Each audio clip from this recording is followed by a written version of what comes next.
because there's no Wind Ranger, but I'm not so sure that would be true. Even without Magnetize and everything. Let's see. The double hoof stomp to a buyback from the Enchantress, who shows up, but now all the damage being applied to this half-man, half-horse, Amar, somehow gets to the north. I don't know how that happened. I guess it was the Lotus being reflected, but he doesn't have any reinforcements. He's dead. 80 seconds, no buyback. His Boxy picked up apparently a BKB. Didn't notice that one. Now the retreat for Liquid. Hello guys, we are live watching international main event day 2, Falcons versus Liquid, game 2, first game won. First game was won by Team Falcons, and second game looks like it's all Liquid for now. He's dead for 60, and that is almost certainly going to be the game. Jumping from Sven, the last-ditch effort from Skeeter.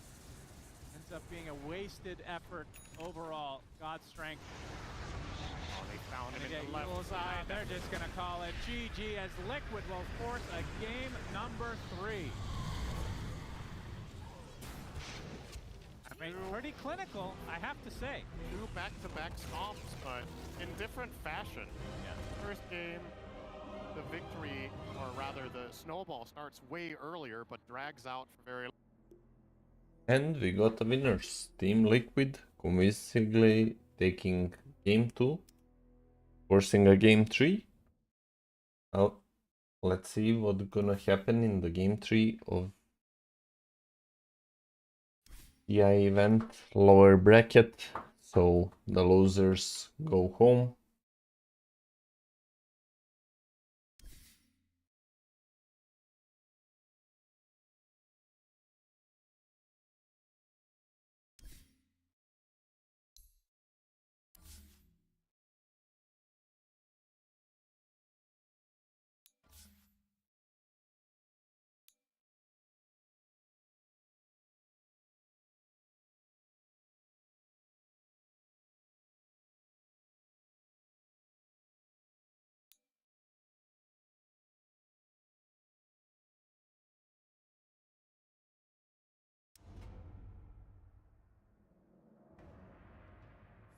One-sided, but I'm not looking at that round of online tournament. No, I think, I mean, when you're looking at both these teams, especially during the group stage, Falcons did not have a single game that went to 2-0. It was all 1-2s or 2-1s. Yes, they 2-0'd Vici Gaming at the elimination round, but other than that, they always went the distance. We're gonna find out how things fare here in the lower bracket, and it's a best of 3. Let's see how things play out.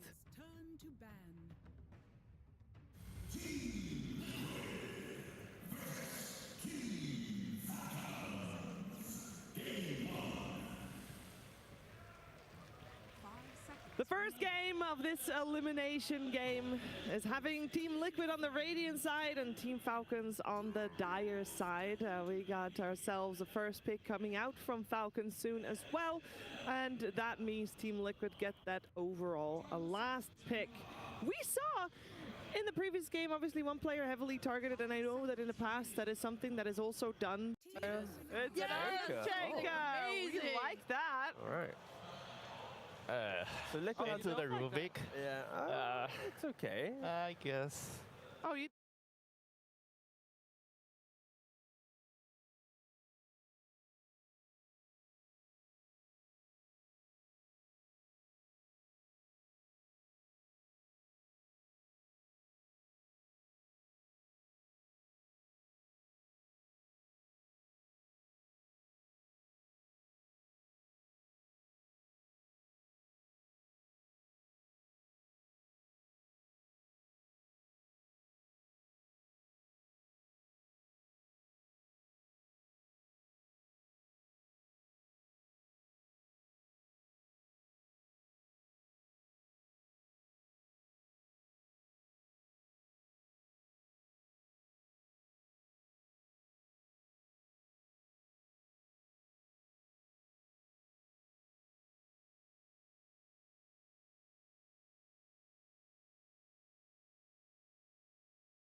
Against the Sven, against the Earthshaker, gives you a lot of like, Okay guys, now we are watching Game 1, Team Liquid versus Team Falcons, while waiting for the Game 3, just to remind for people that maybe missed Game 1 or 2 while we are on the break. As soon as the Game 3 is live, we will shift over, okay? Are able to find some kills in that way, because otherwise all their cores kind of want to farm, you know. Mickey is on a Lina, which is not like his usual style where... Active early game. Around for a long time. Let's talk a little bit about that draft then and your guys' plan. Now, the panel has been talking a lot about this Spirit Breaker hero potentially being this counter to the Bounty Hunter. We're seeing this pseudo-global strat with Prophets and Wisps and all this. Is that kind of the plan against the Spirit Breaker? Is it specifically against Bounty, or did you have something else in mind? Yeah, I mean, as soon as you see the Bounty hero, you have to kind of address it. We took the Lina because it's a high-value hero, and then after that, you know, in Dota, as soon as you see a hero, you want to address it because it's going to be a support. You know, there's no core Bounty Hunter shenanigans, so it's kind of easy to one-to-one it. You know, I credits to them because they didn't really play it, and I think both our teams got our ass beat by it, so they're just like, we're going to YOLO run it. And I respect that because we have not played Breaker a single time, so both teams are kind of just saying, you know what, it's TI, let's throw caution to the wind, have a bit of a good time, and trust our players to be able to execute. I trust we're going to have a hell of a series. Thank you so much, Blitz. We're so excited to see how this one goes, and we'll check it out with our casters. Thank you so much, Sir Action Slacks. We are here, lower bracket international play. That means elimination on the line. Falcons versus Liquid. One of these teams is going home. Yeah. I don't know if a lot of people would have expected that coming in. Yeah, I was just going to say, if you're one of the people out there who still has a flawless bracket, congratulations. I think you're in the top 1% already with these few series being played. I personally was not expecting either of the... Oh, actually, excuse me, I was expecting Liquid here. I did pick Yandex, but I did not pick Falcons to lose yesterday. But here we are, and only one of these teams will make even the top 6. And of course, keep in mind, there's TI winners on both sides. There's recent TI winners on both sides, as a matter of fact, the previous 2 champions. That's right. So this is a battle of who fluked the least. Would you have guessed that they've never met on stage before? That sounds crazy, right? Yeah, I'm assuming he means specifically TI main event. Right. Falcons versus Liquid. I can believe that. It's more AUI. Oh, AUI coach team. Yeah, that's true, actually. That seems really hard to believe. But he would know better than anybody. But yeah, that's a pretty interesting storyline, I suppose, as we get into the early stages of the game. Let's talk about the lineups. Spirit Breaker, early picks in there. Talk to me about this cow. I love this hero. I personally think it's been a little bit undervalued. It's not a hero I was expecting to see a lot, but I think it does have some games that it can be cool. And obviously against Bounty Hunter, you're inspired to try to run this. It's a historical classic counter. You see Bounty anywhere on a sentry, you can charge him across the map. You can keep track of him, no pun intended, and actually kill him at his own game. And also, in this meta, where a lot of the carries are ranged, you have this option that you're seeing Liquid exploit in this draft, where you pick Spirit Breaker, Lina as the first 2, and they could be, the Spirit Breaker could have been 4 or 5, the Lina could have been 2 or 1, so mid or safe lane. And they end up effectively doing a 180 at the very end, putting Mickey on the carry Lina to give Nisha a very nice last pick for the game as well. I think this is a beautiful draft from Liquid. I definitely favor them in this individual game. Also because Razor is a big question mark for me. Like, this hero we have barely seen. It has definitely fallen off a cliff. Mickey will be on the receiving end of said Razor, though. Nice caster curse. Actually, will dies. Find a kill. Tofu will get dropped by Snake King in the meantime in this top lane. Both lanes going well to start for the Falcons side. That answers your question about Razor, I guess. I mean, I'm more surprised we haven't seen Razor against, I mean, maybe it's not good anymore, against the Lone Druid, which we've been seeing constantly. That used to be an old counter at least. Yeah, I think that lane is still really tough now. That's what's surprising for this. Amar picked it blind, too. They had only seen the Lina. The Lina could have gone mid, so he knew none of his matchups. Or he knew a Spirit Breaker who he wasn't necessarily... At some point during a tournament. So all of that experience over the years definitely going to be paying off. You must have been super happy when this hero got Celestial Quiver, because I think that was what the hero was really lacking to keep up with a lot of the other heroes' buffs over time. Was Mirana's laning was just too weak. She had so little damage. Now that is compensated for, see Snake King run it when it's appropriate. Yeah, well, crit. Okay, we're gonna see Bara charging First power rune towards Bounty. It's most likely just charge for info. Wasn't really any kill threat quite yet. Only a level 3 Spirit Breaker, in fact. Does have the dust, though. As you're going to see the Tornado into Fade Bolt. So Tofu making his way over here, which means it's a 1v1 in the top lane at the moment. Sven versus Underlord, which They're just going to farm. Yeah. So, not too interesting. No Bottom lane, though, anyway. this could be another attempt onto Mickey in the tower. They have creeps coming in and a siege wave. Yep, charge is coming. This puts charge on cooldown as well. See, yep, The Plasma Field indeed. barely ticks Mickey. The stun coming out from Crit under the tree line will show himself. Gonna reset now as Amar still chilling in the south. Here comes Malrine, though. Oh, absolutely. Static Link is there with the fissure to follow. Mickey dead again. Second death of the game. Oh, a good attempt on the Malrine ult. The damage is what matters there as Amar is able to secure the double kill. Sunstrike not going to be there. He's looking for the potential. Does he have after? Yeah, I was going to say he's looking for the stun, but was out of range, but damage was all he needed.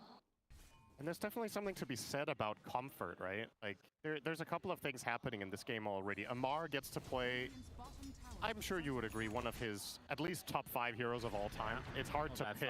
Yeah. Skeeter, double root, Sunstrike does hit, so Skeeter Nice. down and out. Ace will be very happy with that.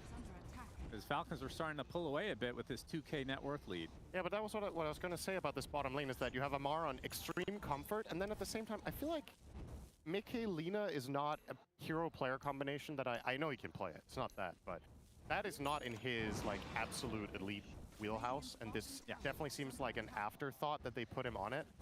So you combine the fact that he's playing that, Amar is on his Razor, and you're laning into Bounty Hunter, with Boxy playing in the safe lane as well, which is also a little bit unusual for the Liquid side. So there's a lot of like individual elements out of the ordinary for them, and it can compound sometimes. I think on paper this bottom lane doesn't go this badly.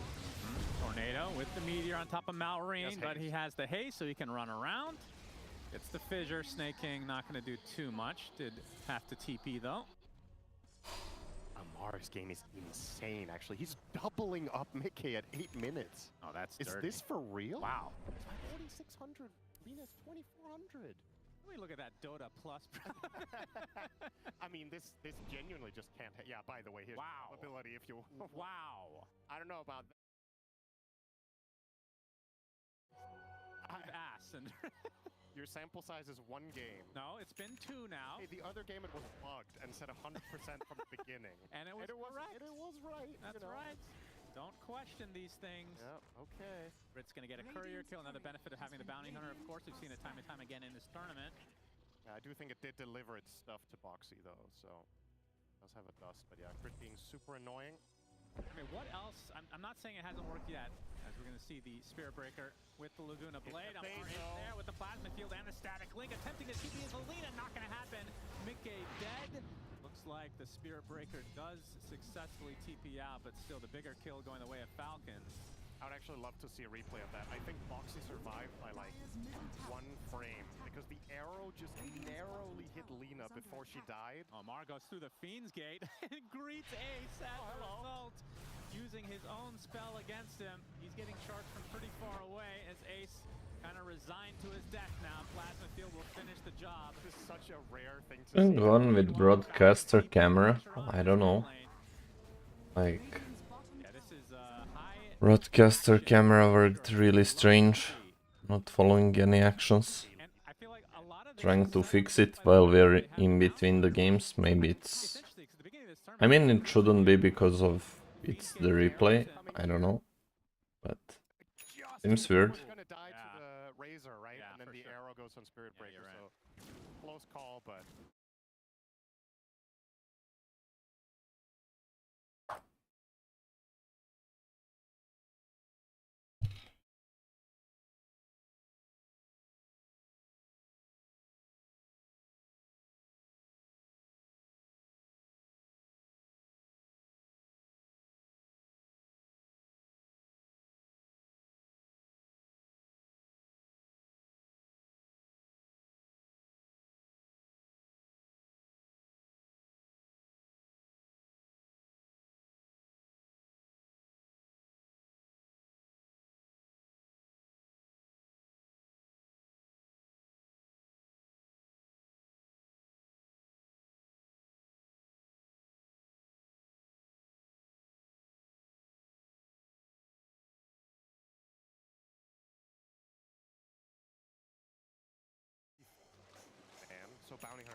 Okay guys, we are still waiting for the game 3 between Liquid and Falcons to be live, but in between games we're just reviewing a little bit the game 1, which we missed.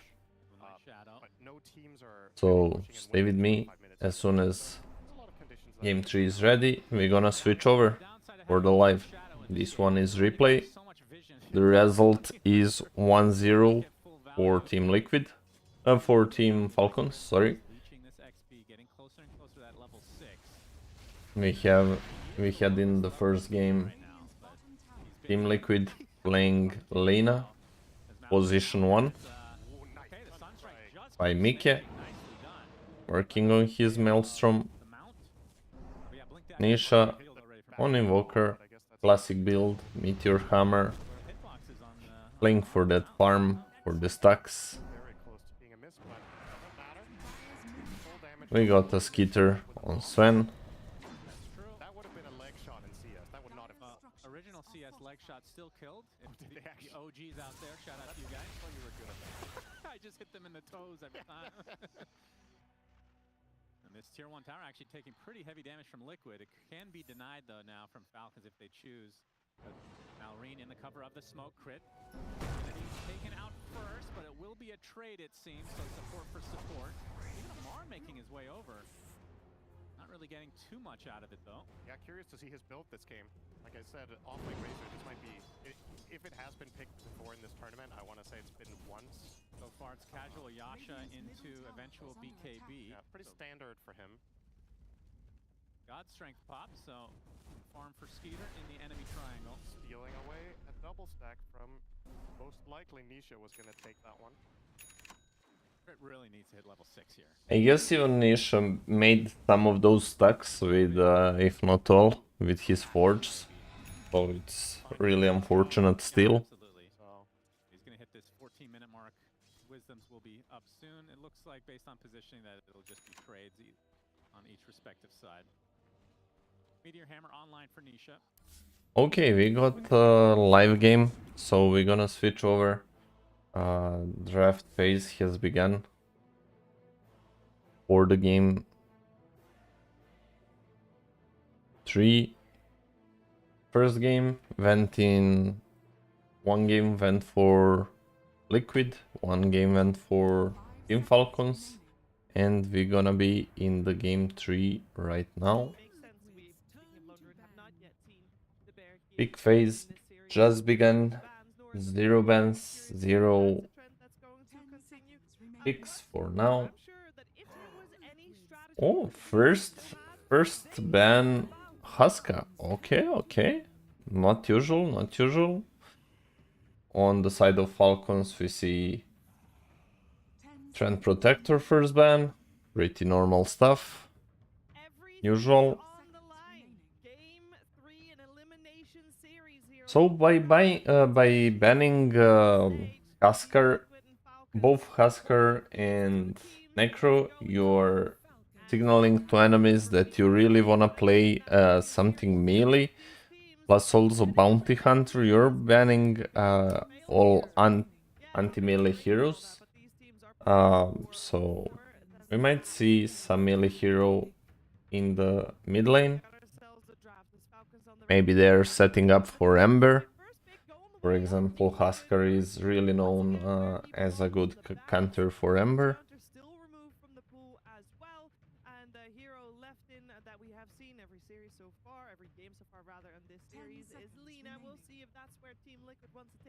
Lena gonna be left open without bans. Let's see if they gonna first pick Snatch Lena.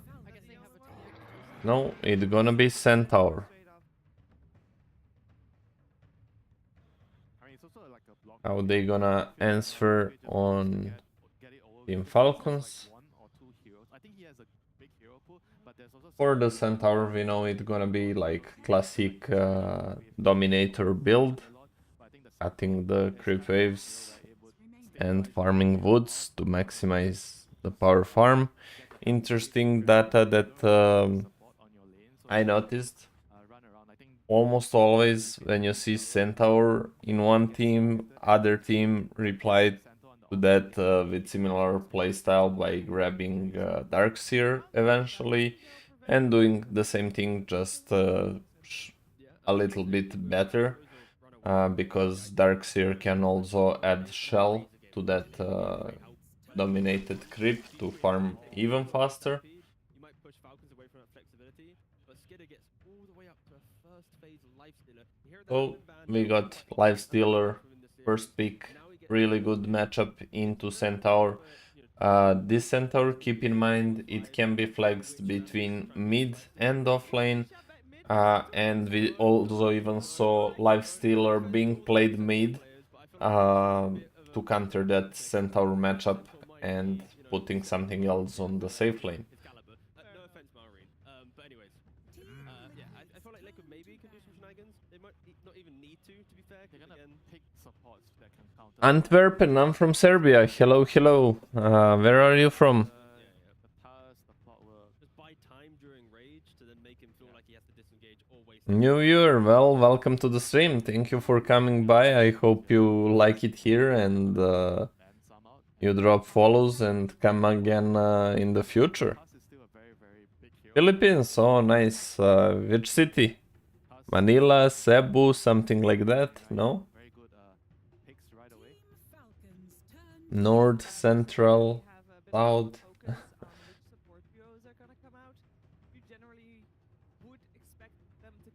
Manila, oh nice, nice, nice to meet you. You have to break them apart because right now there's Task and Holdwing. Thank you for the follow. You do not want Liquid to have the Task and Holdwing later, so you need to pick at least one. I don't know anything else in the Philippines but Mahal Kita. Higher tendency. I learned only that one. So, Okay, this is a special. but I had some friends in the past from Philippines, so it's a really beautiful country. MKB also getting the Lifestealer to right click it, impossible. And now Crystal Maiden, Crystal Maiden as position 5 you're not running away, you're rooted. or position 5, and let's see what we're gonna have on position Liquid on I mean, as long as the Pokemon next have pick the for right- for Team Liquid. Lifestealer, he tries to step up to wave, you get stomped, double edge, plus whatever spells that 4th position has. You have a girlfriend in Philippines? No, no, I don't. I have a fiance in Serbia. Most likely you want to send over with the early game is just going to be very difficult for the CM. Like CM is just a very abusable hero. They'll get the Lina. And the Centaur Lina is a combination that a lot of teams have been liking. The nice thing though with CM is like you have incredible map play. Like with the shard, you're always shoving waves, you're always like finding economy out of nowhere, and Snake Team's gonna be able to utilize that. You mean between Team Falcons and Team Liquid, or to overall do the win on the TI? Someone else has to. Oh, as expected, we see Hoodwink Lina, especially the Lina, both meta picks. It's time for the pick on side of Team Falcons. We might see some pack maybe looking pretty okay here, but let's see if it's gonna happen. Here, let me tell you, I'm not even sure. Hard to run away when you're all rooted up. For anyone. They'll get that mention at the start though. Another signature hero from Crit. And a Razor to follow it up with. I bet on Falcons, basically, I didn't expect... I expected Team Yandex versus Falcon, I missed that one. So I betted on Team Falcon, obviously couldn't even bet on Liquid, because I predicted them to be in the upper bracket still. So hope to see Falcon wins for the fantasy, but overall I like Liquid a little bit more as a whole, as a team. So it doesn't even matter that much for me. Like just doing so much in this game, and they have Centaur to hold. Nice predict, thank you. You are going to 3 out of 4, but 1 was missed. I really didn't expect Liquid to lose versus Yandex, but we cannot get them all.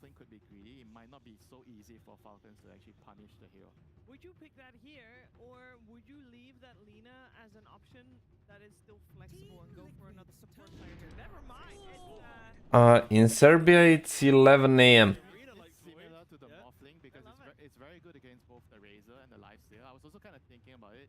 Like it's very greedy, but So Razor so you dissuade the Razor versus offlane defender Faceless Void. against the Lifesteal. We still have options to flex between Razor being offlane, safe lane, mid, lifestealer, safe lane or mid, depending on the matchups. Especially Team Falcons doesn't.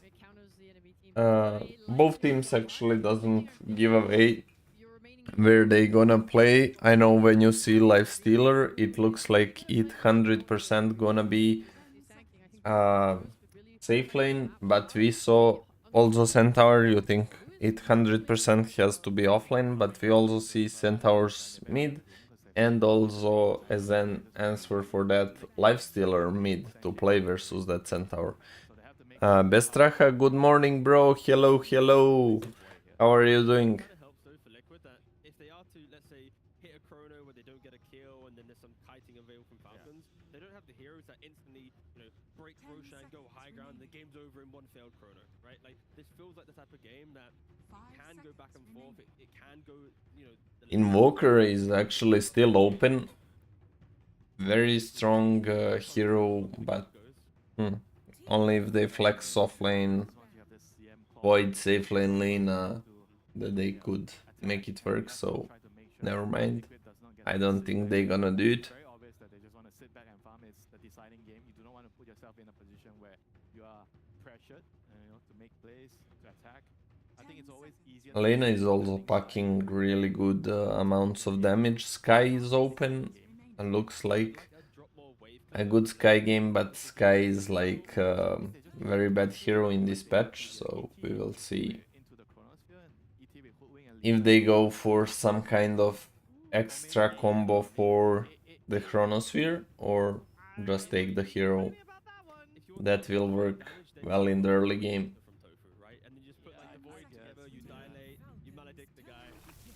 Viper. Okay. It might be Lena support, Hoodwink support, or I don't know. Let's see what they're gonna decide on Team Liquid. They're still flexing. Their cards are still not completely open. They can flex Viper, they can flex pretty much every hero. It's a mind games a lot with opponents when you're playing main stage of TI. Do not show all your cards, especially when you do not have the absolute last pick. And let's see the last pick for Team Falcons. How they gonna answer this one? Will they go for some break builder? They might really need one hero to break. Also, that Viper was probably a block pick, so because they have Centaur War Runner to be broken. Sure, Void, Lena, less importantly, but what they gonna do for the break? Sand King. So they ignore the break. Maybe someone gonna build Silver Edge eventually. Not likely on side of Team Falcons. They do not really have natural Silver's Edge builders, but versus both Viper and Centaur, we might see that in the late game. However, I believe they will stick to normal things in the early and mid game. You still need some common items. So we have Malrine, Sand King on the middle, Amar on his signature, Razor, both Malrine and Amar on very signature, and comfort heroes Kriton, Clockwork, Skitter on Lifesteal, which leaves snaking position 5 for Crystal Maiden. We have Boxy playing position 4 Centaur, Tofu, Hoodwink, Nisha mid Lena, Mickey Faceless Void, for safe lane and Ace on Viper for off lane. So enjoy, guys. We saw mid Centaur, we saw offlane Centaur, now we are watching position 4 Centaur being played by Boxy. Let's see how they gonna pull it off and how they gonna make it work, or will they even be able to make it work as they would like to. Surely, probably statistically, normally wins.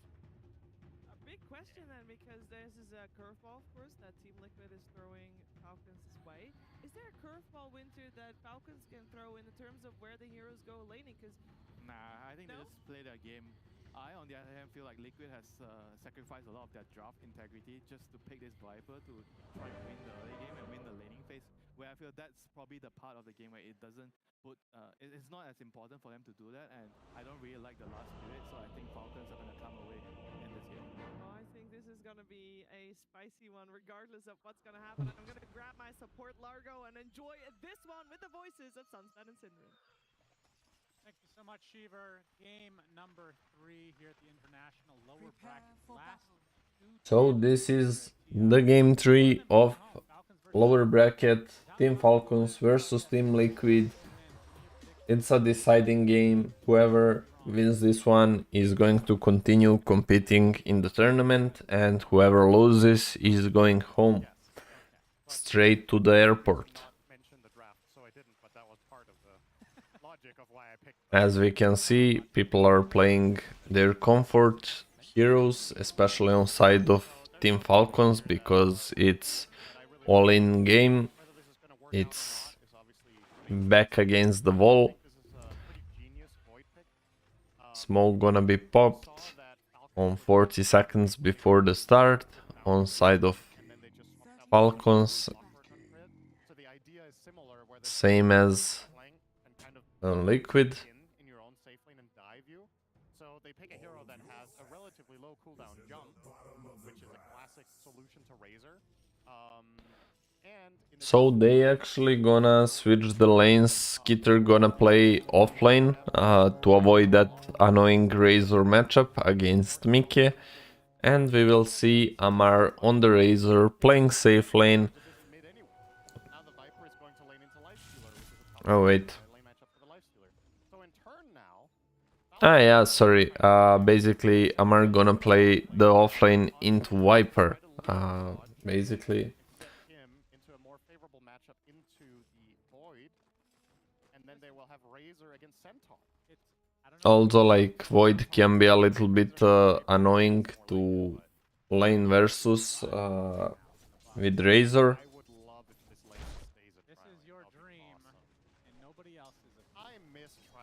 Because he can just jump away whenever you link him, and you won't be able to keep that static link for a long time, while on Viper it's a very slow hero, you can definitely abuse it.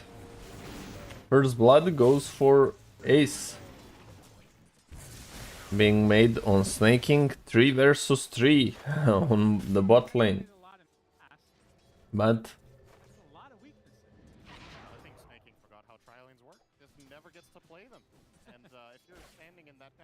you can get 100 to 0 before you even get a spell off.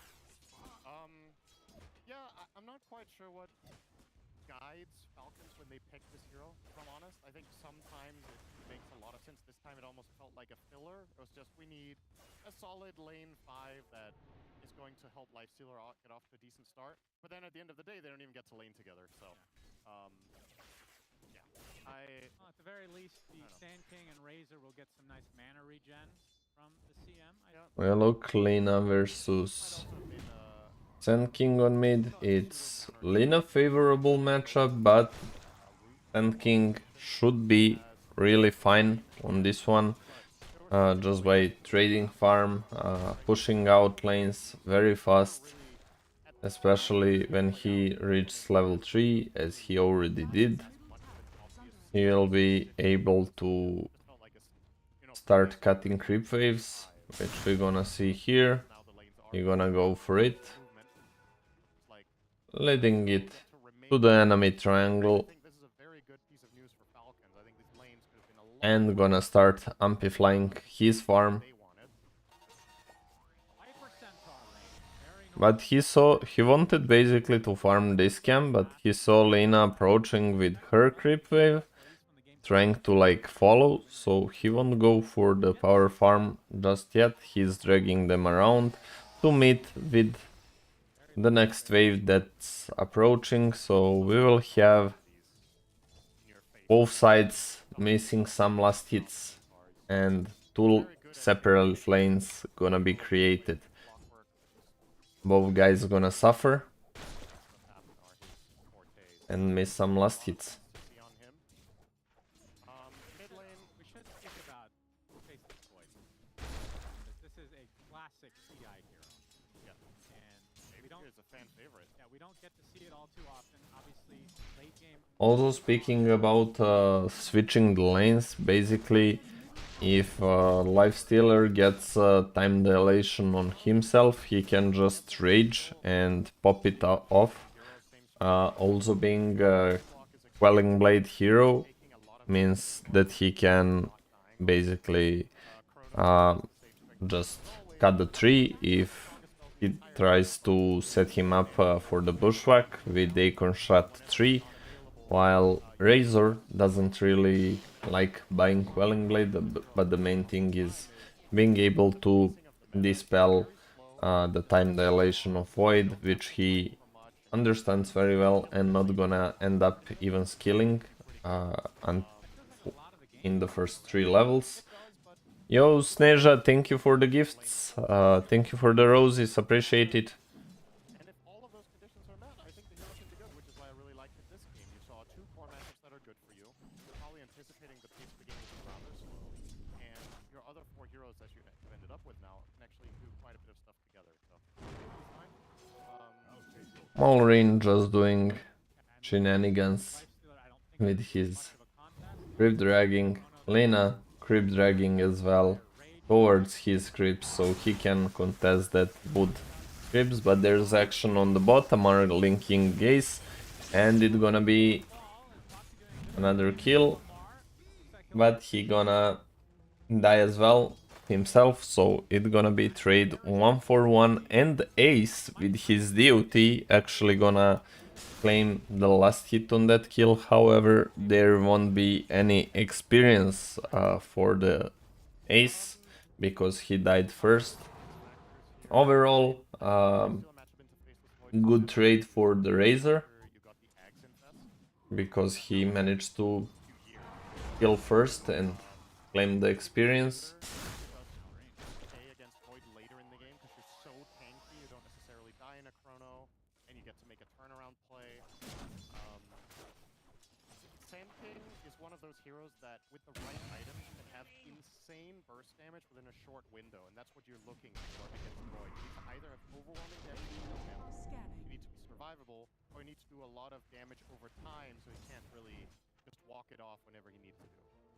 And I think between Sand King and Razor, you can actually kill Void even late game if Malrine is farmed enough. And didn't get to talk about Okay, the lane. contesting the rune. Malrine is just not laning, like the panel. Invisibility gonna be claimed for Malrine, but Nisha gonna solo kill Crit, who came just to be a little bit annoying, maybe burn some mana, but he overstepped and got burned. Don't play with fire, you'll get burned, guys.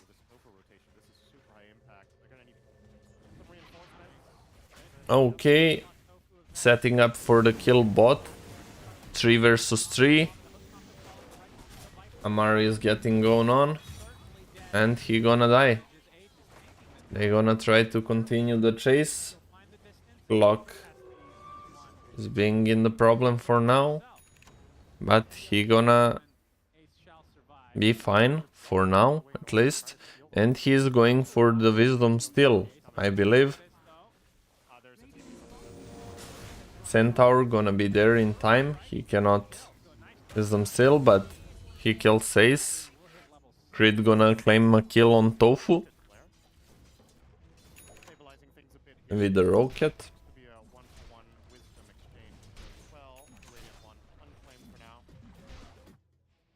Would you say Radiance is better against Void than it used to be, or just roughly the same? Just because the evasion's all on the specific hero now. I would say Right? That's one way to cancel a TP. Just show yourself. The crit will burn for it. Okay, double burst strike. Mallory gonna gank bot, gets kill on the ace, and they are chasing on the boxy. He gonna just follow up, creating some distance to avoid getting stunned, and eventually when he has the burst strike, gonna finish off that kill. a lot of that in the second game. He's gonna have to get used to it on CM as well. I feel like that is her MO. I don't think you pick CM if you're a player that struggles with dying. Nisha gonna get free DD as a result of Malorine being away. They're sneaking around Malorine. He's still not aware of it. Against Void, I think it's roughly. I think it's a slight bit worse, but not by a very big amount in the hero versus hero matchup directly. It's just that a lot of the time with Nisha and Tofu being just annoying, following Sand King around, making sure that he cannot play the game he wants, that he cannot power farm efficiently as he would like to, doing a really great job and understanding what a beast of power farmer this Sand King. If you let him freely get solo exp and claim all the wood scams that he tries. So as a result, Lina is 8 level, almost 9, while Malorine is still level 7, not even that close to level 8. TM gonna set up on Nisha, gonna get followed up by stun, and Malorine gonna get the kill. He gonna die himself, but it's a very big kill for him.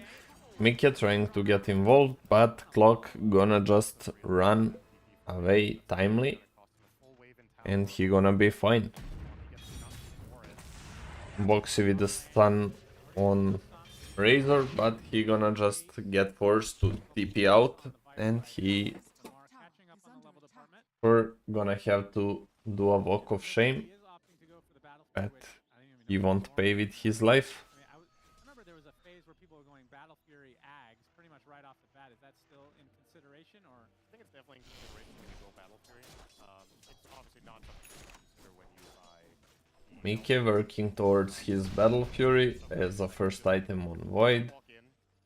Lifestealer, classic build, Radiance, as always, almost always, go to build. Centaur, once again to repeat for the people that's just joining in, is being played as position 4 by Boxy, and first item we can see Urn of Shadows being made. Gonna follow up with the Boots of Speed. Okay, action is happening bot. Razor gonna just kill Centaur. One free kill. And Eye of the Storm has been popped. Will they opt out for the push? They should, because they have that siege creep wave coming in, as well as pretty big creep wave.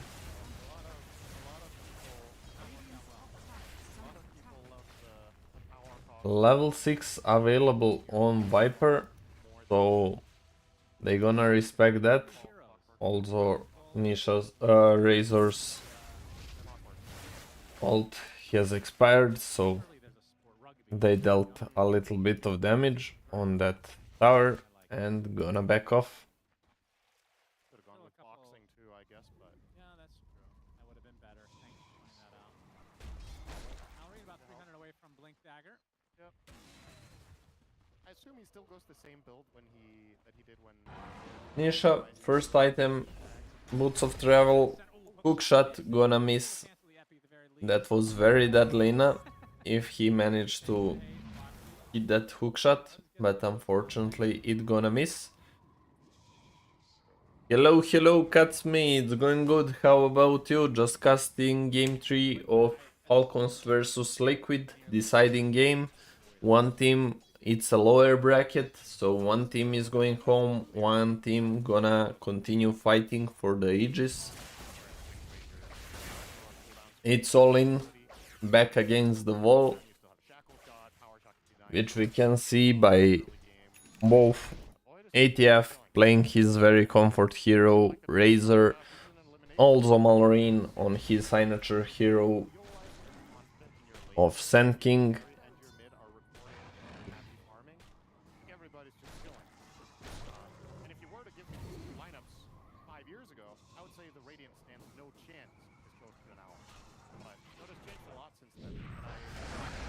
Chrono gonna be committed, Mike casted Chrono, Lena trying to follow up, and it's gonna be that Skitter. They're trying to go for more, CM trying to do some turnaround, ATF joins as well, pops his ult, draining damage from Viper, Bushwhack connects on MMR. Oh my god, Creed did this beautifully. Oh my god. Double kill for MMR. 2 for 3 trade. Started up looking great for Team Liquid, but in the end they actually lose that exchange. The clock was in, so it was just destined to hit no matter what. But obviously, very easy to get the follow-up cogs every single time. Katsming, glad to hear that everything is going good. Sand King managed to grab that illusion rune. He gets Blink Dagger online, but his epicenter is still down, so we expect to see some of farming time. Or, I was wrong, they gonna go without his ult, because they have Blink Dagger. Trying to connect 4 heroes top. I'm gonna connect into hook shot. That was very dead Mickey. Beautiful chain stun. Nisha got that Kaya completed.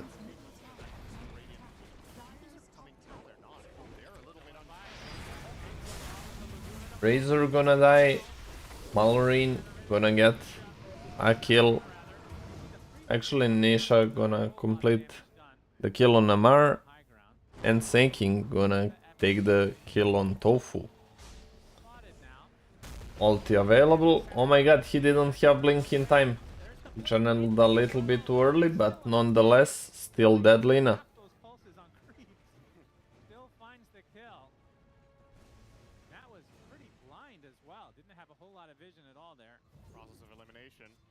He turns the corner, Lina isn't there, she kind of only have gone right. We're going for an extremely early Blink Dagger on Clockwork. Yeah, this has become a more popular build as of a few months ago. Rit actually, he gonna build Blink Dagger very early on. Only 50 gold away.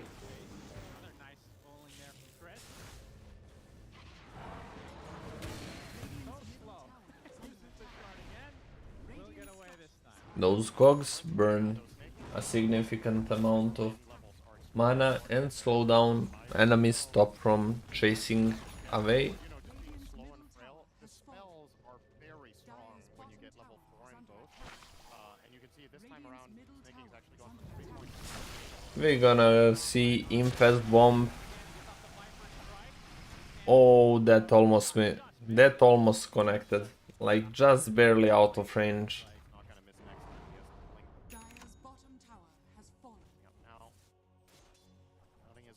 So he's gonna be fine. Missing for just a little bit on that hook shot. CM gonna die.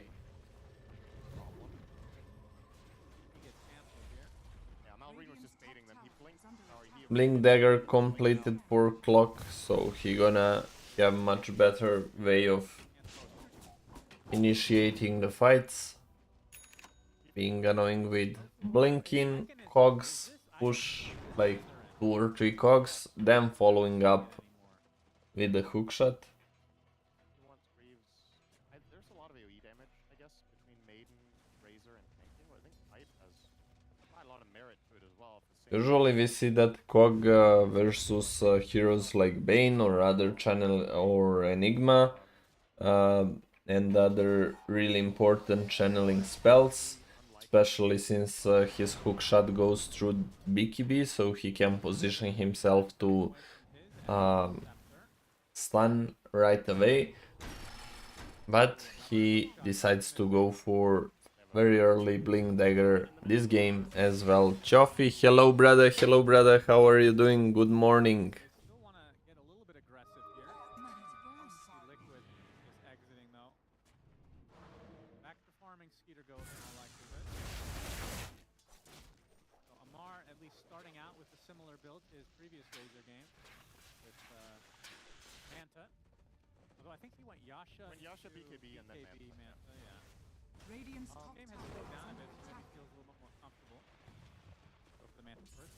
I think the main upside to playing BKB last game is that he was super eager to just run at the enemy team with Bounty Hunter, and you have We see Viper going for that Mage Slayer build. Faceless Void completed. Battle Fury going for Manta next, gonna follow up with Scepter. Blink Dagger completed on clock, gonna be followed up by Jetpack, Aghanim Shard. Lina, classic first item travel, followed by Kaya, and gonna go for that Scepter that gonna enable the crazy Lina power spike that we tend to see again and again in almost every single game. the Mjolnir build is that your single target damage is a lot lower, but your AoE damage and your overall control is a lot better because Radiance Armlet completed for Lifestealer. Gonna follow up with Manta after. Oh my god. Crit actually not on point with hook shots. This game missing way too many hook shots in the early game, but it happens even to the best players. They gonna smoke, gonna break instantly.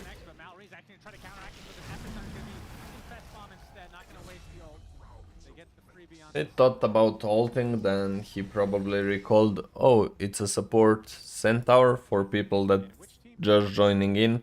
This centaur is being played on position 4 by Boxy. Oh, so he's going for Earn into Blink, into the Stealer. Not so tanky like we used to see Dominator Heart Centaurs first 2 items on position 2 or 3. Epicenter gonna go, another hookshot gonna miss almost in the melee range, but nonetheless they gonna die. But Chronosphere trying to turn around Viper, making a significant damage. Amar gonna join as well. Link gonna get broken pretty fast, and Amar gonna go down as well. Slowly but surely. Or is he? Yeah, he's going down, but he gets a kill.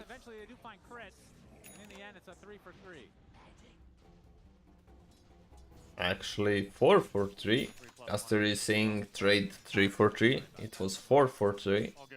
We have 4 people dead on side of Falcons. Liquid is the best. Yeah, I really love Liquid.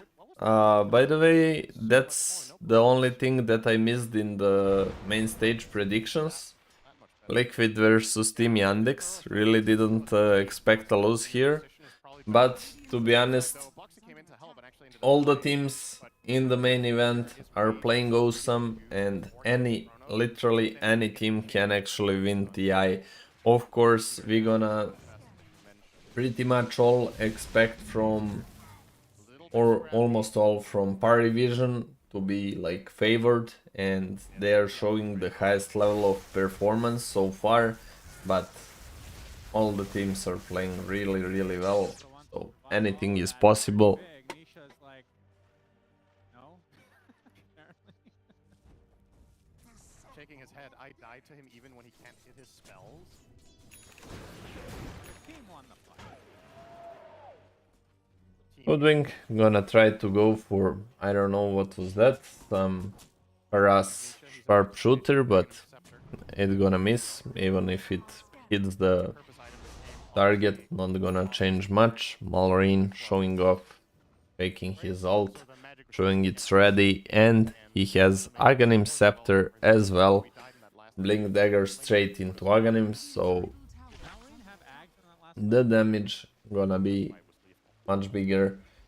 With that Aghanim's build, we're gonna see BKB, and eventually, maybe in the late game, we might see him going for the critical as well, which combines really well with his scepter, because his pulses can crit, because they are applying his basic damage, right click damage. Amar gonna go for some crazy chase, popping BKB, he gonna get caught, gonna live for some time, but not long enough to survive.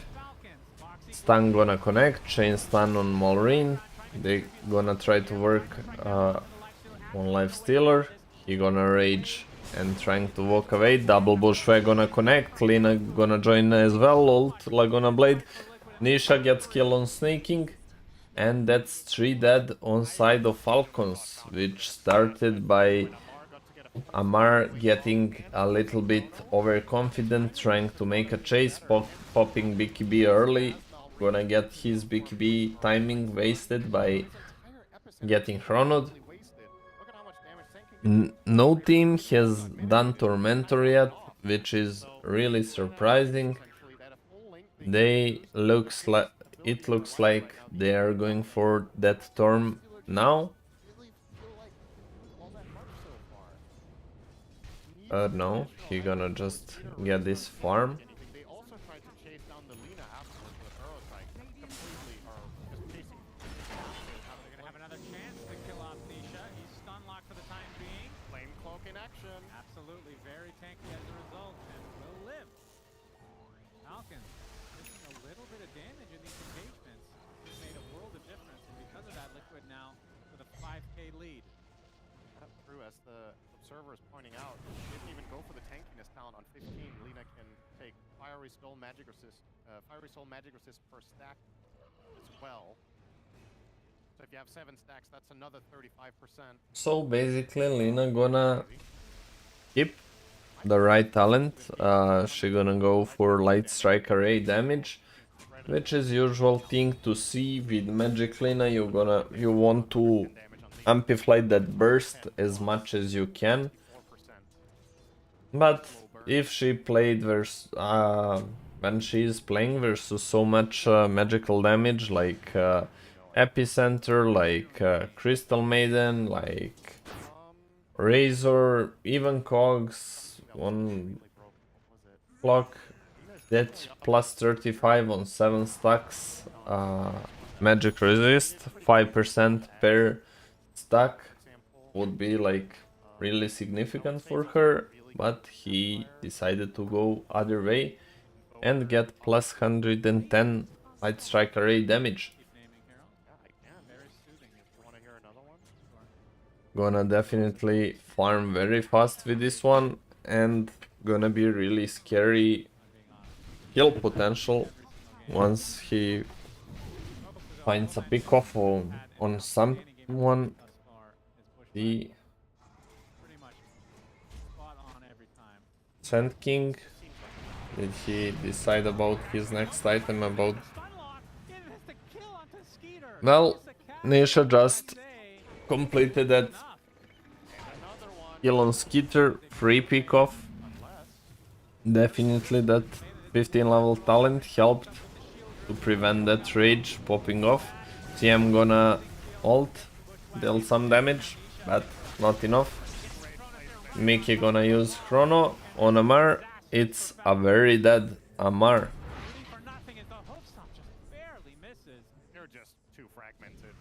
losing their way in this game. Liquid are playing tight together. They're getting all the spell combos that they want. Falcons kind of just going. And they're going straight for the Roche. No one to stop them. It's 2 versus 5. They won't even look to contest. They're smoking actually, as do they know pretty much that Roche is going on scouting with the rocket, but not in time. There was Shield Rune as well as BKB on Malorine. They had a chance to try something. Okay, Burrow Strike gonna connect onto 2, and it's 2 people dead on side of Liquid this time. Still not all that much in the way of offense.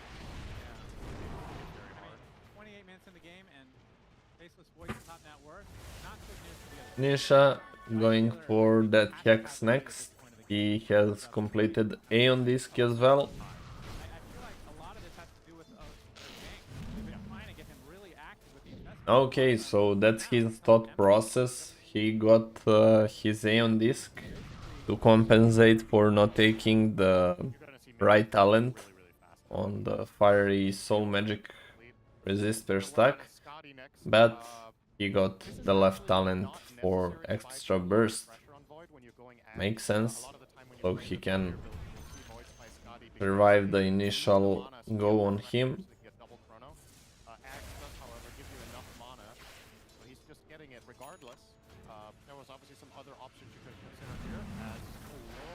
He tried to go for TP out, it didn't work, and he is very dead here.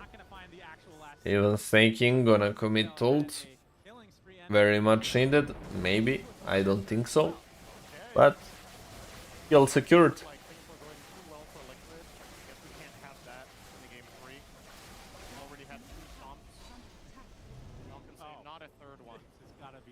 Smoke available for Crystal Maiden. Hitter gonna get hard. Yeah, that is. It just increases his net worth. Actually, yeah. I think this needs some love, or it needs to just work differently entirely. That shard on Lifestealer is probably one of the worst shards. Basically, it only deals 30% of remaining damage of the creep that you consume if you enter some creep and get out to kill someone, but usually that's not the way you wanna use your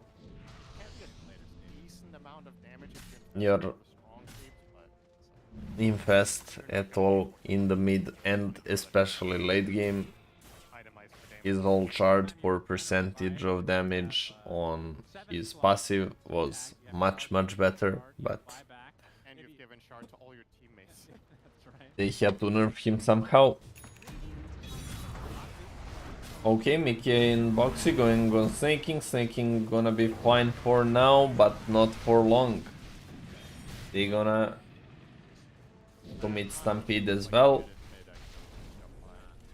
He actually had a decent chance of running and creating some space versus 2 people, but versus 4 of them, it was too much. Hook shot on Nisha. Oh my god, Nisha actually managed to escape. Chrono turnaround has been committed.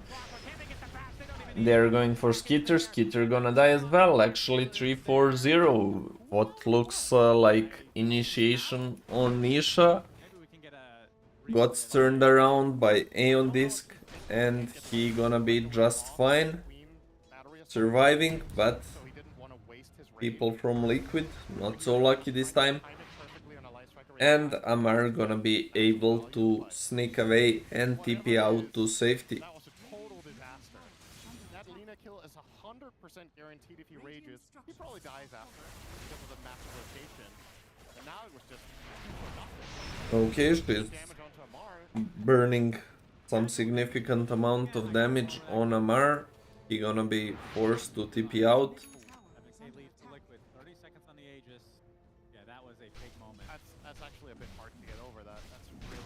By the way, interesting concept on the Lena. I tend to see that more and more from pros.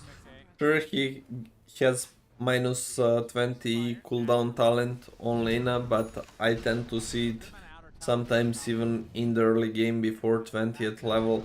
Just committing your Laguna Blade to boot out someone out of the lane to take some HP from him, make him go home, and just gonna be like using the ult off cooldown. Back inside of a teammate. Thinking, now Frostbite. Have the vision. Throw strike hit. That'll be a dead squirrel. That's a very dead tofu. Oh, actually, it's a Skull Basher on Sand King. I know that looks like doesn't make any sense to some of you because his attack speed is very bad, but as he got a scepter, so his pulses together with scepter gonna be able to bash, and it's a very cool interaction. Gonna be able to do some AoE bashing, let's say, call it that way.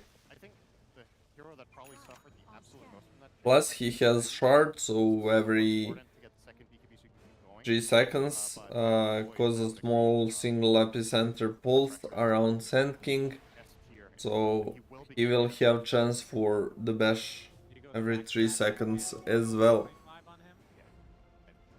I don't think the chrono AoE is necessary here.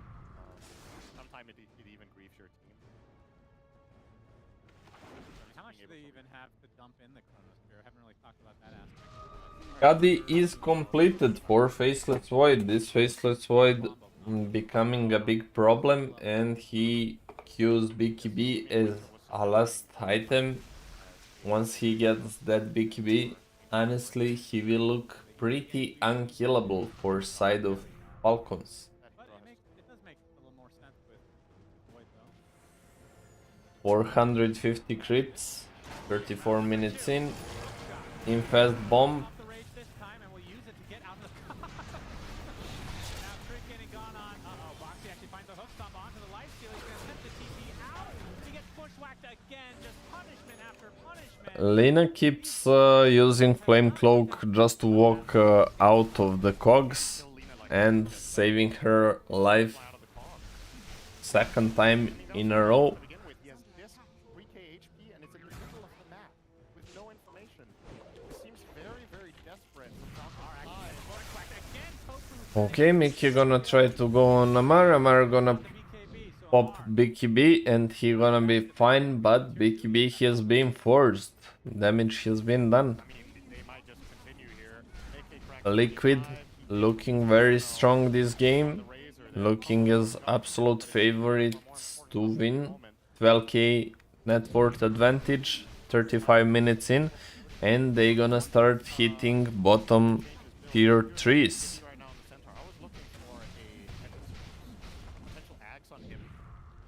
Glyph gonna get forced and they gonna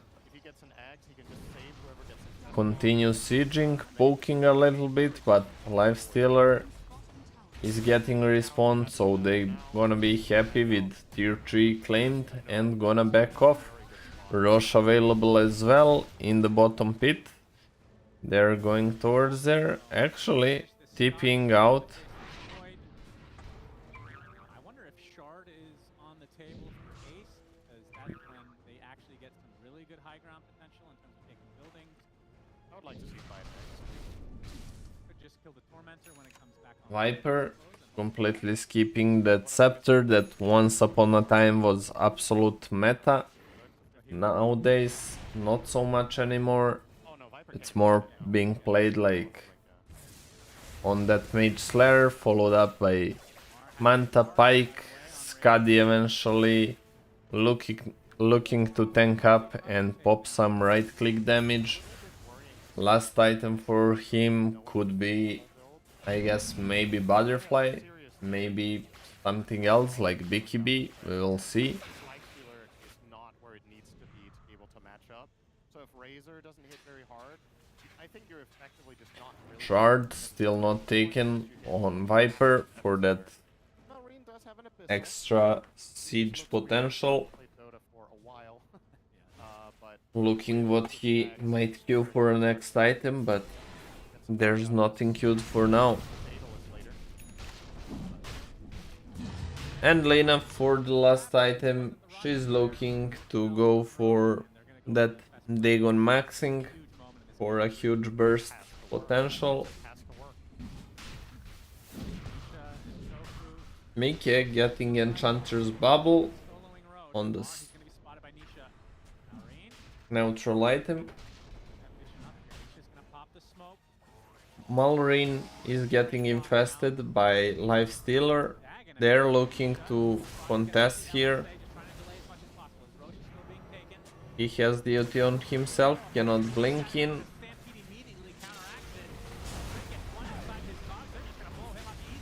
Lena keeps disabling blink on Malrine and completely breaking that fight. Hitter gonna try to work on Isha.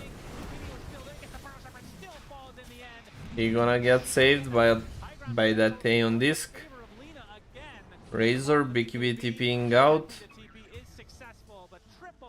4 people dead. Nisha triple kill, really beautifully played, completely outplaying Team Falcons, especially that Sand King. He kept disabling his Blink Dagger, completely preventing his initiation as he would like to have.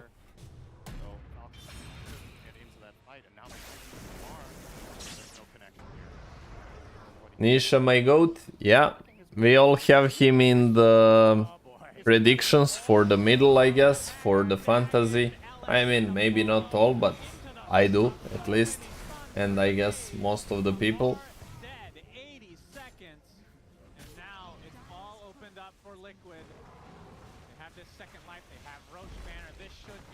Geo97, sorry I didn't understand what you said. I don't understand your language. If you can try that in English, I'll gladly answer. But I don't understand. Not sure which language is it. Maybe some Spanish or something like that. One side of Rex is gonna go down. Second side gonna go down as well. Only one last top side is still alive. They couldn't work on it for now because tier 2 is still standing. They gonna rotate to work on that tier 2 first, so they can go for the full megas. Though Razor's respawn getting closer and closer, but Aegis is still up. Chronosphere coming back in 6 seconds. This Void is an absolute beast.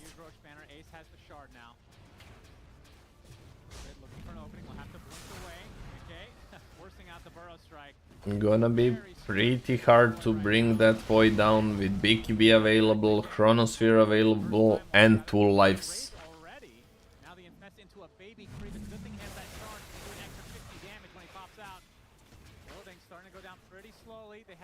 Roshan's banner is up, they cannot kill Siege Creeps, protecting the banner. And Siege Creeps are working on it. Oh, forced up on the Creeps so they can take it down.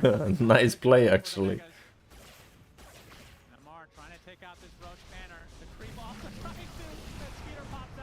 Okay, banner's finally down.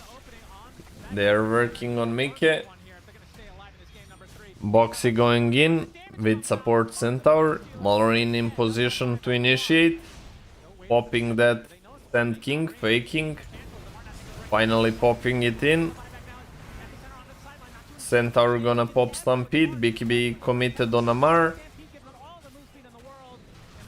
He gonna try to go for TP out, but not gonna work. Chronosphere gonna be used. Sand King gonna die. Mickey working on CM, CM dead as well, and GG is called. Guys, Liquid is going to continue competing for the finals. He will continue working their way through the lower bracket. They won this game. When we got to that later portion of the mid, Falcons gonna go out. Very nice series, very nice game.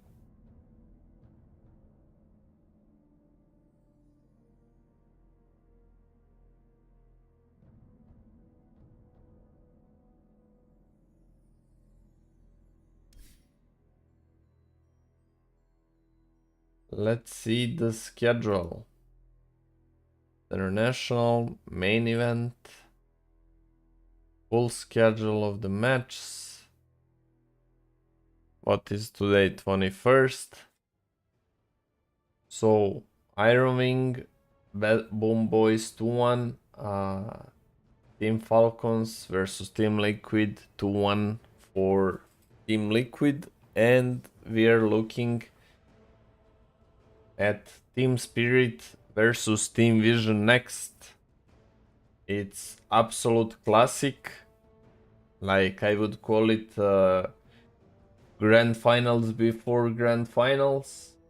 Two absolutely broken teams. Stay for that. We are waiting for it to begin. As soon as it is up, we're gonna cast it for sure.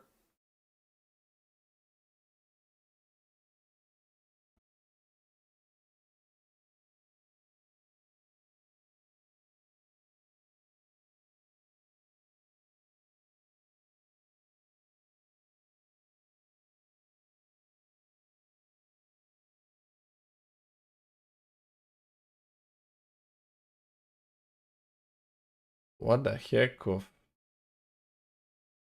FPS is that, bro?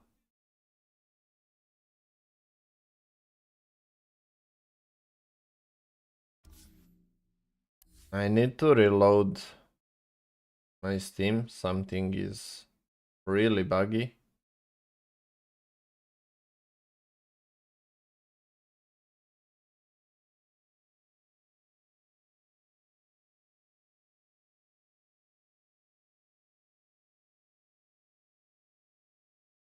I have to restart Dota really quickly. Stay with me. We'll continue watching. As soon as the game starts, we're gonna watch, let's say, favorite series of my own.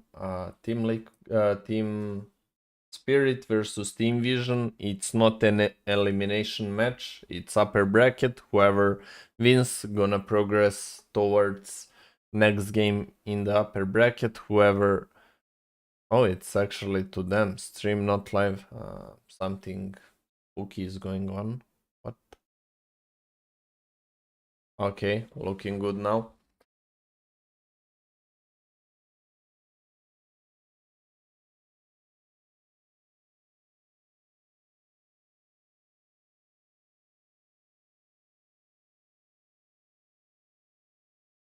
Nisha got buffed that up a little bit. He was really thin and skinny. Not anymore. My boy started working out.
Ninja flex right there, guys.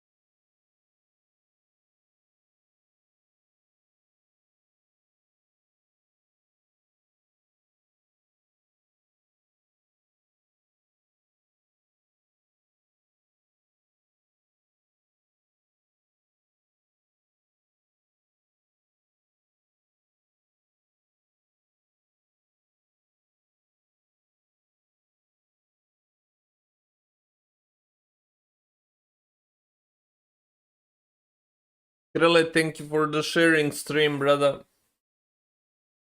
I do appreciate it.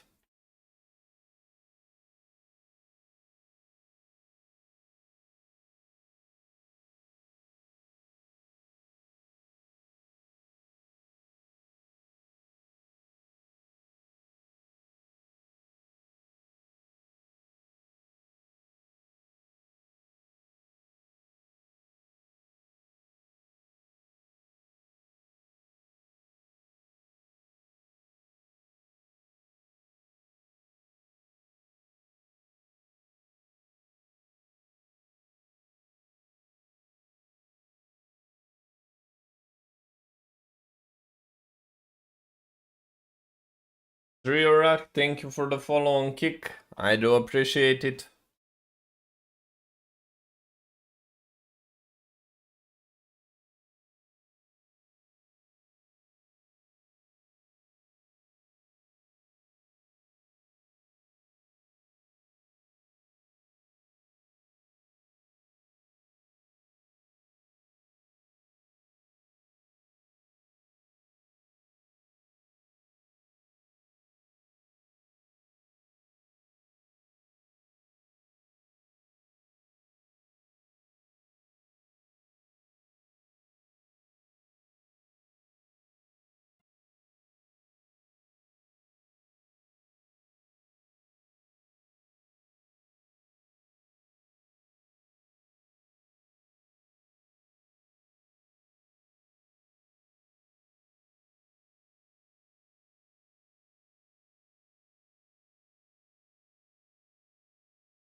And we have interview with Crit right now.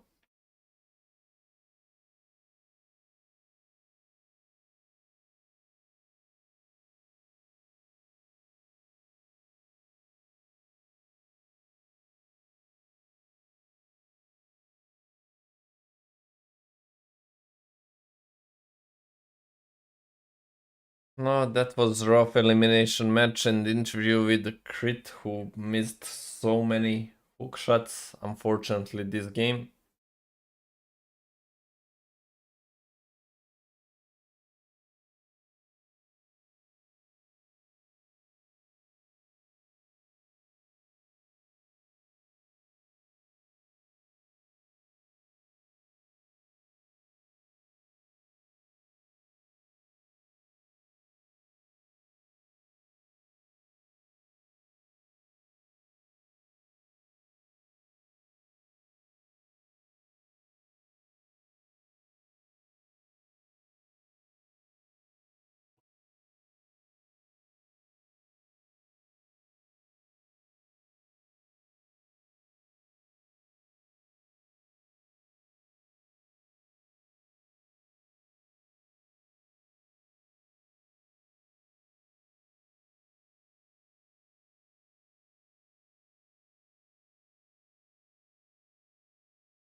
Be right back, guys. Gonna just grab some drink while waiting for the final game for the next series between Team Vision and Team Spirit. Stay with me if you're interested in that one. In my opinion, that's one of the best games we can watch. So let's see.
Yo yo yo yo guys, I'm back. Sorry for being AFK a bit. Had to finish eating, grabbing something to drink, and I'm back. Yudoma Jack, hello brother, hello. How are you doing?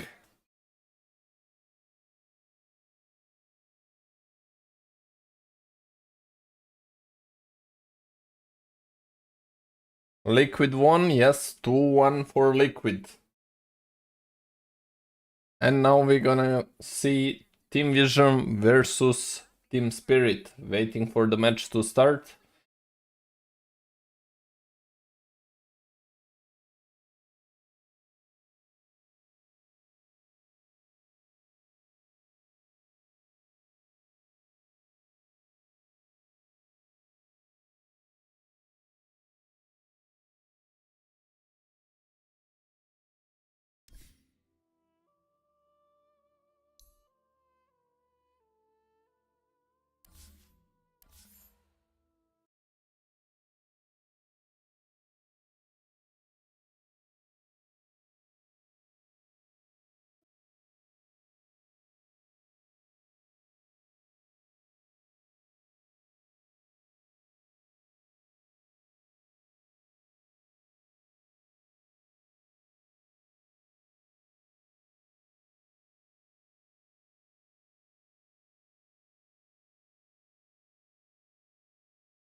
Four out of 6, nice bro.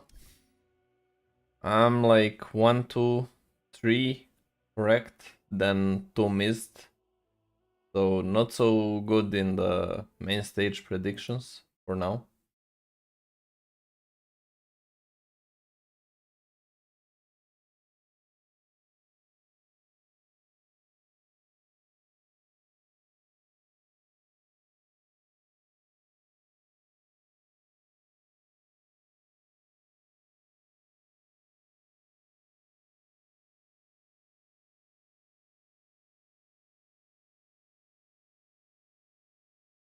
I'm 3 out of 6.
So we're waiting for this game to start.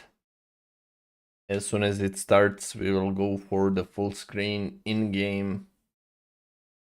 Okay, looks like big phase has just begun. Just need it to get shown here so we can start watching. Come on. There it goes.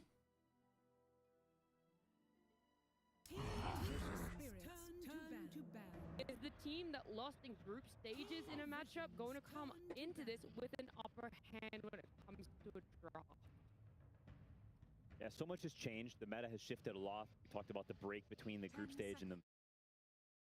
That comes into effect a lot here. You can see that by the Bounty Hunter first ban. That would not have even been in the game and anyone's thoughts in the group stage. But now this hero has risen to... I don't know, it just doesn't lose anymore, apparently. So the draft has definitely changed. So we'll have to see how it shakes out. Yeah, I think it's worth noting that in the group stages, when Spirit lost to Team Vision, they lost twice to Earth Spirit. And they had this idea that they could beat it. I think in this Okay, case, so we have first bans on side of Team Vision being I think that's a big Earth Spirit and Trend Protector. We have Bounty Hunter, Lina, and Winter Wyvern. Here, I'll be honest, I like Team Spirit more, but Team Vision might have slightly better chance to win. So I don't know, whoever wins, I'm here to watch high quality Dota more than like just cheering for one team. That's my approach usually in most of the matches. I'm not like huge fan of one team and I just want them to win. I'm here to watch high level Dota, perhaps learn something for myself, improve as a player, and enjoy the show that they are able to provide. Yo, Akira, yeah, I'm showing, I'm streaming TI. Wanna join on Discord?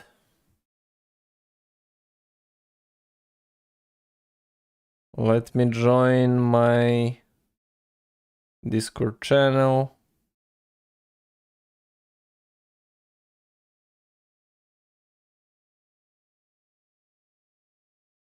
Even though they can play that way, it kind Hop on to Discord, brother. Let's cast it together.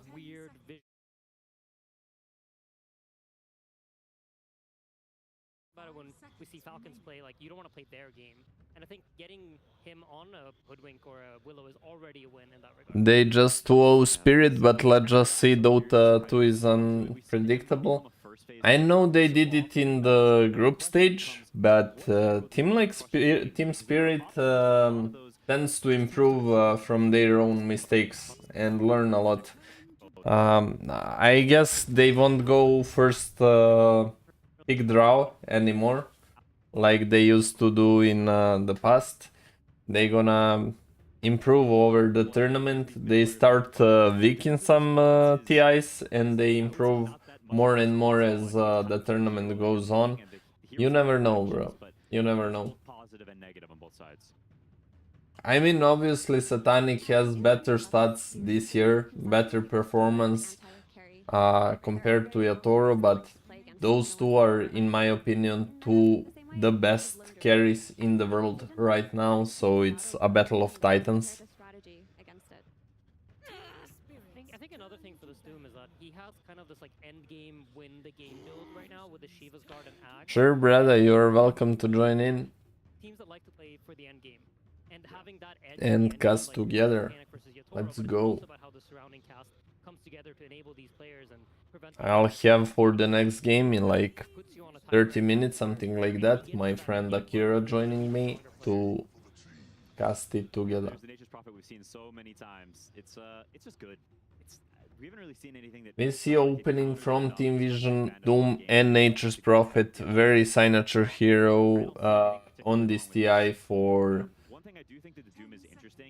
Satanic is being that Nature's Prophet. He is able to do so much on him, apart from Kez, obviously the best Kez in the world being Satanic, but let's not forget about Yatoro, Kez, who actually did the record of the tournament for like 31 kills, something like that.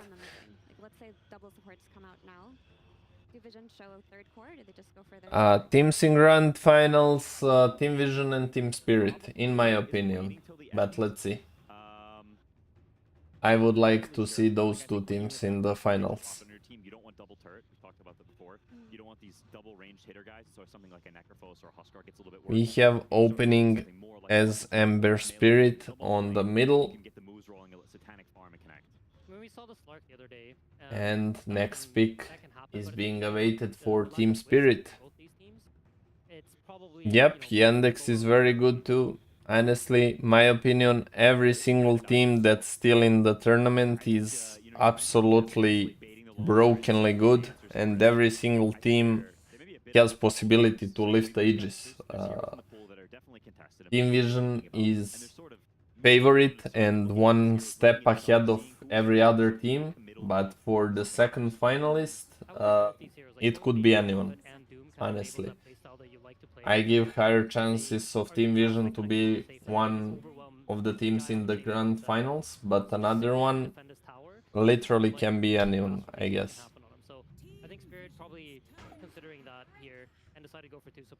Okay, Undying and Hoodwink being picked from Team Spirit. Most likely two supports, but still Undying can be flex picked. He can be switched to position 3. We'll see what they're gonna do with it.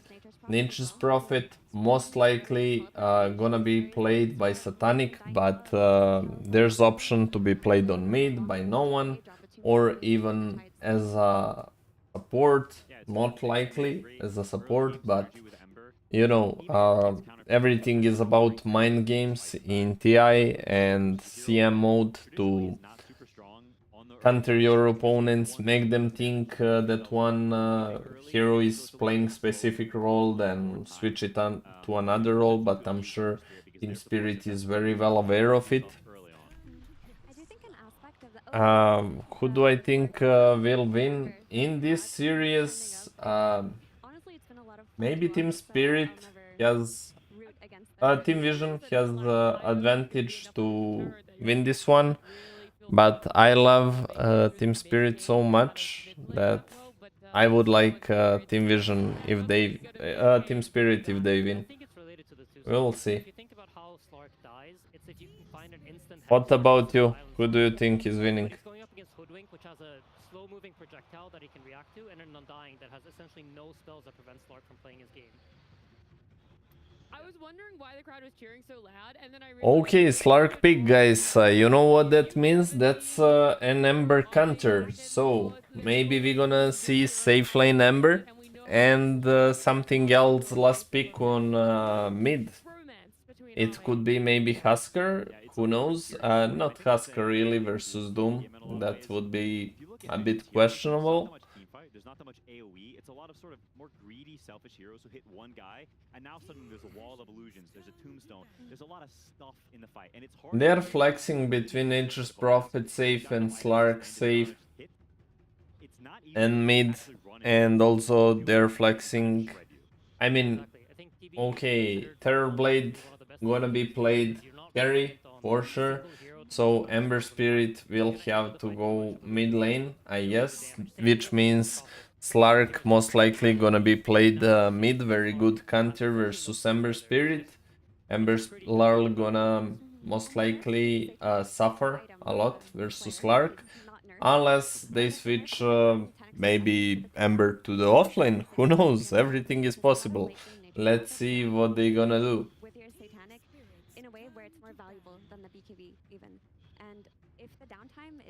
Yep, Ember is decent versus Nature, but very, very bad lane matchup versus Lark, so let's see, let's see. It's a very scary lane and a very scary game matchup. Just, I guess, flex Ember to safe lane, like one of the teams did yesterday, is, I guess, Team Liquid, is not a question anymore. It won't happen, because we have Terrorblade already, but there's still potential to flex it to offlane. You know, I've seen Team Spirit do things for Laurel when he's put in Ember versus But honestly, I don't know how good is it Ember on side lanes, because you need those levels very hard. As well as you manage to take enough experience and some boots of speed, earn something like that vessel, you can be very active and completely avoid playing into Slark pretty early on by doing a lot of rotations. And I expect to see very active Ember versus Nature's Prophet, of course. Weird ways of making his lanes fine. We even saw it in the previous game when he played the Sand King as Lina. He like pulls away. Hoodwink, Undying, very strong laners. By the way, one thing to mention, Team Spirit are not the best in the early game. They struggle in the early game. They tend to lose early game and they come back in the mid and late game, especially late game. Their team fight potential is very crazy. But let's see, this time around, I guess Undying and Hoodwink are ultra strong laners and gonna provide pretty decent side lanes. Ember on mid, once again, don't think we'll be able to do much versus Lark. What OG did? OG got out even in the group stage. They performed very poorly. It's his guy. I feel like when Primal Beast was first released into Dota and the hero was absolutely busted, he was playing it in every single pub and he was spamming voice lines and just laughing at you as he's running at you. And, like, they were like second worst team by performance, I guess. They went, I guess, 1 and 4 in the group stage and got eliminated really early. Undying is good for early, but late is not that good. Yeah, agree, but he can reliably save very well from Doom, which is a big thing. With Shard, you just consume someone into your tombstone, and he's fine from Doom, so that's a very big Doom counter, let's say. Even if they manage to destroy that tombstone, they will need some time, so you avoided some of the damage being in the tomb. Last pick, Night Stalker for Team Spirit.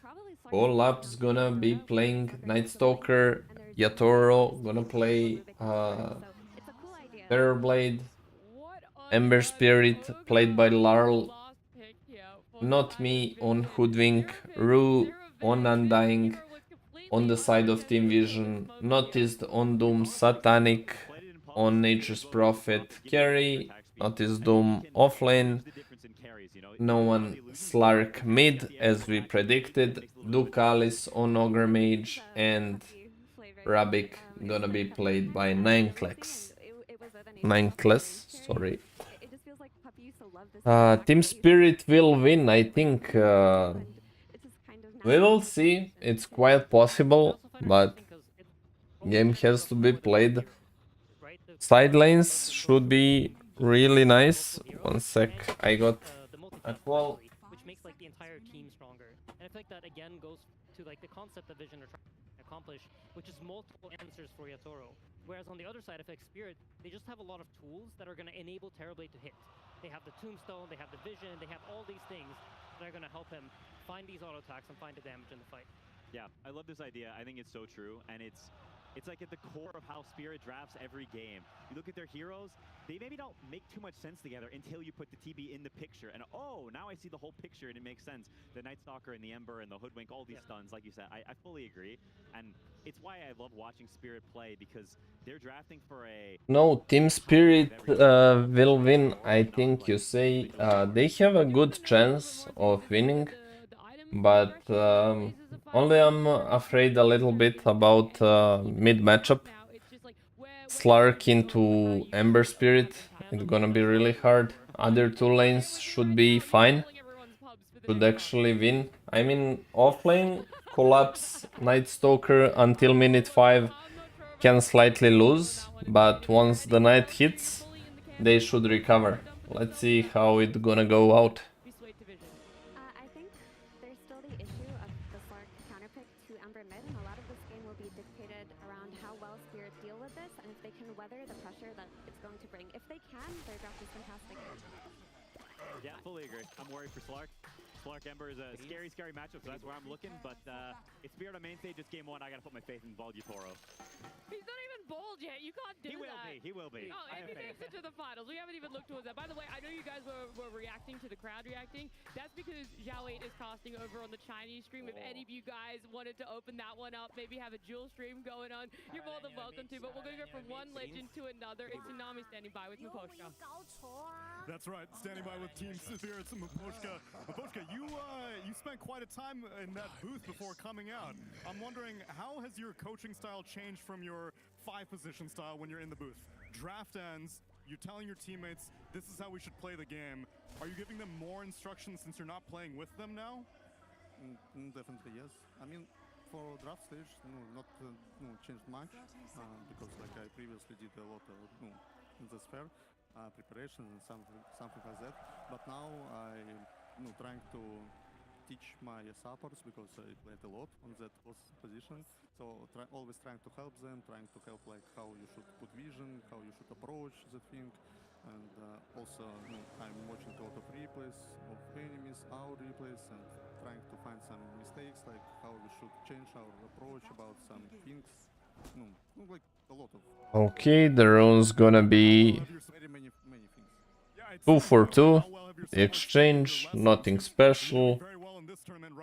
No 9 class securing 2, and Yator and Satanic. I would say slowly. Also, They do it. They're doing it. Anyway. And then how about the lesson of Slark versus Ember Spirit? How are you feeling about that matchup? I mean, we'll see. We played once, that matchup, and after the game, last stage I would never play anymore on Slark against Ember because it's really big nothing after the lane stage. But we'll see how it will go from enemies' view. I mean, I believe in our draft anyway. All right, let's see if the belief pays out. Miposhka, good luck in game number 1. Hearing from a legend of the game, it does provoke the question: what does it take to become a legend? There's no doubt no one actually missing 2 free last hits on the tower. They did so by trampling over the gods of their time, beating players like Puppey and Faith Beyond to claim the Aegis. You know, Magic, Team Vision sign, I see you are cheering up for Team Vision. Basically, as educational tip, if you see Ember picked and you wanna play Slark mid versus him, there's how you should play it. Basically, you're playing on taking your salt water shiv and your pounce, so you can regen up and keep harassing, stealing stacks. That provides more than enough regen for you. You're maxing salt water shiv.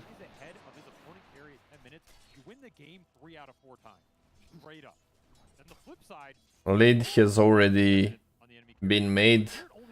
10 and 6 versus 4 and 0. You see how Larl gonna actually struggle on this lane.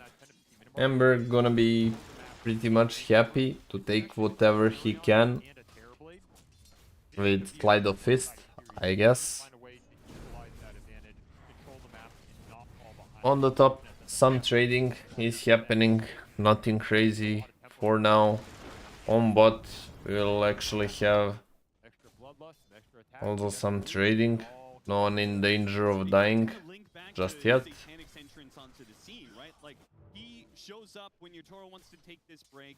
He plays for Team Spirit, right? And Team Spirit went from the slow kind of, as we predicted, this collapse. That is looking like your first blood. Satanic, beautiful body blocking there with the tree. well, let's rewind a bit. It does kind of link back to Satanic's entrance onto the scene, right? Like he shows up. We have a first blood being made by Satanic. Really nice blocking with the trees. And also, as we predicted, there's possible to struggle with Night Stalker first 5 minutes while it's daytime, but he should recover later on when the night comes. the Ember, he has the toughest matchup mid. How do you block the base? This lane stage is incredibly rough for Spirit, and it comes down to who is going to salvage that. The Terrorblade? Like, does this have to be some crazy Toro game where he's the one making some moves, making something crazy happen? This is not you have to mid metas to get through the lane yourself. Yeah, we heard a lot of theory crafts in the panel about how they're going to get out of this Ember Spirit versus Slark matchup, and so far, Spirit have not hit us with any of those wrinkles. So maybe their plan is a little bit later on, but so far it's going to be Team Vision running away with the lanes. They're going to win that safe lane. They're absolutely going to dominate the mid lane matchup, and it looks like the off lane matchup is going to go pretty damn well for Notice as well. Honestly, it's a two hard loss on mid already for Team Spirit. He gonna start doing that creep drag. That's the best thing he can do. He gonna run away with the creep wave because he is not able to play the lane as well. Top action is happening. Drew gonna get a kill on 9 class, and Drew tried to chase a little bit, but he has not enough mana to continue to chase on Noticed. And Ember just accepts bad matchup. Gonna go to woods, letting full free farm to Slark. No one actually missing quite a bit of last hits on the tower. It's like 4th creep or 5th creep that I see he missed under the tower.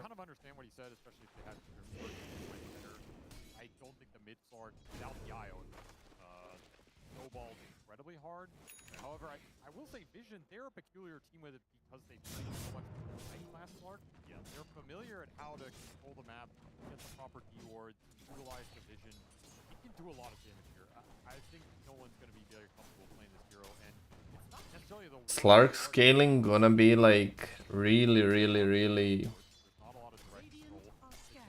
out of control with full free farm that he has.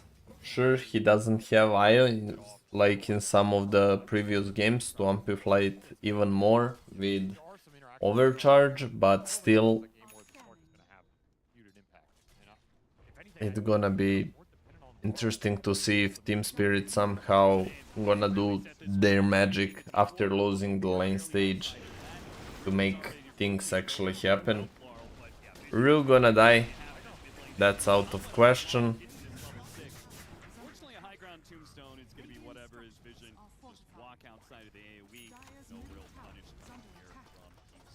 And they gonna form in mid, 6 minutes in, to push with the siege creep on that tier 1 to open the map. This is 2-0. We will see, we'll see. It's too early to make a conclusion. First game looking very Team Vision favorite, but how can we know what's gonna happen in game 2? We actually cannot. Unless they can actually teach here to fight into them, but of course nighttime vision of collabs should read most of the situation. I also think this Slark going bottom is freedom for Laurel. Like, yes, please give me some time to CS mid without getting my regen drained. You know? Notice does have Doom available. You got to be careful if you're linger too long with the Airblade to give up that free kill.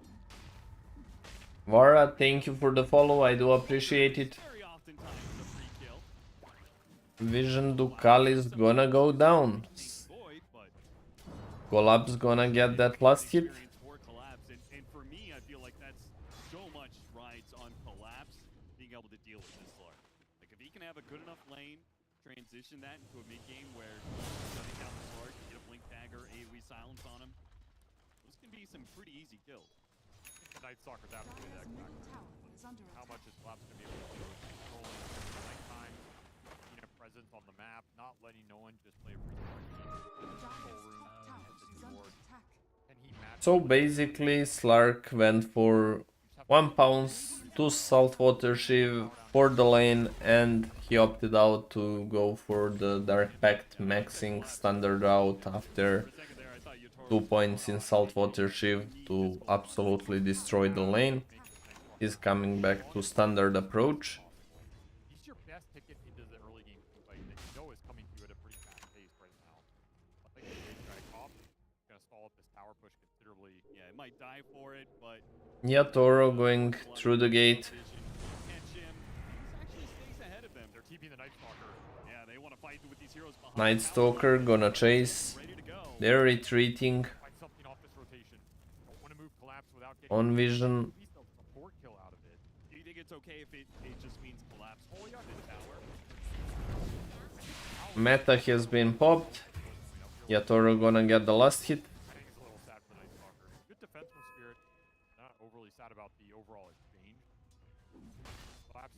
They didn't manage to find the core kill, but they will take what they can, and it was a support tropic. 2,000 net worth lead as the laning phase kind of breaks down Team Vision. Get the lead that is about expected, right? Yes, we're approaching that 10-minute mark, and it is the Furion ahead of the Terrorblade. Shifting to net worth advantage. It's 1.8k lead for Slark.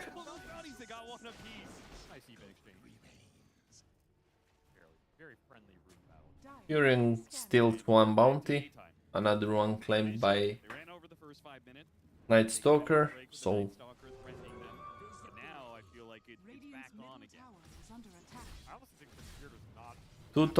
all three top places is being held by Team Vision, but the difference in net worth on 10-minute mark is 2k, so it's not too huge of a deal for now. And also, like, both Yatoro and Collapse are really close to Doom, so they're switching around on the 3rd place, while Slark and Nature's Prophet are holding those first 2 slots pretty strong. And now Slark has Diffusal Blade and Treads, which means he will look for some kills, looking to get aggressive, looking to get that permanent agility stacks going. And it's daytime once again, so it's time for Vision to hit, and they gonna get a kill on Rue. Score is 3-3 for now. Team Vision holding the net worth advantage.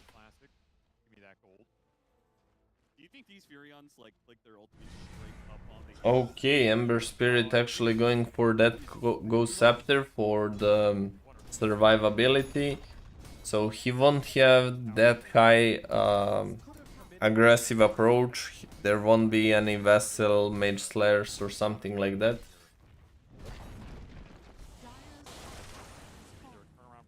Courier with Ghost Scepter is coming for him. He wanna play defensively, he wanna make sure that he can survive and not feed, because there will be Dooms on him, there will be Slark jumping him with the Diffusal.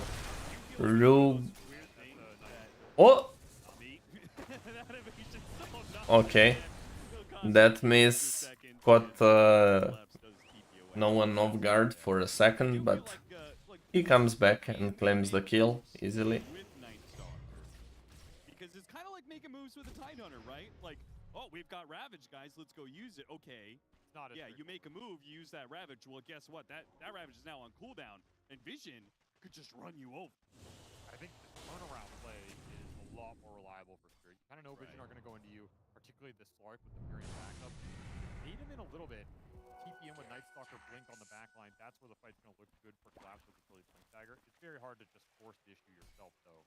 So Vision do have to be careful overextending deep into enemy territory.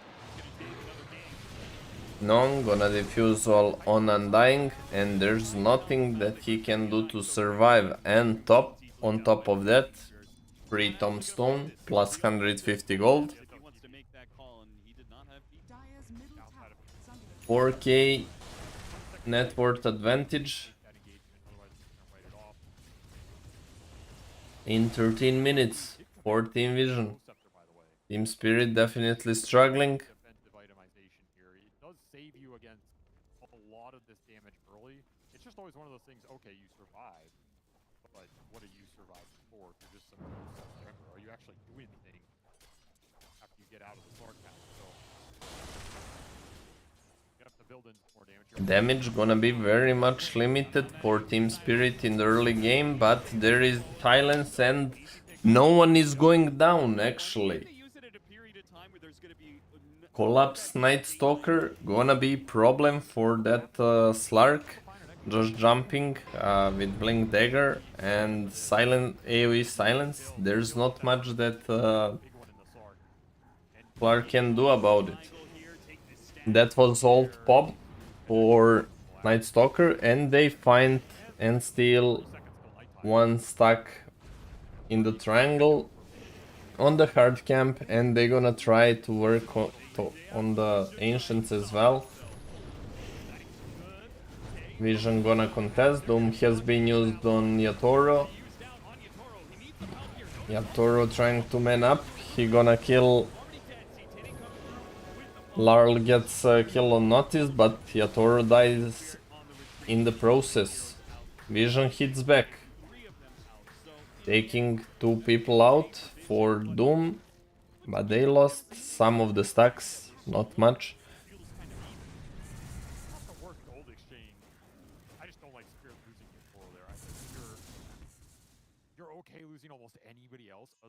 Lunar Nix, thank you very much, but not really.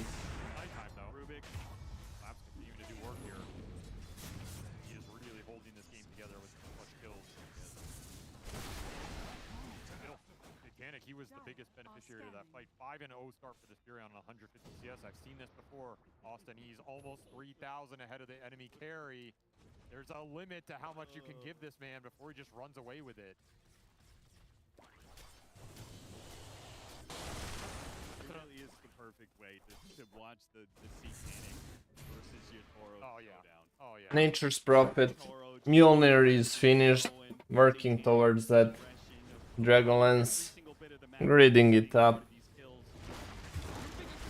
Collapse actually gets a kill on 9 class. He has a Remnant to go away, so he will be just fine. Takes bottle illusion rune.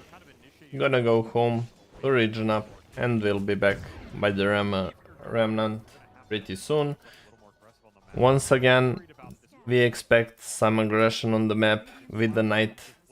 They need to use very well that 16 to 20 minute mark.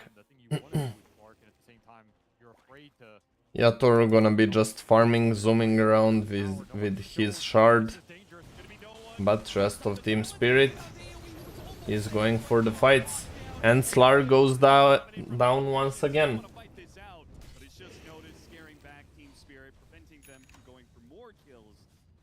They are slowing down that Clark very nicely. Radiance has been completed on Doom. However, Nature's Prophet being 5-0 and 1 uninterrupted, 10k net worth at 17 minutes. It's a huge problem. It's gonna be a huge problem. We cannot forget about how scary Terrorblade is as a carry, and Yatoro definitely knows to play it very well, but now it's really dangerous for side of Spirit. Doom is looking to approach. Will he find a good Doom connection? Slar Cult has been used. 9 class is gonna go down.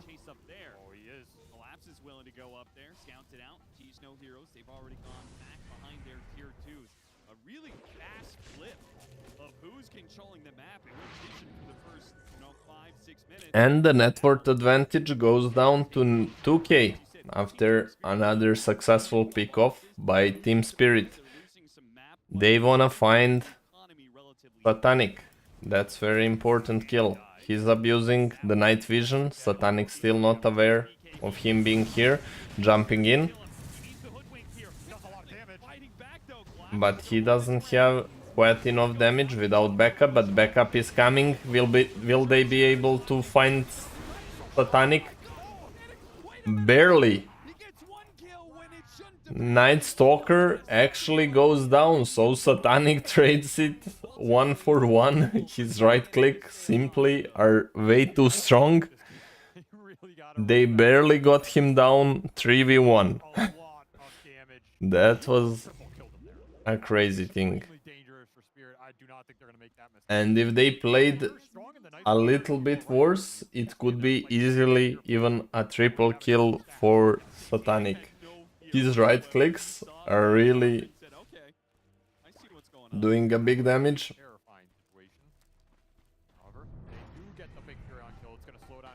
Brighting for Team Spirit. Terrorblade is crazy scaler and Yatoro's one of the signature heroes.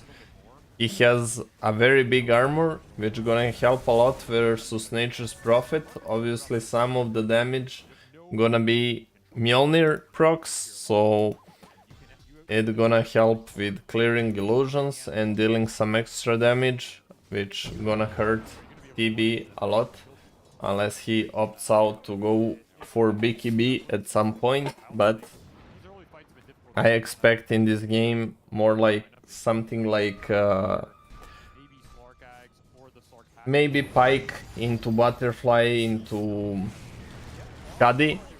Doom gonna be used on Ember, and Ember gonna go down instantly. Will they go for something else? They are actually smoking, so let's see what's gonna happen. Will they find connection? Satanic can connect with teleportation anytime. Yatoro is exposing himself for a second, but he's going back to safety, gonna let illusions do the farming, and he will go back to safety and farm the safe areas.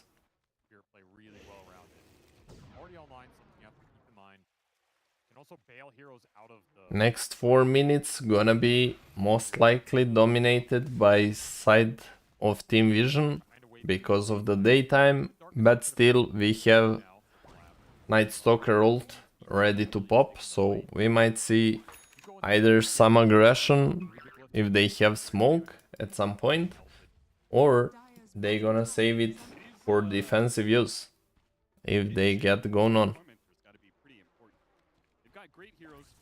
No teams are going for Torm still, 21 minutes in. Both teams are entirely focused on the farm. And Ember is closing the gap, coming closer and closer to Slark.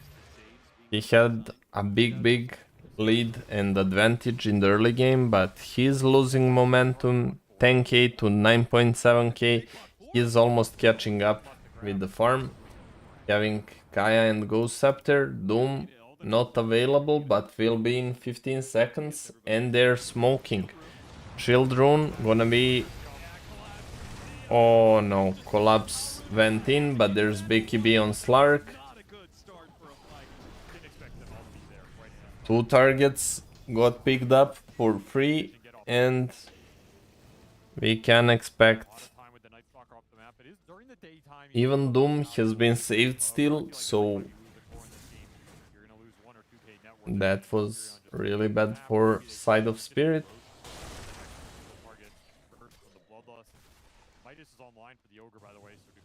Ogre Magi got Hand of Midas, so he will have some tailing into the late game. I think it's about your read of when you're going to try and end this game. If you're going high ground around 30 to 35, you don't want the Midas. You're going to go to the 14 period, the Midas is better.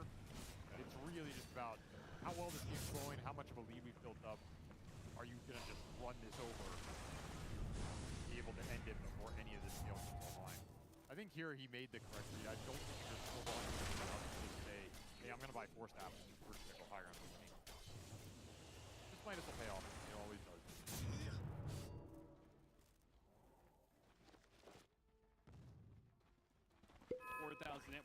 Satanic, BKB available, Mjolnir, Dragonlance, Threads. He's ready to fight, working towards Butterfly next, which gonna really help against TB and Night Stalker mostly. Collapse has been forced to use his ult defensively just to survive the Sprout, because he has his Quelling Blade being backpacked.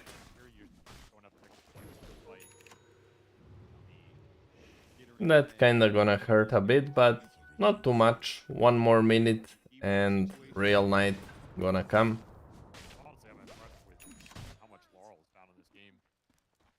I think Spirit did get out of this Ember Lord match pretty well. I don't think that's been the issue here. It's just a question of can you win it. It still looks different. Catches him for tap.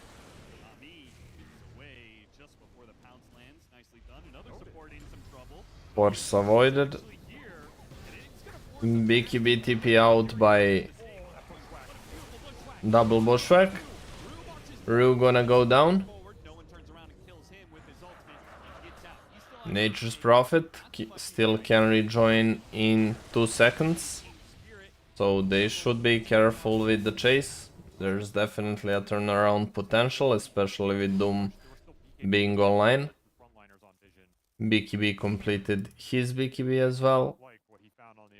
So now it's gonna be really hard for them to find the good connections. Night Stalker working towards his BKB, need a little bit more, but his Crippling Fear not gonna be as scary as it used to be, since they have 3 BKBs on 3 cores. So they can bail out themselves from being just jumped and Crippling Feared. Continuing to close this gap between the Terrorblade and the Furion. I mean, both farm extremely fast. It's going to be Butterfly for Satanic. It's going to be Butterfly for Yatoro. One of them is going to reign supreme here. Nature's Prophet being going for that Butterfly, as well as Nature's Prophet and TB, so MKB. So I think it's a much stronger item on Terrorblade than Furion on average. I'd be pretty surprised if this game. He might. Blink has been completed for Ogre Magi. Lincoln has been completed for Ember Spirit, so I don't know if he's shown it on the lane yet. Might be a surprise factor if Doom goes for him and this Lincoln Sphere has gone unchecked, but we will see. They are smoking. Trying to anchor a position that Spirit can go to. Team Spirit going to try to enter the fight. They're pretty aware that they're in the triangle. Instant stun on to not me. Yatoro and Collapse gonna clean up both supports. Rest of the course gonna be able to walk away freely. Collapse gonna start working on BKB has been popped by Slark as well as Collapse. They should be careful. Doom still online. And Satanic pretty close to join in.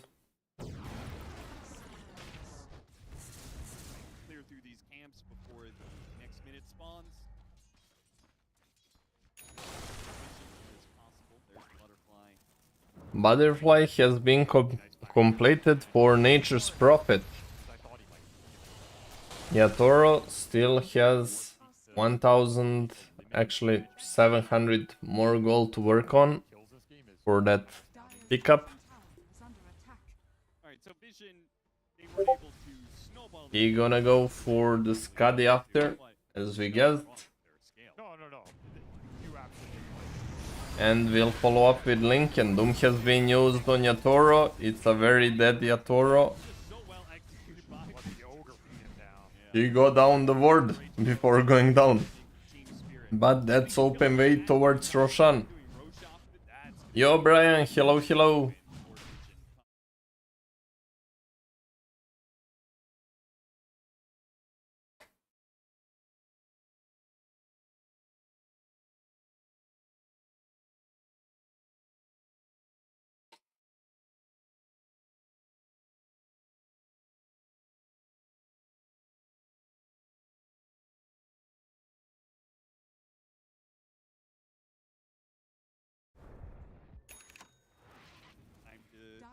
Spirit, the rad, especially as we go into another daytime.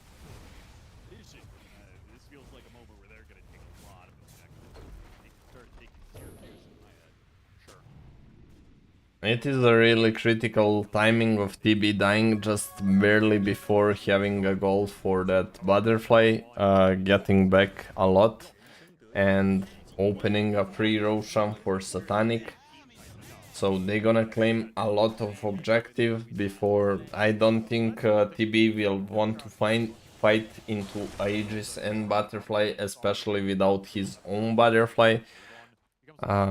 As the game goes late, Nature's Prophet gonna become a bigger and bigger problem, and also Clark scaling is a very strong factor in the late game, but TB, if they both hit same 6, 7, 8 slots, whatever we call it, is different kind of beast. If they main fight Nature's Prophet versus TB in full late game, in full builds, TB will win that one 10 out of 10 times. Still, it's 5v5, Doom is there, but... Okay, Ducalis goes down. Not popping meta for that one. One small pick off and back to farming. Butterfly is complete.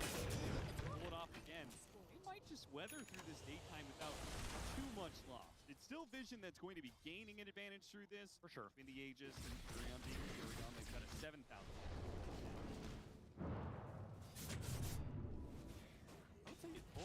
7,000. 21st level on Nature's Prophet.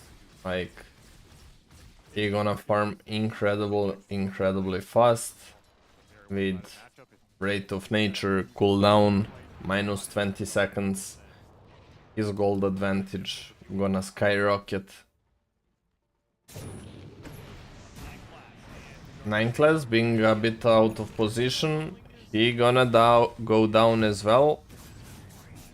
They're bleeding, few support kills here and there on Team Vision, but their cores are standing really strong. 6-1 on Satanic, Slark 4-2 and Doom 3-1. Not too many deaths on any of the cores. Okay, Slark goes in, Lincoln gonna be popped, Doom still available, Doom gonna be used on Ember. Save on the tomb, they work south on the tomb.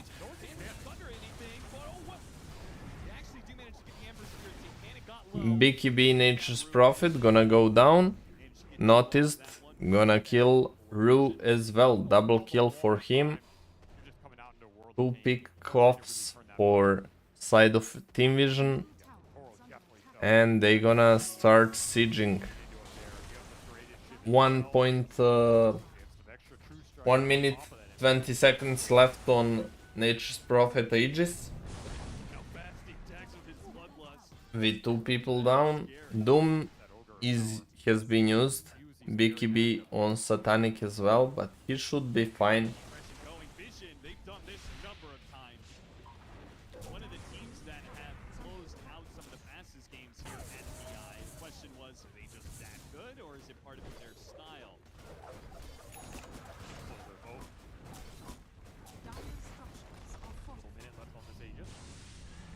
Glyph has been used to delay that high ground push, and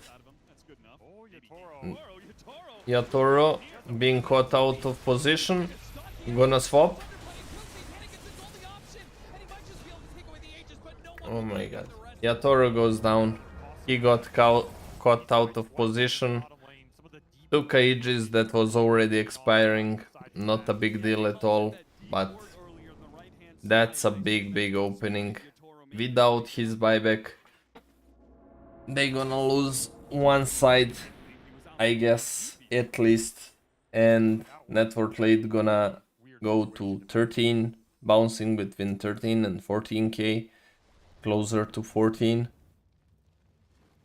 They just expired. You can absolutely still go high ground though. No way this Terrorblade has buybacks. You're not worried about that. 30 seconds here. Easily a tier 3, maybe a lane.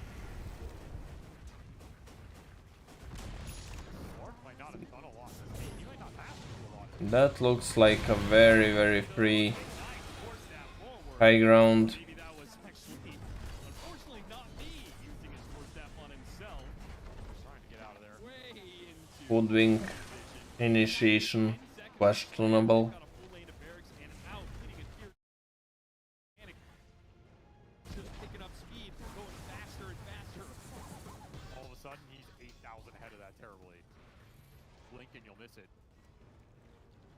You just can't afford bad deaths because the Hawks are playing too well right now, too efficient. They understand their win condition, they understand the game plan. They're not just going to go back to their side of the map and chill for 10 minutes. Let you recover. Nighttime will strike once more. Now this is one of those night times where you're just desperately trying to claw back some net worth. You have to Instead of putting your stamp on the game. You have to get something here. You're very close to some big items too. It's going to be Ags for Laurel. We'll finish it here. 20 gold. You're close. Laurel getting close to eggs. That's gonna provide some pace making in the fights. Big range pickoffs, initiations, playing around his remnants. Got 5 instead of 3, and the range is much higher than it was. Can they do a fight without Yatoro? Can Yatoro just farm his ultimate orb or just go hunting for heroes? Oh, Hex pickup for Ogre Magi. That's crazy valuable. Together with Blink Dagger and possibility of multicast, it can be game changing, definitely. Get multi-shot on that. Hex gonna be committed on Rue. Rue gonna go down. Ducalis gonna die as well. Doom, thinking about dooming someone. Popped last second because Ember Spirit gave him Lincoln. Collapse going in. Clark pops ult. He has Gem of True Sight. Nullifier available for Night Stalker, but his ult going down. However, it's still nighttime. This Night Stalker was good for the first half of the game. Once the BKBs came out, it's a way different story. You also have the shards up on the Rubik and the Sark, so now you have the depth crouch plus the throw. Becomes way easier to disengage from this zone of control the Night Stalker's proposing. Yeah, they have such single target focus, right? Nullifier on Night Stalker, who's right clicking down Terrorblade. He tried to go for the jumps, double jump on Slark. Psychic Headband, working on the Tombstone. Going out. Tombstone down. Slark ult committed, but cooldown is very little, 30 seconds only, so it's gonna reset in no time.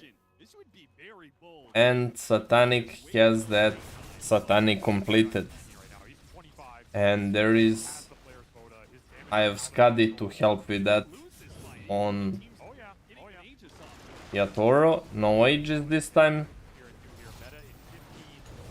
He got forced up in. BKB has been popped off. Both supports gonna die. Collapse down, goes down as well. Meta has been finally popped. They are working on Satanic. Can Satanic die? Satanic is down. They're chasing for more. No one dies as well. Double kill for Yatoro. Rest of the team gonna be safely out. They lost second side of the Rexes for this, so triple buyback committed and the lane, so it's overall win for Team Vision for sure, but some signs of life being shown for Team Spirit as well. Will they be lucky enough with the fast respawn? No. Roshan, absolutely the longest respawn time. Really unfortunate for them, but they work on tombstone save. Ember going in.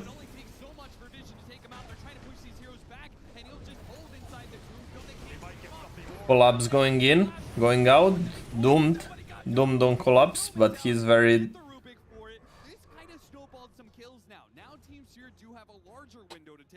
Doom has been committed to finish Collapse, who were very little health, but they do not have time to finish this Roshan. It's gonna change the side.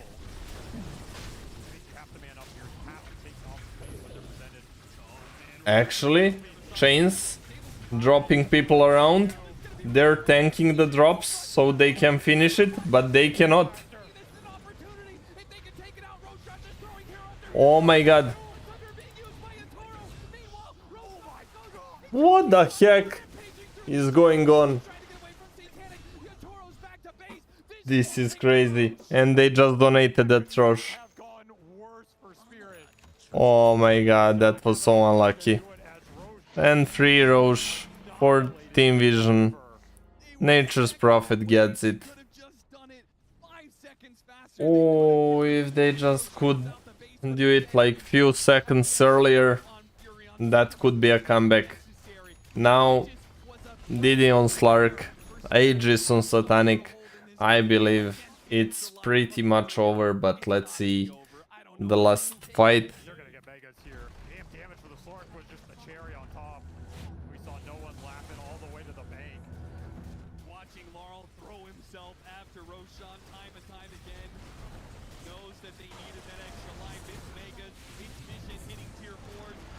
Ember gonna commit his buyback.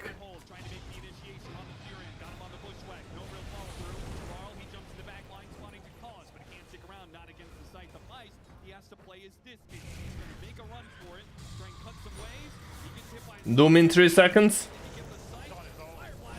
He got doomed. No buyback from Larl.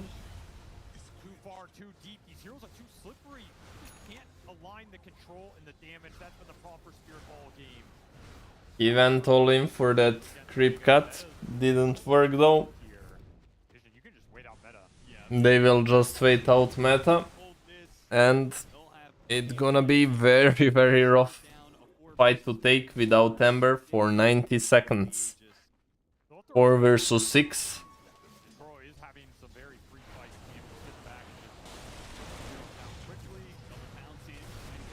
Double pounce used. Pie committed on TB.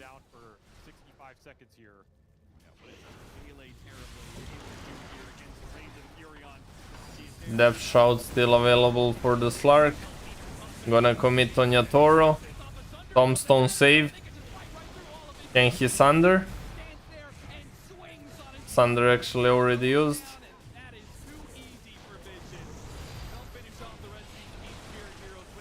Team Vision gonna win the first game. GG has been called. 28 to 20. Final score 35k net worth advantage. When they're behind, they recover. When they're ahead, they snowball. And then in weird games like this, where it kind of feels even for a long time, it feels like they're always the team that Brainy Boxing, thank you for the follow. Snow, 2-0 prediction. We'll see. This is the game one. One game more has been needed to be played. We are waiting for it. So let's see.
Basically, this game was pretty close, even though Team Vision looked like dominating entire time.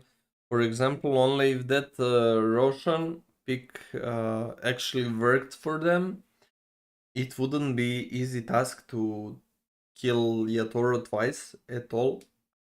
And I guess they could actually snowball out of that Roshan and make a crazy comeback. But it didn't happen. Got a bit unlucky with timing. Roshan walking out on like 5%, 3% of HP, not being able to finish, handing down a free Roshan with they tanked many throws intentionally to slow down Roshan going out and got completely destroyed there for that reason. It was good tactical choice to stay in the pit on his way and getting thrown few times, but they just couldn't really finish it in time, and that pretty much costed them a game. However, Team Vision dominated entire game, which is quite expected from Slark versus Ember, but huge shout out to Larl for being able to play that match at all. Hello, who joined the Discord? Hello, it's me. Oh, Akira, welcome, my bro. How are you doing? It's me, brother. It's me. I was fixing the headphones and the voice settings. You watch? I see you just in my menu. So Yeah. I was watching basically Team Vision versus. Who won?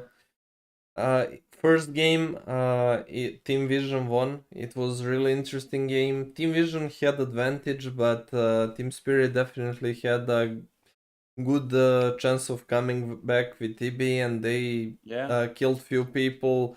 Almost came back, and they were working on Roshan. It was quite a little bit too late because Roshan was about to change side. They tanked like 4 or 5 throws by the Roshan in the Rosh pit just to slow him down with going out. Unfortunately, Team Vision just came in time to basically reset, and Roshan went out on like 3% HP, but whole Team Spirit squad was low from throwing again and again by Roshan, and they got killed there and they lost the game eventually. Donated 3 Aegis to Satanic Nature's Prophet, and that was GG. Again, so many mistakes. Yeah. I mean, we were talking about it yesterday, about how pros makes a lot of mistakes, on the tournaments. Yeah. I swear they better play in pub. I swear.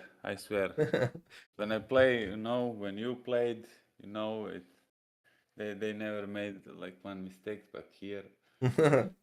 No, you don't just see the mistakes, but I although know. it's a higher pressure, I would say, on I stage, you're playing versus freaking organized 5-man team, playing versus Team Vision. Mistakes are naturally being made. I know.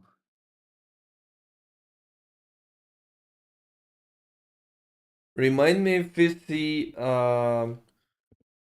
first pick Ember. I wanna play Slark for sure into that.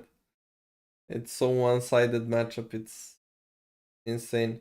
I used actually even before this tournament, long time ago, when I see Ember to play like Slark, Ursas or Monkey Kings on mid. Nowadays I kind of forget about doing it. Although it's almost always in the pub last pick mid, so you don't really have clue. But if I see Ember, definitely getting this Slark. So one-sided matchup. Yeah. Are you gonna play or you are keep watching I its pause? wanna watch entire series. There will be Okay. one or more games. What about you? Okay. You know, I think I will play. I need like I played like 4 games. I think I won 1 and lost. It's yeah. I played 4 games. Won 1, lost 3. So I needed that That 3 feeling games. of I wanna come back. Brother, I I need needed that 3 redemption. games for numbers, you know? Yeah. I was 6.849, you know, but you know, I got greedy. Yeah. So actually, I had matchup. You talk about Slark versus Ember Spirit. Of course, Slark was in my team. He was 112.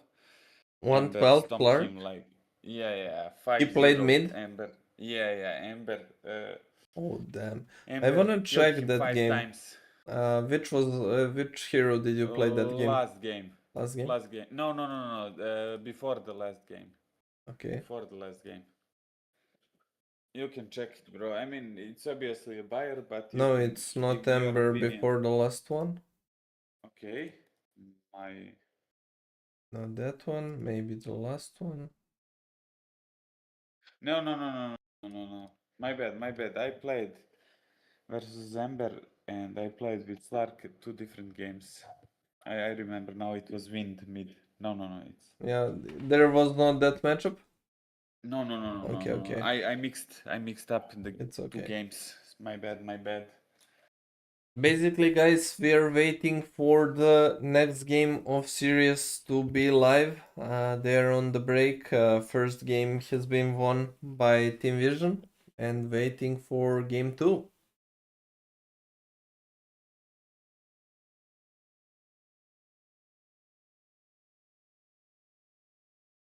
Well, good luck in your next game. Hope you gonna win. Yeah, I'm playing position 4, Snapfire or Mirana, ultra greedy build, you know. I'm gonna do what they've done to me, brother. I have traumas, you know. No distillers, only after rush. Yeah. My God, brother.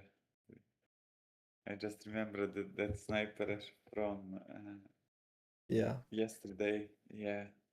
Rushing Gags, then going Maelstrom. I mean,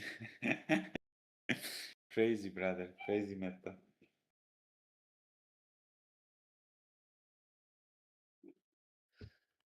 How long is the lasting TI? Sorry, can you repeat? How long will it last? For Today, today, I mean. until 23rd. Okay, how many games today? Yeah. Let me check.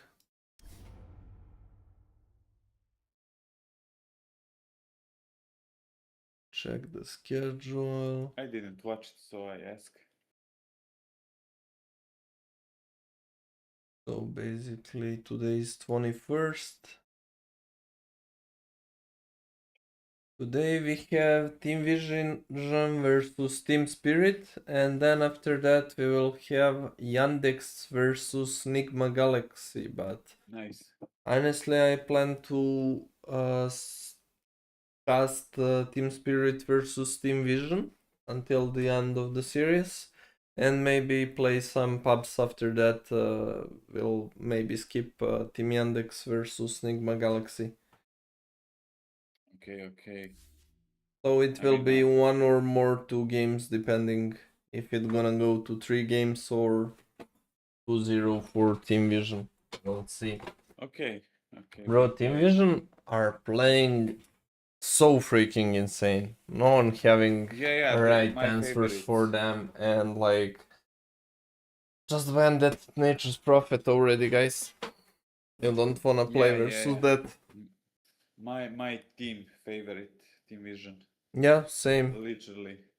Probably everyone's.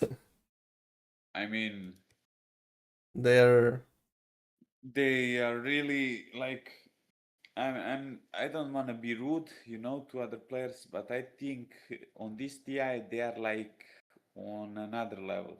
I mean, above everybody else. Yep, So definitely. from what I've seen, so Yep. basically, yeah. Basically, just a thing if people will figure out how to do something versus them, how to outplay them, what to ban. But there's too little bans to, ban everything that should be banned, and I don't know. No one actually found a way to play into them. Yeah, they play like.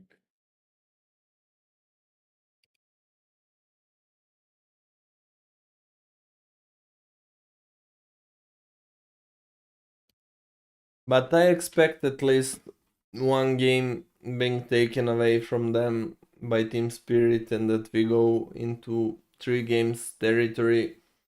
If they 2-0 Team Spirit once again, they did it already in group stage.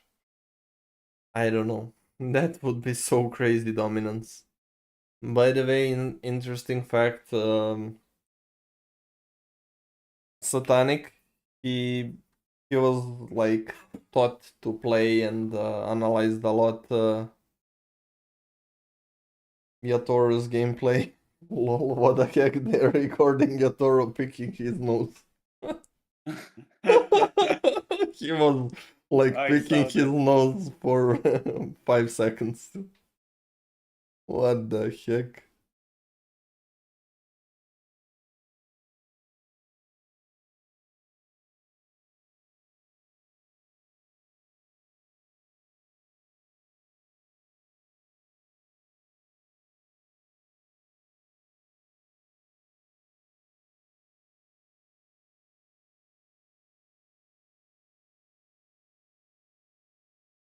I mean, who cares, bro, if picky nose gonna distract you entire game, who cares? Pick it out, bro. I mean, Satanic is my favorite carry on this TI for sure, brother. He's performing, how to say, he's farming like everybody's dream, Yeah, like yeah. he's like farming simulator, Bro, study his games. You like to play carry.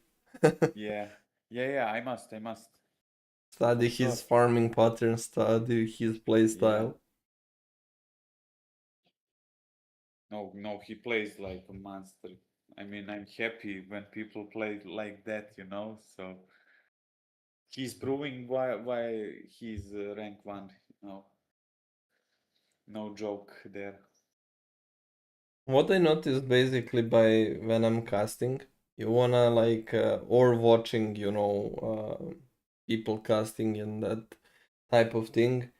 You pretty much don't learn too much because you're watching everyone a little bit, switching over to every single action. Exactly. If you really wanna study, then you have to just spectate player perspective, and that's it. You don't care about anything other what's going on the map. Exactly, bro. Minute 0 till the throne dies, you have to watch the player perspective, nothing else. Exactly.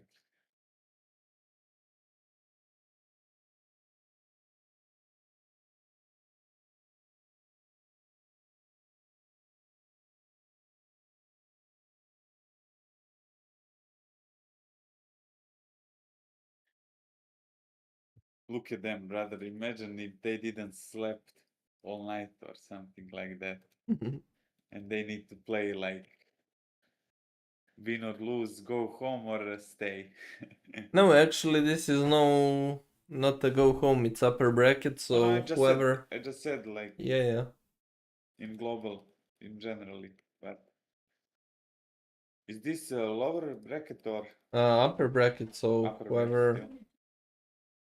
Okay. whoever wins is going to top 3, and whoever loses is going to the lower bracket, but will have another chance Yeah. to show I off. saw that, but I didn't, check it because If Team Spirit drops out to the lower bracket and even come to the grand finals, it would be like, grinding toward end final seeds versus Team Vision, for example, which is very well expected. Then it would be like, okay, we are good, we are going to finals, but now what? We lost like every single game from that team. What we gonna do? Mental aspect of feeling like underpowered. Also, like if you watch the ladder, I guess all 5 players inside of Team Vision are in top 30 or top 40, something like that. In the world, which is like crazy, you see one player we play and we say one player of being like top 40 and we are already like, oh damn, we play versus top 30 player, damn, or we have top 30 player in our team, pug. But imagine having like 5 of them who are playing organized Dota, not a pub shit. How do you even approach? Pro Dota is so much ahead of solo pub grinding. Yeah. Different level.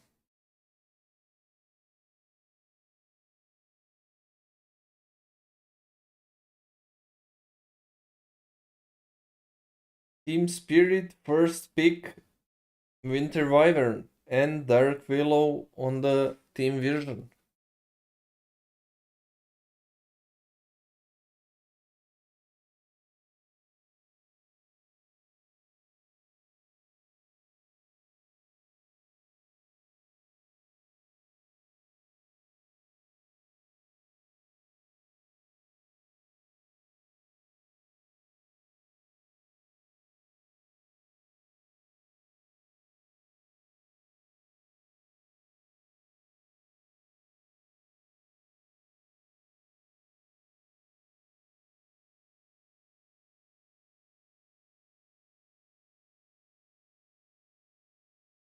No, thank you for the follow.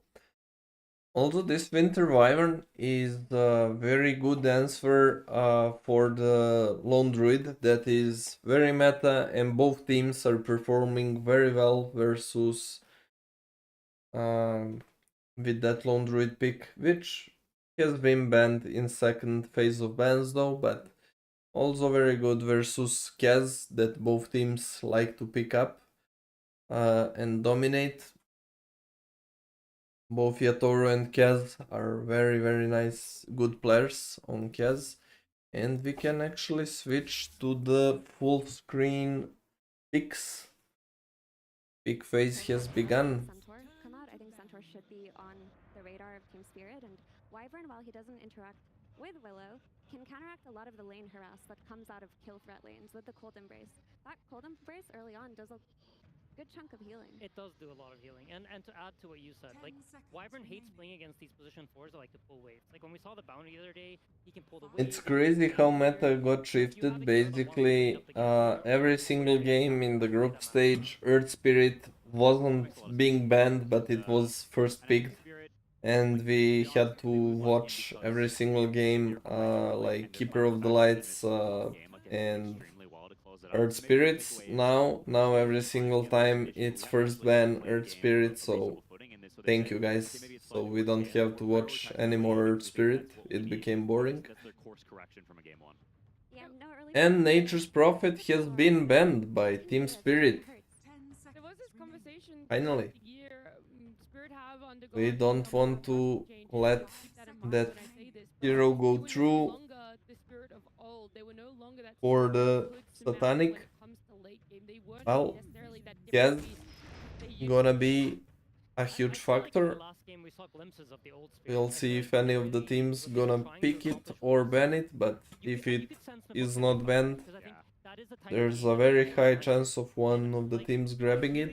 Doom has been picked up for Team Spirit. A lot of the right things. It just unfortunately came down to these a couple of small moments that completely flipped the game. But this time around, I think, like Mira said, they're not putting all their eggs in one basket. They're going Doom is a really strong pick because usually that Satanic is just unstoppable force and you really need to have something to deal with him. Team Vision grabs Draw Ranger. We didn't see too much Satanic playing Draw Ranger, but we saw almost every game Yatoro first picking in the group stage that Draw Ranger. So it's like both pick and ban versus Team Spirit at the same time. But Drow Ranger is just insanely good against this hero because he does damage through Scorched Earth and through Infernal Blade. Neither of these spells is far ranging, so you just kite him and you slow him, and if he runs at you and he tries to get close to Infernal Blade you, well, you just slow him and you walk away. So he has a really hard time really doing damage to you. Also really good pick versus Doom. Draw Ranger can kite him very nicely, hard to close the gap in the laning stage. Brutal harass compared with Undying or Dark Willow. They will have very strong lane. Make Collapse's life a little bit easier. I feel like that's usually one of the most common approaches against Undying is just you try to avoid the lane. Adding Drow on top of it even makes it more, you make you more inclined to do it. Doom does have a pretty decent recovery though. Like he has a way to farm jungle camps pretty fast. You can stack farm. If you think about how Iron Wing plays with Doom, it tends to not be so focused on the lane, but also like how do we recover this hero quite effectively, and that's usually when you look more towards heroes like Rubik and stuff like that. The insane is saying basically they will probably watch oh, Phantom Lancer, third pick for Team Spirit. I think that was XG that picked it. It was the other way around. Yeah, right? I think so. Okay, interesting. I mean, this hero is great against all three of these heroes. There's very little AoE, it's very little ways to kill the illusions. And Manta is super good, which is what PL wants. He wants a game where Manta makes him invincible. He gets rid of the silence, gets rid of the roots, and can doppel away. The real worry is the heroes that counter PL are offlaners. It's the big chunky guys who sit there and they kick you out of lane and they own you and they make you sad. That's what's good against PL, stuff that clears the illusions, and the offlane has not been picked yet. And so while it's amazing PL game against these three heroes, there's two heroes yet to be picked that can potentially screw him real hard. I feel like mid heroes also fall into the category of what beats PL. PL isn't so much about the carry matchups per se. Like obviously he's good against Drow, but the heroes that cause issues for him are going to be mid and offlane. That's why Doom's kind of cool though, right? Like Timber has been picked as an answer for PL. from the mid lane seem a little bit harder to pick things like I'm kinda surprised they picked PL so early. don't want to play into Doom, and they just It's a hero that you want to have no counters basically. because Drow has the hypothermia with her arrows. It doesn't work on PL. Like, what's that? There's too many PLs. Okay, so you're like, it does, but it doesn't matter because of the HP. I mean, it and how many- works. Yeah. Obviously, like, it's an effective item, and if you combine it with, like, some Mjolnir or something, you'd have a way to play against the hero. But there's so many illusions that it's not, like, necessarily... It's still PL favorite. But you can just disjoint it with Doppelganger, right? Yeah. Oh, well then, yeah, that definitely does not make it feel good at all. She'll still buy it for sure, and it is like the route you have, and it's a great itemization. You know, you do what you can, and you're looking for the other heroes that are upcoming to do the the brunt of it. But Drow Ranger, if she's got help on her team, is not that bad. Like the hypothermia is something you can spot the real PL relatively easily with those stacks, so it's not all bad. But I mean, there's the Timbersaw. It's the hero you're expecting. It's the kind of thing you're looking at. And at the same time, while Spirit does have the double prong scaling, you know, they've got a Doom that goes late, a PL that goes late. They've checked those boxes, but do you get Raffle Stomp? Does Vision just run you over? Because you now got two cores that want to farm for a long time. They're not good at making moves to other cores. They're selfish heroes. They want people to make moves to them. And Vision, we've seen the tempo that they can bring. that's a big question mark now, is how does Spirit actually survive the onslaught that's coming? Yeah, this Timber pick is very strong in this phase because Winter Wyvern. Let's ban Monkey for the Team Vision, and we're looking for Team Spirit last ban. Let's see what they're gonna do. On top of whatever target that it is, and this Timbersaw to me feels like Only 7 seconds of reserve time. on Timbersaw where he's just completely carried. Yeah. At this TI, he's been a bit more quiet. They where banned it's kind of Pango. a mechanic show, but only a month ago he was Definitely a strong hero versus PL from mid. Okay, last pick is mid pack. It's the wave dragging, right? The wave dragging for Doom.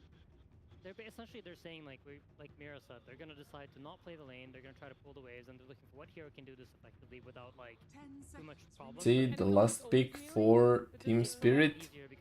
They do not have reserve time. Only 1 second. They need to pick fast. Melee heroes tend to be faster. Clockwork is one of the faster heroes, and that gives you an edge in that regard. Night Stalker gonna be the last pick for Larl. Larl is actually gonna play Midnight Stalker. Collapse gonna be offlane Doom, and Yatoro Phantom Lancer. So it is something that people have dabbled with in the past. Definitely a very strong pick versus both Pack and Draw Ranger. Night Stalker only exists for half the game. And so there will be big chunks of time where the sun is shining and he doesn't do anything and your other guys are farming. So I'm always a little bit skeptical if Puck chills, he doesn't feed, and you don't get this snowball rolling from the Night Stalker, then, well, every 5 minutes you don't do anything for 5 minutes. It's also one of those games where, like, I look at their heroes and they're gonna silence them with Night Stalker, but then where's the damage coming from? Like, PL's gonna want to farm, Doom is gonna want to farm, and we talked about this concept about connecting cores, and when you look at the cores from Team Spirit, and this doesn't really... Early game doesn't really look convincing, this game, for Team Spirit at all. Team Vision definitely have better, well-rounded draft, but let's see if Larl gonna be able to snowball and do the moves very early on with high levels coming from mid. That's the biggest playmaking potential. Winter Wyvern, not really good early playmaker. Clockwork can set up few things, but cannot effectively gank on Puck, honestly. Until hookshot at least. We will see. Doom, pretty greedy hero together with Phantom Lancer, but I think both mid and safe lane will be pretty solid. Alrighty, we'll see how game 2 plays if they go to the late game, I would say it's all Team Spirit. It's hard to deal with this Yatoro Phantom Lancer, but will we be able to get to the late game at all? We will see. Find in tournaments that early losses help you out in figuring out what your team may need to fix as you get deeper into the playoffs. I mean, there's not enough games actually in this group stage. We only played 4 teams before we went to the playoffs. So losses do matter a lot. I think losses actually build the team that actually does win the tournament. But in this case, like, we're just trying our best to do whatever we like the most. So then, in terms of what you tried to develop after the group stage, since you lost so few games, were there any things that you were like, we need to work on this, we need to improve on this, or were you just doubling down on the things that you already are doing well? Mostly double downing, but we weren't doing the things correctly anyway, so there's always room for, you know, improvement. So we were just trying to figure out exactly why we weren't perhaps capable of doing it, everything what we wanted. So yeah, we're mostly like trying to force our playstyle. And my last question, I heard in the Chinese interview that you did with Dove after game number 1, draft did not go according to plan, and so you had to just start improvising. How often is that happening during this TI where you're like, all right, first 2 picks, not sure what's happening, I need to start figuring out of a backup plan quick? I think I'm aware of craziness, and I do like to do crazy drafts from time to time, so this is not anything, you know, unrealistic for me, so it's fine, you know. All right, something crazy seems to be happening in the game, so Puppy, I'll let you go as we get into game number 2. Well, if there's any man Okay, there won't be any clash for the runes, look like. careers in not me being able to secure one rune with Clockwork. They were good last year. In fact, they had podium finishes for 3 of these players. Something Satanic getting another one. Yatoro and Drew. So 2 for 2 trade on the runes. Winning your very first TI. But what's also pretty rare is back-to-back podium finishes after your TI debut, and that is on the table for 3 of these players for Team Vision. Certainly making a run for it here. They are the team to beat right now. They're the team to beat in this series. Spirit have got to step up in this game too if they want to take on Vision and the puppy drafts, because honestly, favor them again. I think their draft looks easier to make moves with. The connections seem a little more straightforward. The 2 or 3 man kill score. I honestly never saw that matchup on middle. Night Stalker versus Puck. I'm not even sure how it's gonna go. Also not being Night Stalker player myself, but Puck is one of the weakest laners. Still, it's melee hero on Night Stalker, and he's really not the best one in first 5 minutes during the daytime, but once night comes, he will be able to make a really good rotations.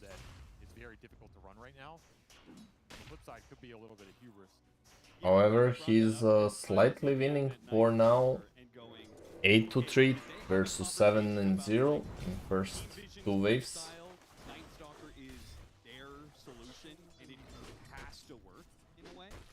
He might have put some extra emphasis on it in this matchup. It is a backline assassin. It is one of those things that can kill unkillable supports quickly, make the game a lot more straightforward to play if you're looking for a numbers advantage. It can also sometimes cause some issues. On other 2 lanes, things are looking pretty balanced for both teams. No big advantage has been made yet. Gave 2 core counter picks. Also not something that I think Yatoro likes to do that often. He doesn't like to put himself in a position where you can decide how much scale he's allowed to have. Draw Ranger having a very strong start top actually. Pulling 7 denies in 2 minutes is a really big thing. So Doom gonna struggle a bit. Brave dragging is happening between towers, separating the waves. Maybe not as much, or at least they were better at securing his game, I want to say. I think this version of Spirit is Drow having full X on one side, and Ducalis actually contesting the pull, so they are getting more overall experience from this lane, as Clock doesn't at all get experience from the Team Vision lane created between tier 1 and tier 2. They're gonna make a go on Ducalis. He's 2v1, gonna pop Tombstone, but Collapse gonna claim the first blood. Tombstone on high ground. They're gonna go for it. 125 extra gold in the pockets of Collapse. And honestly, that's one of the things in this game. They took the Doom very early after that first game. To me, this hero has looked pretty strong on the main stage. It did lose some games earlier today, but I think it was still a force in all of this. Ami making some moves here. Unfortunately, does not have the speed to get the water rune ahead of no one Puck. But trading away a Yatoro Courier, so he misses out on the Gloves of Haste in a matchup that is already quite difficult. Timbersaw. Did you see that coming? When you had all the picks in the world, did you think, okay, Timbersaw's got to be the pickup against Phantom Lancer? I think it's a totally reasonable one. Sure. One of the better answers. You always have Gambit. He doesn't threaten you. This is not a mana burn Phantom Lancer anymore, right? Right. That version, I think, had more gameplay against the Timber. You can take away his mana. This one, you're pretty much just completely impotent. It's also a really good matchup against Wyvern. Wyvern hates playing against Timbersaw. None of your spells do anything to this guy, so it's debilitated the entire lane. Okay, 2 versus 2 on mid. They're going on Larl. Larl gonna die.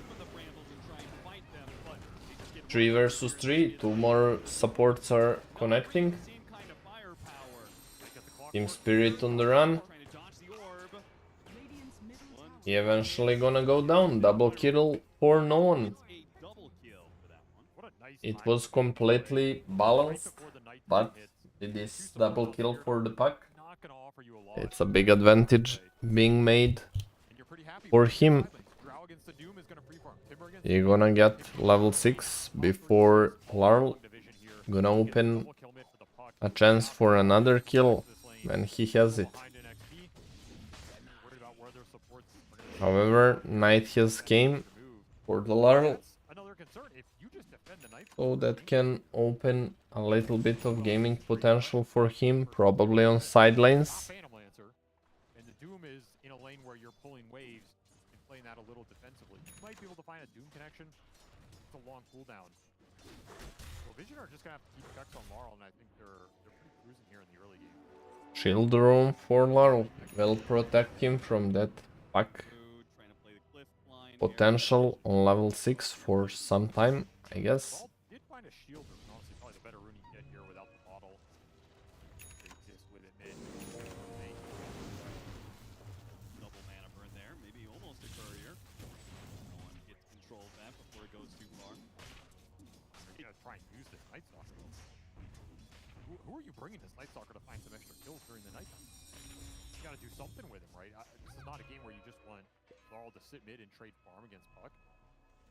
Yeah, in a way, it feels even harder. Okay, Larl is running top, trying to close the gap on Satanic. Looks like Satanic is pretty aware of it. They are going all the way around. They are running through the gate actually, both Satanic and Ducalis. And gonna avoid the gank. They're going through the gate as well.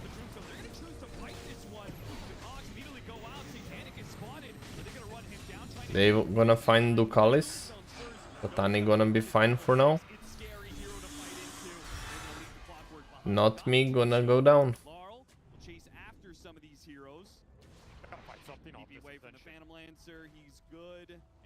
All 5 people being on bot.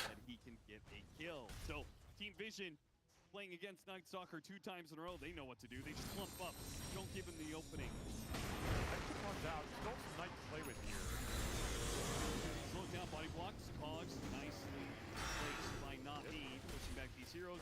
And they're the ones. They went for the They're beautifully defending themselves versus solo kills on Night Stalker, clumping up as 5. He doesn't find really good connections for now, being 1 and 1 only.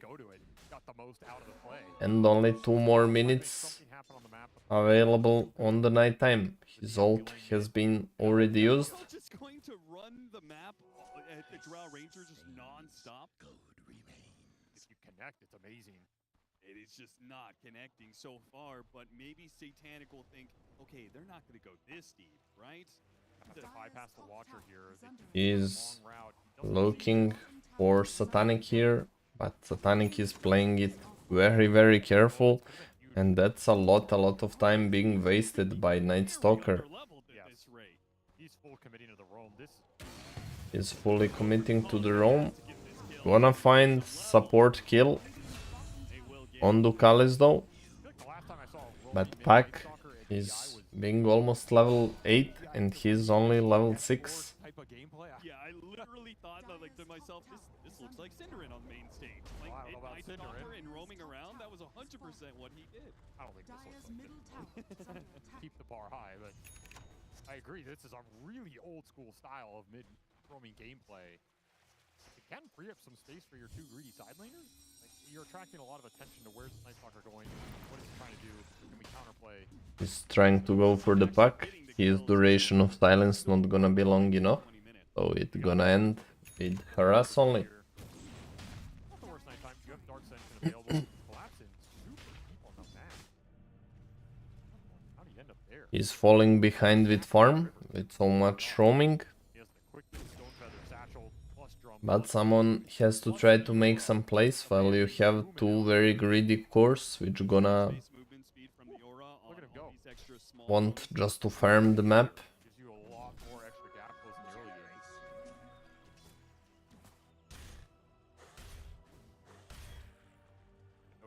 take that bottom tower eventually.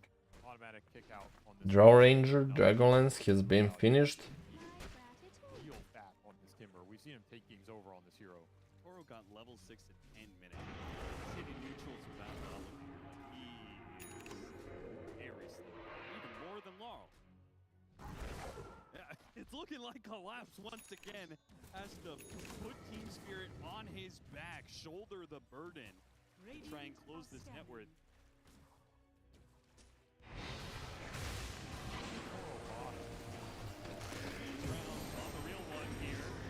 They're going for PL. PL gonna be killed by creeps, but still, nonetheless, gonna die. And return kill gonna be happening on no one. Larl gonna claim that one. Actually, a very good trade for Team Spirit, because Yatoro got denied.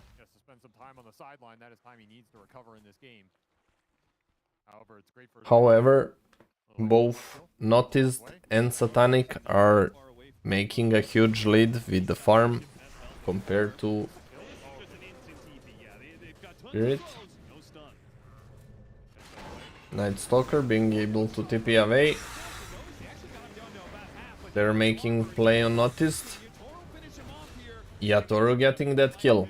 Very much needed to slow down 100 creeps at 11 minutes in on Noticed. Timbersaw really needed to be slowed down. It was level 9 compared to level 6 Phantom Lancer. Phantom Lancer makes level 7 out of that kill. We'll definitely need some kind of recovery plan.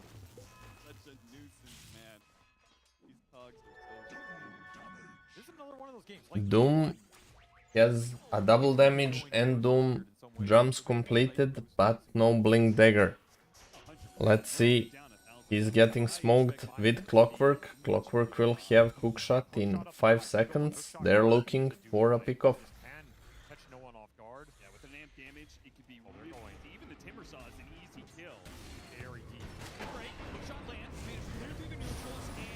And Noticed gonna go down second time in a row. That's a very big kill.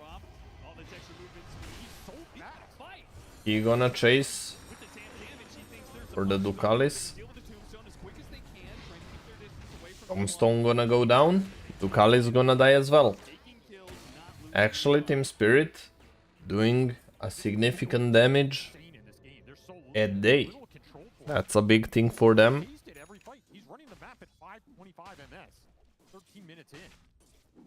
Speed Aura combined with this drum of endurance is crazy move speed they abused in this fight to win it. 9 class gonna go down on Dark Willow.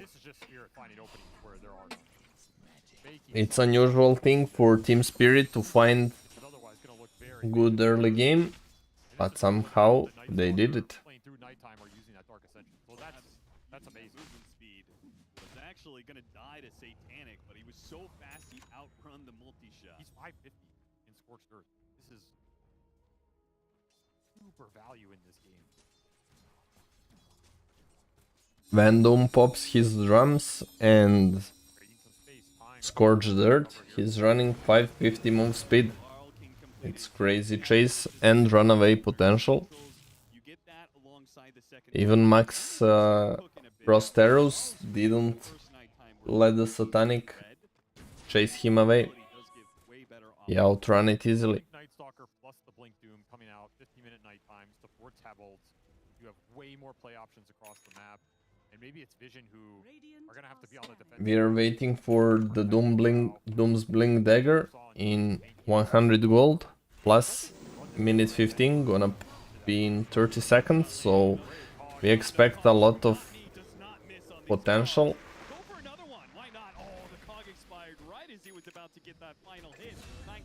Oh, 9 class just dies from last tick of Distiller damage. And they instantly smoke S3. Yatoro gonna farm the lane, but they gonna go through the gate and try to find that Draw Ranger.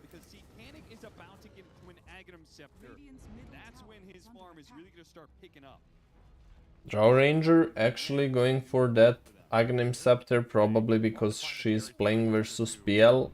Usually on the pro scene, all the pros are ignoring this pick item.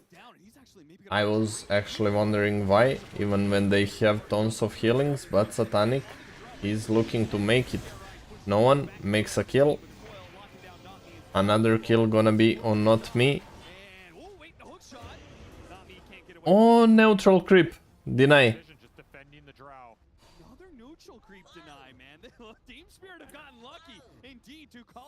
Team Spirit getting actually pretty lucky with 2 deny, crucial denies. Doom still available, Blink online. Doom? Pug gonna go down. Laurel gonna claim that kill. Doom trying to run away. Oh, blink away. Beautiful play by Collapse.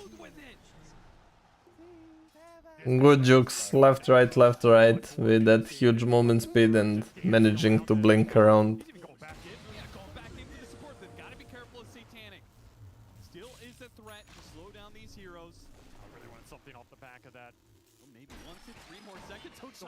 Hookshot lands. They're going for Ducalis. Ducalis gonna go down. And blink away. TP to safety. Log gonna die in the process, but all the cores are fine. Still, despite 12 and 6 lead for Team Spirit, they're still dead even on the net worth, even Team Vision having like 1k or below 1k net worth advantage, so it would be too early to relax.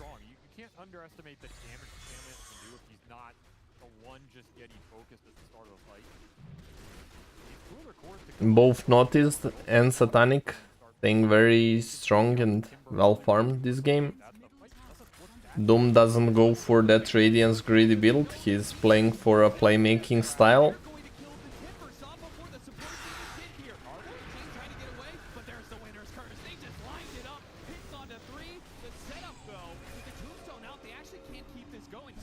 Coil actually misses everyone. Manta dodge from Yatoro was next level. Dodging Terrorize.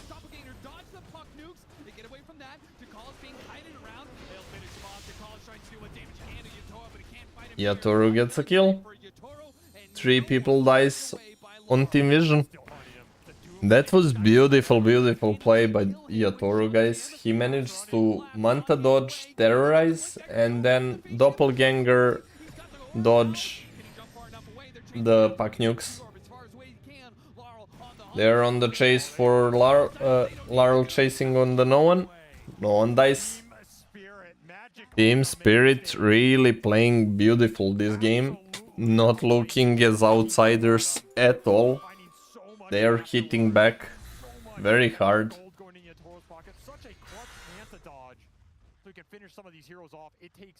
So much time to bring this Timbersaw down that you need all this outplay to convert that fight into a win.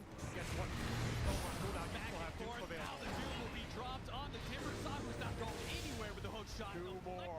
Doom committed on Notice. Notice gonna go down as well. Team Spirit is not stopping. 18-6. They absolutely setting a huge tempo. Vision need to find a way to stabilize. They need to slow this game down, regroup, control the map, and not continue to bleed more kills. This is getting a little out of hand, 18-6. This is the pace, the Team Spirit, they bet on it 2 times in a row. It didn't work the first time around with the Night Stalker, but it's working now in game 2. The crazy thing is I don't even view their lineup as this fast. You look at these heroes on paper, kind of have to... Doom. Yeah, Phantom Lancer takes time to come online. The Doom and Night Stalker can sometimes be a little cooldown dependent. You're really looking to land... The biggest playmaker, little skirmishes. You don't have Enchantress Bane or something setting stuff up. I think Spirit is just the best team, perhaps ever, at playing slow heroes fast. and making the game speed up in a way where it feels uncomfortable for you because you're losing fights while they also have a tremendous amount of scale. One of those games that highlights it. I do not know how Nami ended up here, but he might. Not me. Hook shot. TP out. He gonna be fine. They're dancing on him. They're absolutely dancing on him here. The chat wheels are flowing. The Ags is almost done for the Phantom Lancer. His damage is going to pick up considerably. You still have Satanic at the top of that net worth chart, but he does not have the carry matchup at all in this game. You cannot rely on him to come in and deal with the Yatoro if the Timbersaw gets doomed, if the puck gets found by the Night Stalker. This is the teamfight advantage that Spirit have in this game. The strength of their craft and their counter plays. You have tools to debilitate the other two cores to free the fight up for the Phantom Lancer. Especially if you can get to BKBs. What is your control for BKB? Scepter completed with Manta style for Yatoro. Will he look to join another fight? He gonna bait, and the rest of his team gonna be smoke just around. No one gets out of there. You really have to be careful in this game as fuck. If you get cursed, if you get hookshot, there's gonna be follow-up chain stun silence from the Night Stalker, the Doom, the other support. All of these spells can be death sentences for no one in this game. We'll likely see him go some early defensive item here. I'd say you generally want the BKB here on the puck against the NS. It's expensive. It'll take some time. Puck looking for Aghanim Shard after his Blink purchase. But eventually, I guess he will need BKB as well. It's gonna be pretty unplayable without it versus Night Stalker, I believe. Night Stalker goes in with double damage, clearing up Dark Willow as well as Ducalis. Double kill for him, just like that. Every step of the way, he's thinking about that Satanic kill with the amp damage. He blinks away. No one who's kind of pushing out. Okay, maybe they have vision of me. Don't want to be caught in a coil in a bad spot. They deal with the ward. Not me. They can't even go after him. That's a super nice keyword.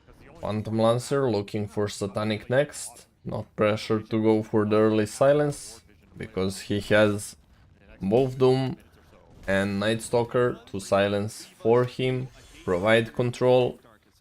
On him is only to be tanky, and he has that slow potential and damage, all inning for the stats. Might go Orchid after that, queuing it for now. I think you can force Roshan with this cooldown. It's just not that fast right now. Otherwise, I think it's tough to find play. Spirit are well aware of the downtime here. They're not going to give you some crazy opening. BKB is done for Doom, so Collapse can push waves mid. He's not too afraid. Very difficult to find the Phantom Lancer. Oh, he's actually going to TP top, kind of where they are. Actually lands here for Nami. He's got a blink dagger, so Beautiful long range hook shot.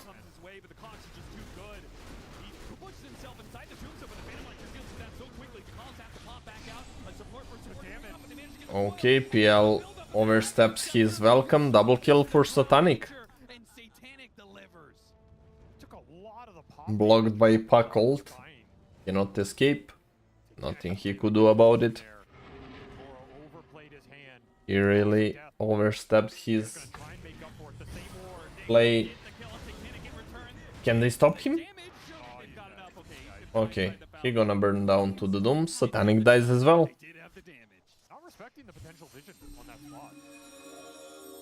Both carries gonna go down.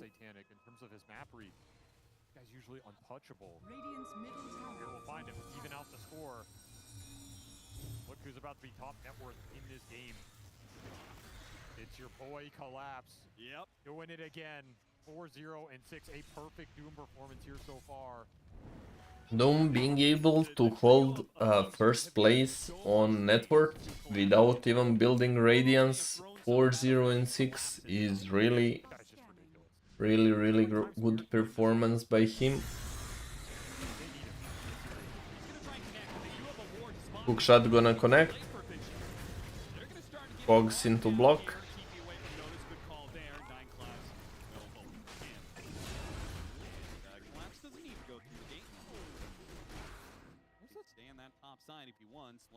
sweep across the map. This is a scary nighttime period for Vision right now. Really scary. No one's playing out like this. He has no defensive item, by the way. Okay, Collapse trying to kill top side while they're also going for the kill onto no one with the silence, but no one barely gets away. A TP out from the Doom. Their lack of stuns are beginning to hurt Vision, that's for sure. They were very close to grabbing the puck there. No objectives being taken. That's the other interesting thing about the game. Just all brawl. All trying to force heroes out of it. Jungle areas. Torment is available. Roche is available. Surely someone eventually wants to try and do one here. He's so obnoxious with the cogs. He doesn't care if you know he's there. He's going to burn you out with at least 2 of them every time. A lot of map control going Spirit's way during this nighttime, especially with the D-wards we mentioned earlier. This is kind of at the end of that 5-minute interval where Vision didn't have another set of obs to get on the map. They're flying blind here in this nighttime. They're very low on information. You don't know if this PL is just trying to use Roche right now. You don't know if the Night Stalker is running at you. So you're very clumped. You're very grouped. You're playing defensive. You need to get this mid lane out so you can just see something in this game. And when you stack so much, it usually means you know, maybe you don't die as much, but you fall behind in net worth. They're not down that much. We'll see how that grows over the next 3.5 minutes. That's nighttime. Right now, Spirit only up by 4K. So they are threatening Roshan in a way. Something Vision kind of have to clump up and deal with. They're definitely getting the clump out of Vision. And Team Spirit not clumping at all. You've got Collapse from the top side, Yatoro bottom, Laurel sweeping through the map, same as the supports, but in different areas. It's rare we see Vision put where they feel they have to just kind of move as a 4 or 5 man ball. Bro, how's your game going? Always looking for some sort of setup play. 9 class. Akira, you still here? Not enough information to look for that type of thing here. See a little something top with this Night Stalker going to the gate. This should let you push out top lane in order to reset the map equilibrium. Still a little worried about the Roche play if Yatoro feels strong enough. Otherwise, you're okay playing a traded map. I mean, surely you're trying to that's what it feels like. Right? Like, you have so much map control. I would be really tempted here. And again, if you're not going to do the Roche, you're just conceding an even map state decision while they have less information to go off of with. It's not going to feel great 3 or 4 minutes from now. But Vision, I mean, in a way it's working out for them because Vision keeps playing to this Roche and Team Spirit's not doing it. Collapse trying to make their job with the Okay, team fight gonna occur. Notice gonna pop his BKB. Still gonna go down to the Laurel. Hookshot gonna connect on Pax. Silence from the draw. Botanic trying to kite out. Satanic goes down. 4 people. Complete team wipe for 0 for Team Spirit. GG is called. Just like that. 28 minutes in. GG is called. Snow. Where are you, Snow? Where's the prediction 2-0? 2-0 not gonna happen. It's 1-1.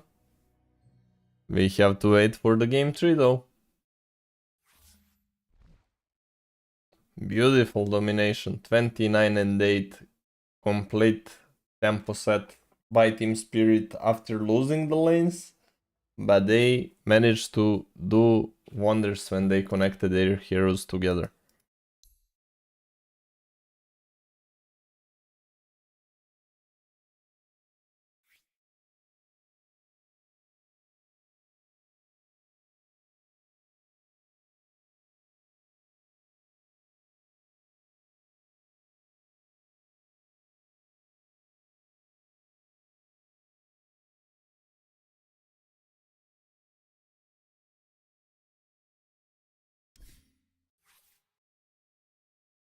We're gonna wait for the game 3 to happen. 1-1.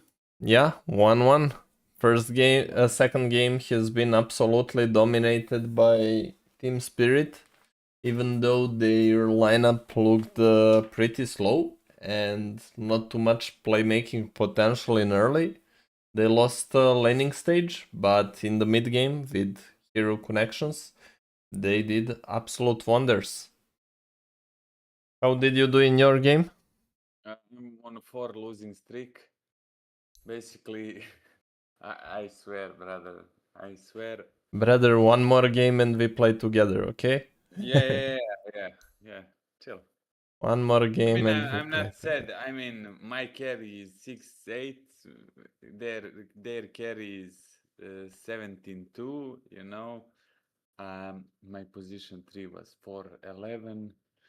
You know, Doom with Midas, useless buyer. I know, brother. But Come you on, know, guys. you know how many times I have been in your shoes. No, bro, you were in worse position. You trust me. I'm crying, but you need to cry more. Basically, we all know like how Yeah. much bad team can bring an I'm close unwinnable to you, games. but you are on another level. You know, your unluck about Dota 2 Basically, I don't know insane. how many people told me that. I don't know, like so many people that know me for a long time agrees on that factor. So it's not just like you, and I'm glad like that I'm not delusional, because there are so many people that would be like, I'm good, but I'm unlucky. I'm Herald because I have bad teammates. Like, brother. Trust me, bro. Trust me. I mean, if I didn't so, you know, I would be saying like you are lying or something, but I was in exact same position with you in party and watch you play solo and you watch me play solo. Sometimes Maybe you remember the times like let's say 6 years ago and more. Basically, you could 1v9 most of the games. yeah. That's why I'm mad because I Me cannot, too. I cannot. I remember those times, you know, lucky times. Like you could 1v9 literally most of the games if you're good enough, and I remember playing on friend's account. It's gonna be unpopular to say in stream, but I had like 53-0 win streak on friend's account who was lower MMR. Mostly I played Storm. I was spamming Storm Spirit with Orchid Rush at that time and completely breaking the map. Probably 40 games out of 53 was Storm spam, and 53 games in a row was won. You know, it was crazy times. But now, if you have even like 1 or 2 buyers, some games gonna be simply unwinnable. You can be Satanic, you won't win it, you know. You can be Nisha, you can be Lauren. You're not gonna win it. And I witnessed that when some like 13, 14k players playing on like 4 or 5k account, and they're playing carry or mid or whatever, and they're just done after 10 minutes. They know they cannot win. They're just done. They see how things goes and they know it's over.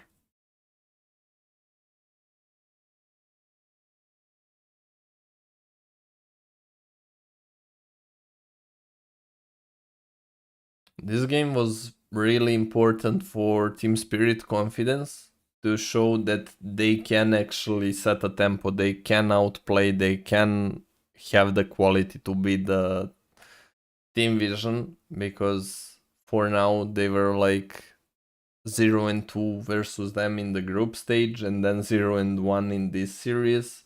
So it felt like they're unwinnable versus them, but they finally found a way to play versus them and bring them down. So now they can regain confidence. I hope Vision will win, you know. I mean, I'm rooting for them. Honestly, I'm not even like rooting for anyone. That's usually my approach in Dota. Like, whoever wins, I'm gonna be happy to just watch very high quality Dota. But And I both have teams favorites. still have has a way to, you know, no one gonna drop. and both teams gonna have a way of continuing to fight for the ages. And I guess Team Vision might have... I would like to see finals between those two teams. And if you ask me, I would like maybe slightly more if Team Spirit wins, because I guess if any of those teams goes to the lower bracket, Team Vision has slightly higher chances to still going to the grand finals from the lower bracket. So that's just my thought process.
One sec, be right back.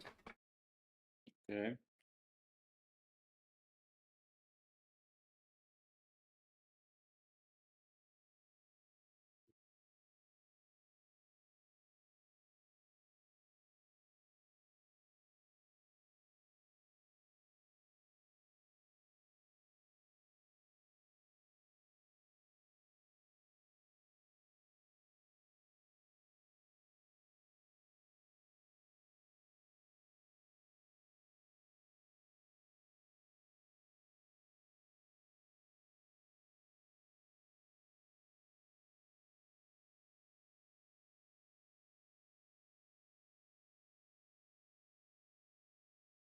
Okay, I'm back.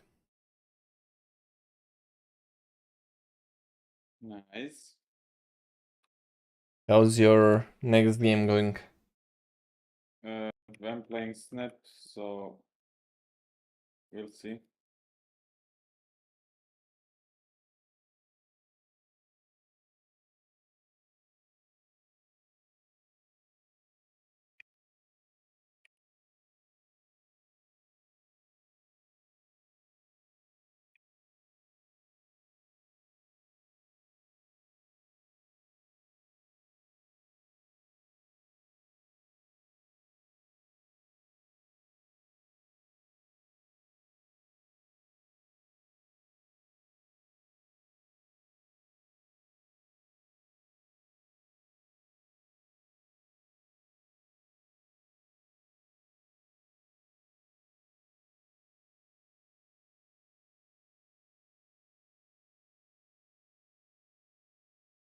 Okay, we see Team Vision entering on the right, and on the left, Team Spirit coming in for the game 3.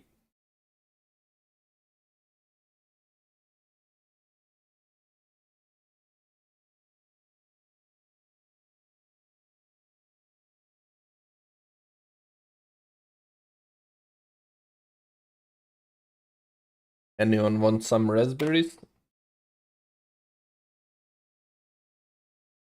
Oh, thank you. I like strawberries more.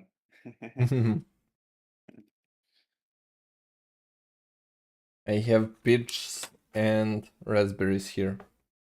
Nice.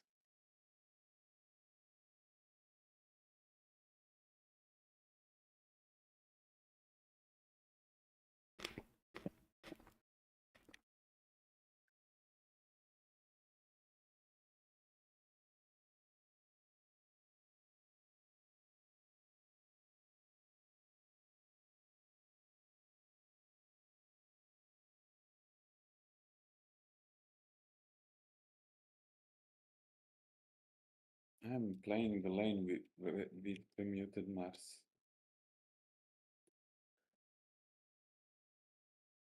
What?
I took.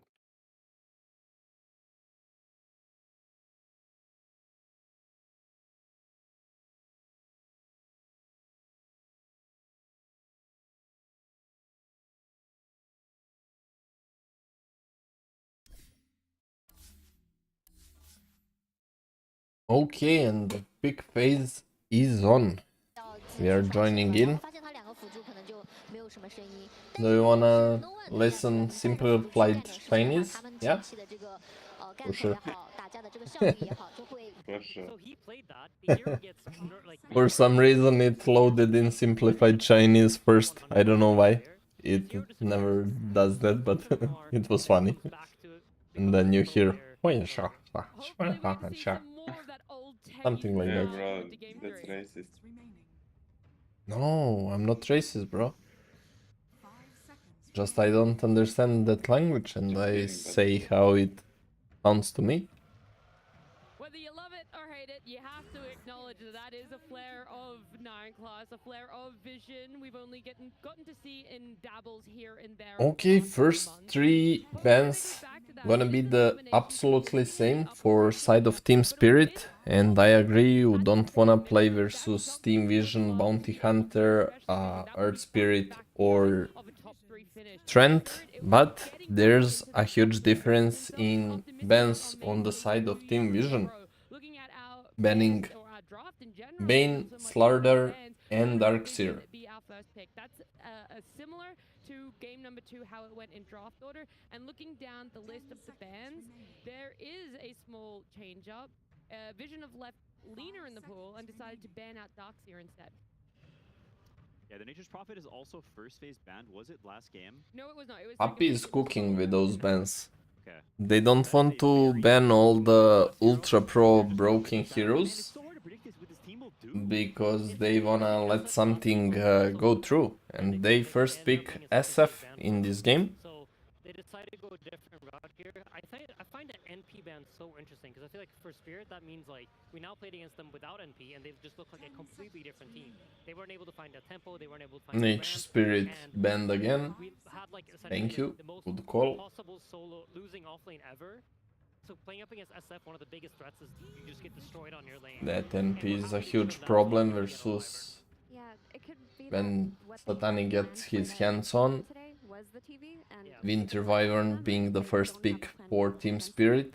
Once again, it worked last game for them, so they decided to repeat. The idea if you come in, you have one strategy, the strategy doesn't work, and you're like, okay, let's not disrespect this. And how the bans move and when the draft happens is very interesting from game to game. I totally agree with that read that like, okay, we're gonna ban it second phase. Like we're okay if they first overall it, but then they lose, they get smacked, and they're like, okay, now we're gonna move it up a little bit because maybe they want to go back to comfort. Like a lot of draft is the ideas and the technical aspects of the heroes, how they match up against each other. But there's another level that is reading what they want. What do they actually want to play? What's comfortable for them? Are they, they're on the back foot. When you're the back foot, well, you go to something that's comfortable, that's chill. And so that ban, maybe there's more psychology than actual like practicality to it. And on top of that, it's like within their comfort, what makes us unable to play our comfort? And it seems to be like the Nature's Prophet, the tempo that it brought, it was too difficult for them to play. And I think this current Spirit, we see it in the last game, and they want to be able to set some degree of pace. They're not as passive as the old Spirit. They're not as okay with Block and Lina followed up bans from Team Vision. The Coddle gets skipped now by Vision, and do Spirit decide to ban it, or is it left through for another phase? Yeah, it's a tricky one. It's very good against Wyvern because you're not trying to pressure the lane, right? He's playing for the heal and the harass like I mentioned last game. Well, Coddle's like, yeah, sure, whatever you want. And he stacks the camps and he gets super farmed.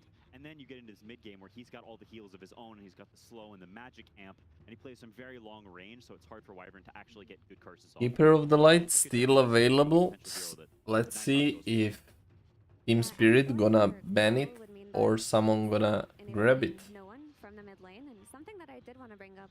Very good flex pick for both teams. He was the solution to PL with his Timbersaw. He got a Dark Willow and he had a very strong laning phase, but he couldn't turn it into anything. And that's very rare from Notice because he had a fantastic performance 1 month ago at EWC where he looked like the best player. Despite Team Vision doing so well, I've just seen him in a better state. I think that might be the case, but I also feel like it doesn't matter if you're Miracle or who you are. When you get doomed, you don't get to play the game, right? So, he was getting doomed. He was the target of being silenced. They were not letting him click his buttons. So, I think that's just where I credit that to Spirit. I think Notice was put in a rough position in that regard. On that note, Doom's won both games this series, and it's got to have gone up in value now. Doom still in the pool. It's funny because last game you picked the Doom blind and then they countered And Keeper of the Light. They are thinking probably which one of the two they should ban. And there's a bit different picking hero and saying counter me compared to seeing a counter and said I'm down to be countered and just walking right into it. Like there's a different feeling to that. Yeah. Keeper of the Light. I mean, Yep, they called it correctly. Keeper of the Light was the next ban. Also, we didn't mention it, but the Coddle is banned. And they have a follow-up pick. So let's see what they're gonna go with. Doom gonna be a bit hard to play into SF, but let's see. Still very strong pick overall. Usually you want to set up a strategy that beats it at the end of the line. It's second pick Invoker for Laurel. Wow, good. Oh. Wow, good. I'm a bit surprising because I think Spirit's not been a team that's prioritized Invoker a ton, but in the same way that a Coddle will be good against a Wyvern because you outrange him and you play a slower fight, it's the same way that Invoker is good against Shadowfiend. Shadowfiend wants to sit there and hit people, and he's a stationary dude, and he's getting Tornado, he's getting Deafening Blasted, Cold Snaps, and getting kited, and so we can't actually get all of his immense damage off, and so I think when you combine that with a Winter Wyvern, it's a lineup that makes it very difficult for Shadowfiend to actually function because he gets kited, and people get Cold Embrace that he goes on.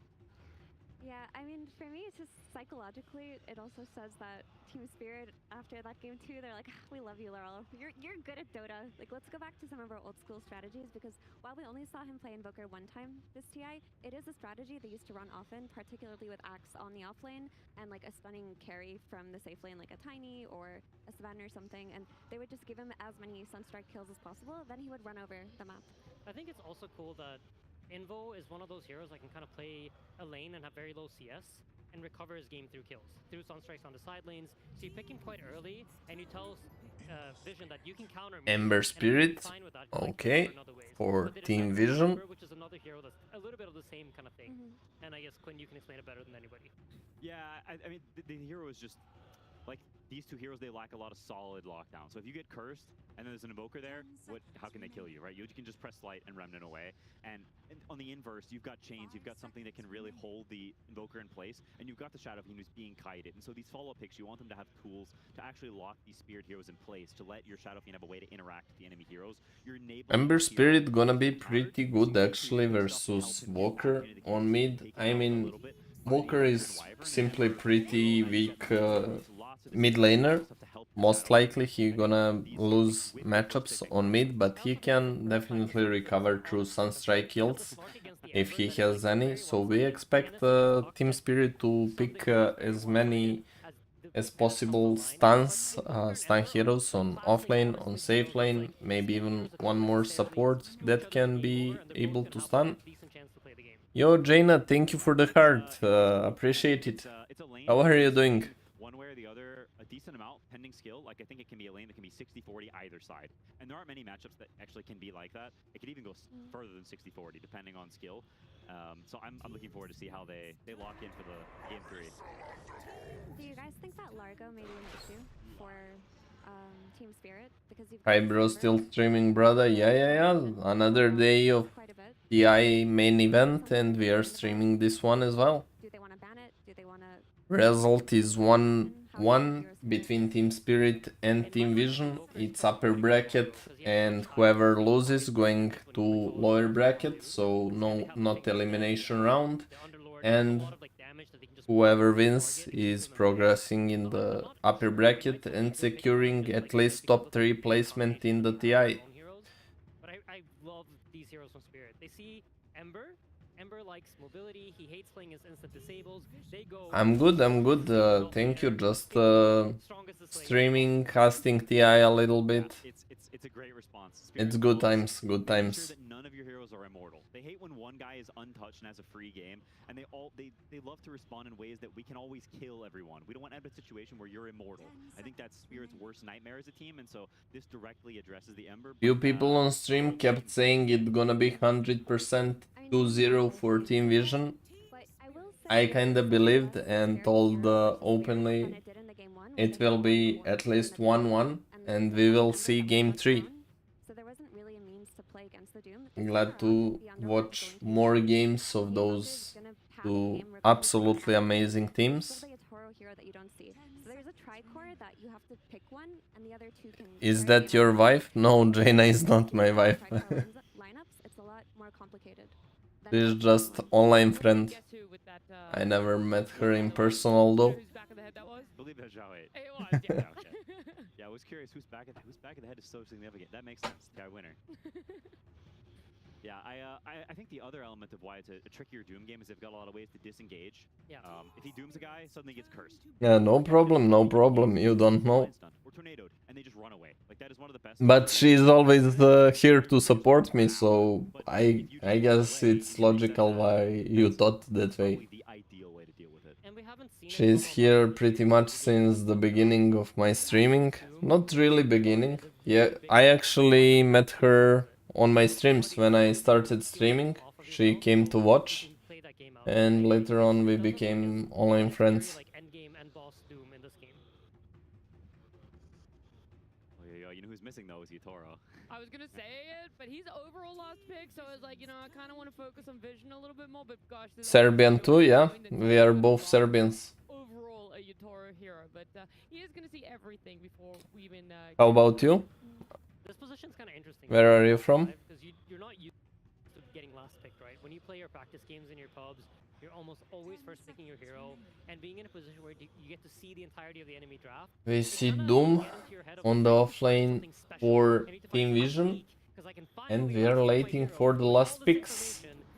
Mirana.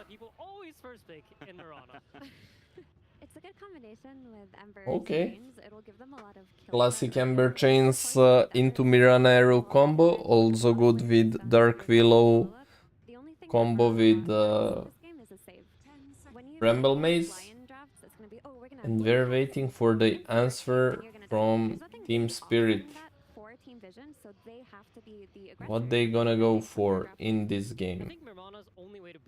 EB is banned, would be really nice pick if it wasn't. Yeah, exactly. So you see PL is still open though. Sven, okay, yeah. They definitely needed as many as possible stuns for the Sunstrike combo.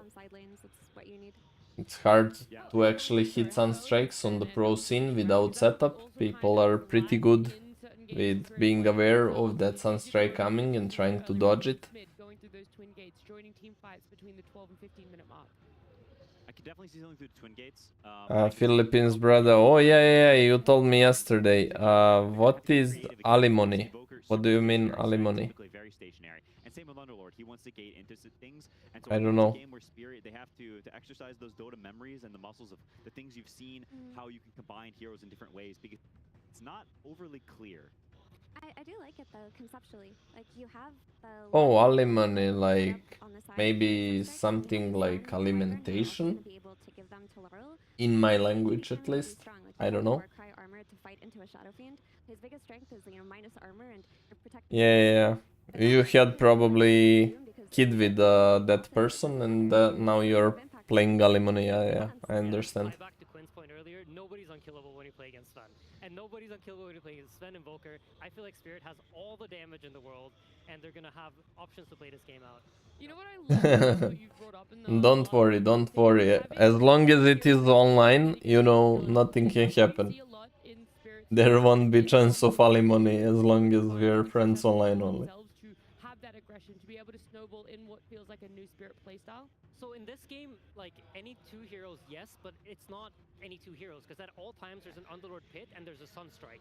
Right. So even if you're only two, you're actually four, and that is a power in of itself. Supports are going to be very enabled to make moves. Yeah, I love Spirit's draft this game. I think it's Take care in the future. One alimony is better than two. I'm Spirit all the way. They're just too cool. And Mira, very quickly, last one. You're also Spirit all the way. You love their adjustments too? Yeah, I love the draft. I understand, but don't worry, I have a fiance, not cheating on her, you know, so no danger for me, but thank you for the advice. Well, the fun and the narrative of our Vision up against Spirit matchup here is the King up against the Prince, and well, we have our own King and Prince. It's Cap at SPG.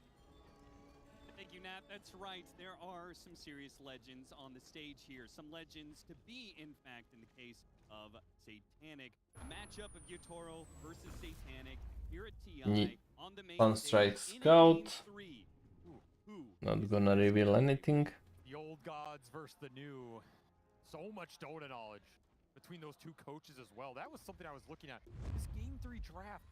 Puppy against Smoke gonna pop around 43 seconds before rune spawns on both teams. Another Sunstrike scouting, not gonna reveal anyone once again. I think this is the closest draft we've had of all 3 games. I think both teams are very happy with Yeah, what can you do? You cannot regret about the things he has already done. I mean, you can regret, but you cannot change them.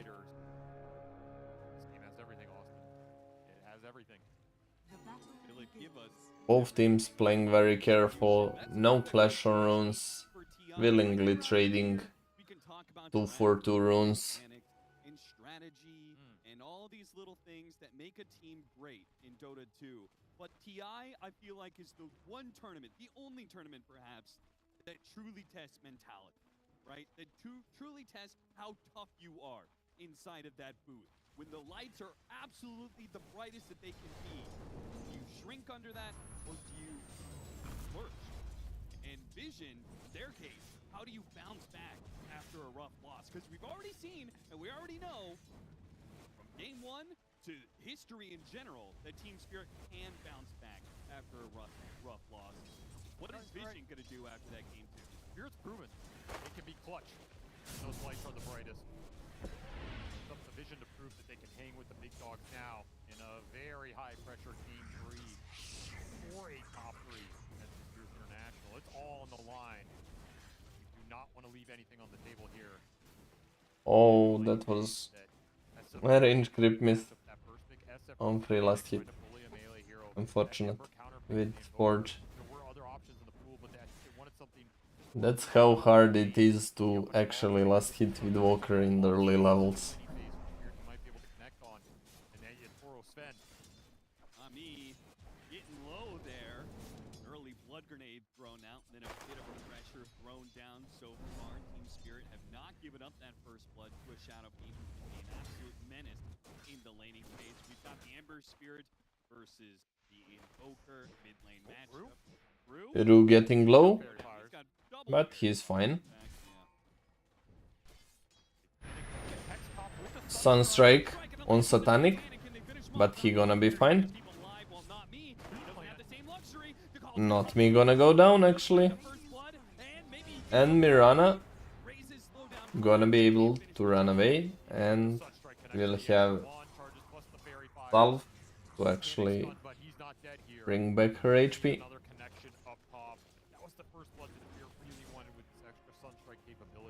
That's a big win for Vision. Carry out some extra regen, stay alive up here, continue to see us with that Shadow. Also Sunstrike committed for that one. And not connecting with kill. Huge win for Team Vision. That's what happens when you pick Shadow Fiend against the melee hero. You either start just raising this hero down. Oh, 10 guys on TikTok. Thank you for being here, guys. We're watching Team Spirit and Team Vision in game 3. It's upper bracket, so one team is going to down lower bracket after this one. No one is dropping out. And another one is securing top 3 placement at least, and have more chances to go to that grand finals. They have multiple carries. I think that's one thing. You don't want to end up in a 4 protect 1 where the Doom target's super straightforward. Sure. Underlord can create a gap against this hero where you get stuck in the pits later on. You can disengage and re-engage. Invoker can do the same thing. Wyvern can also just freeze the Doom on the blink hit and help create that gap. So they have a lot of mechanisms to reset the fight once the Doom goes out. Hold Noticed in place. I am playing with Mango and Clarity. Aggressive style. No mana drain on level 2, making sure that he can double disable. You will see that very rare in the pubs actually, but it's very good. And usually it's gonna go until level 3 without mana drain at all. You will take mana drain on level 4, while on classic pub you will see people doing like 102 and even until like 8 level without hex, which I really disagree. Great pick by Larl, getting this Sunstrike connection and landing a kill. He really needs one, because as we talked earlier, he most likely gonna lose mid, which he's doing right now. 9 and 4 creeps compared to Ember 20 and 6. Walker is simply very bad laner in this patch, and he kinda rely on those Sunstrike kills.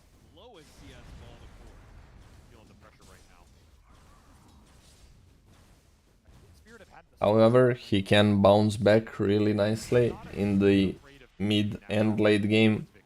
It's just a greedy slow hero at the start. Especially versus Ember, I don't see that he will have any chance of solo killing.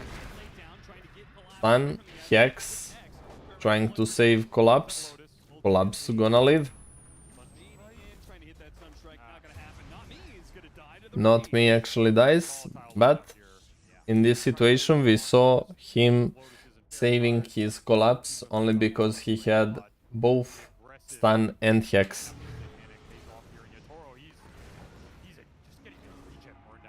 This meta is not that good for Spirit. I like Vision draft more. Yeah. Team Vision definitely doing the best among all of the teams with this current patches and meta, and generally like last year or so. They're on absolute fire as well as on TI. They're showing absolutely best performance. But last game, Team Spirit looked really dominant. Finally found a way to break Team Vision one game. Let's see if they can repeat it in game 3. Some technical problems, looks like. Second pause, second disconnect.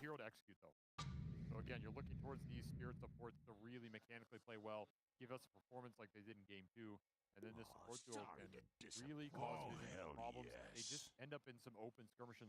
Team Spirit draft can be really scary, but they need really some time to actually pick up some items, while Team Vision looked much better on the laning phase. Laning phase is weak on all 3 lanes, like SF versus Underlord gonna be pretty much stomp, usually. Also Walker. I don't know, Walker in the deciding game is for me a bit questionable versus so good team like a Vision. It's doubling down.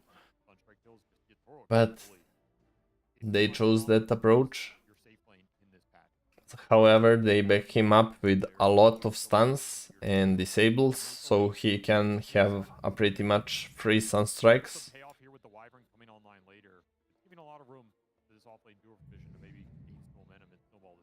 Sven also not the best early laner, but now they are connecting Lion bot as well, and they will try. He stayed hidden in the trees, so they might try to make a kill on bot as well. Let's see if it's gonna work. Also, this pause like gives Team Vision a little bit time to reflect that Lion just came alive, he respawned and he didn't show top, so they might be aware of it. They might back off because of this pause. 9 class, actually playing a danger area.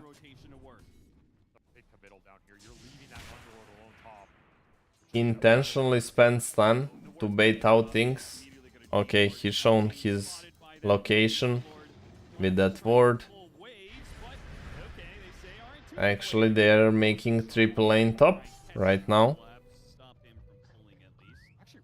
Labs going out and taking the wisdom, taking the bounty rune actually. You can leave the SF up here solo in the Underlord. If anything, you want to bring supports elsewhere in this game. And this is relieving pressure from the Sven, who is the one suffering the most. Notice is When do I think we're gonna see Miracle playing on TI again? Probably never, but I don't know, everything is possible, but for now he's not showing any signs of competing in like top tier professional Dota again, and he, even when he had few attempts, it was not that good, not serious. I know you, Miracle and Dandy are people with the most fans, but they played while they played. Now they're not in same good form like we actually remember, you know? Where is Ana? Ana doesn't compete. What do you mean? Ana used to play for OG 2 times, but for a long time he's not playing professionally. let no one control the pace of the game. Here to rotate the supports back top. They want this SF kill with the Sunstrike on top. This would make so much damage. You've got him in place. The Sunstrike's gonna land. They surely He's just doing normal stuff, normal job, I guess, not sure. getting contested off this kill. That is the bigger prize. Spirit needed that early SF kill. However, they're gonna sacrifice some experience to get the job done. He may be playing Dota casually, but not professionally anymore for a long time. They can get more core pickoffs, cover that experience. That was just a really, that kill was almost more important for the laps than it was shutting down the SF. Underlord needs something out of this laning phase. That was a big boost. He's gonna get to farm another wave, hold his camp, kind of reset the wave. 64 creeps and 19 denies on SF. Absolute lane dominance. Doubling that creeps of collapse. And running like over 20 creeps difference from Sven. Really good early game. Little things stabilized that game. This was a 2K lead for Vision a minute and a half ago. Weren't able to snowball it forward. Game stabilizing. Only winning lane is Sven on bot, but not so hard win like SF did. Blast pops out underneath the tower. Quickly Hex stunned, but they do not try and kill him, knowing that the Ember Spirit is going to be trying to run them down. Another power rune to work with. And the Ember Spirit is just going to be the strongest. Invoker actually decided to go for the Boots of Speed before Kaya. Usually they go for Kaya before Boots of Speed and the entire Meteor Hammer, but good recognition that he can get easily punished by Ember Spirit if he decided to read it out.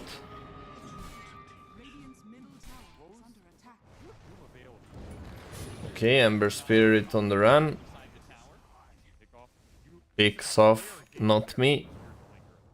I think you're either getting something done here or you are just defensively bailing Laurel out. But you don't want to just linger around the river against this Ember, the death sentence. He's basically playing Forge Spirit instead of his hero. His hero is always pretty far back, and he just keeps using the Forge Spirit to draw the aggro. Prevents too much tower damage being done. Can also block the arrow off the chains combo, so he has a little defensive capability on his own. Ember Spirit gonna grab that creep wave. Probably gonna farm it fast and set up himself for a rotation now. He has like good 40 seconds until next creep wave on the middle. Or just gonna farm up this camp. And he's going for a poor lion again. Satani got it. Lion playing pretty dangerous places. Wanna take some experience, but playing with his head.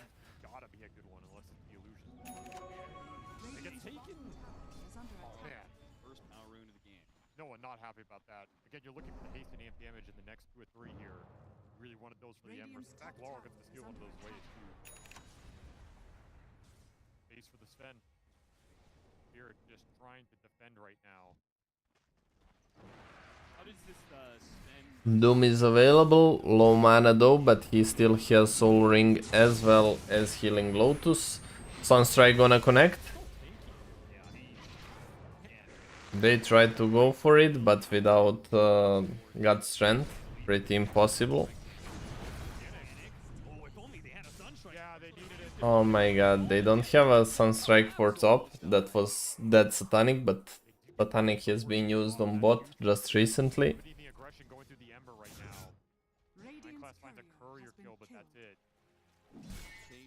Miran ult, just scouting a little bit. Leeching experience. And actually blocking this camp from Sven. He is full HP now, no chance of killing. Level 10, absolutely big farm.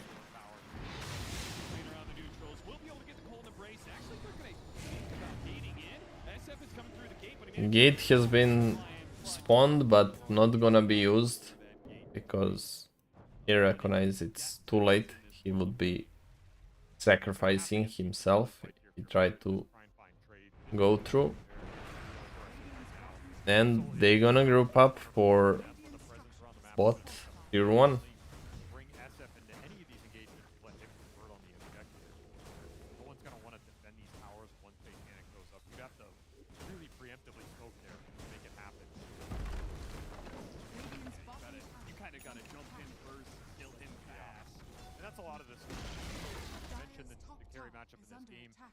Laning phase has definitely been won by Team Vision, but Team Spirit knows to surprise playing from behind after losing lane stage. When they connect their heroes, they know to make a magic happen. He's going to have a number of timings early on when the Sven is still kind of building up.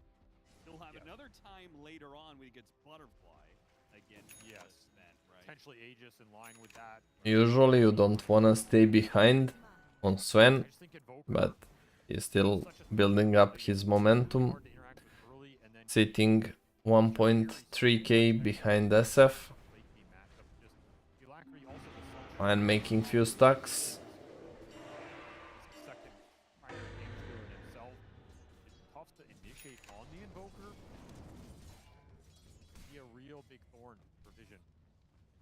They are up 5k. So this laning stage did quite nicely. Everyone on Spirit is just in farm mode for now, while Team Vision can play much more active and make few things happen on the map. They have their early fighting in it too. Drum done for the Doom. Spirit Vessel for no one, and that's kind of the signal to start getting more aggressive with this Ember Spirit. Smoke is happening between Ember Spirit and Dark Willow. They gonna look for a target. They did a correct scan. They know about it. Smoke has been broken. SF gonna ult. No chance to run. 5 people clumping up on him. It was really nice smoke break by Winter, but SF was waiting on another side with ult.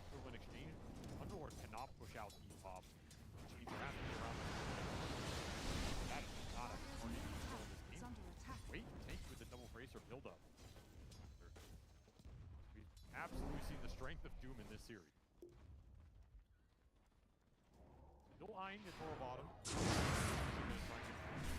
More pressure to not let him push lanes out. Not let him Chains into arrow, easy kill.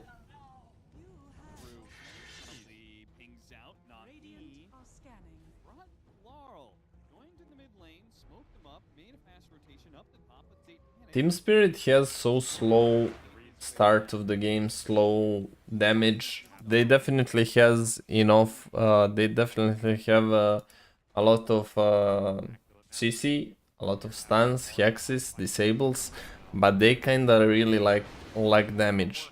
They don't have damage almost at all in the early game.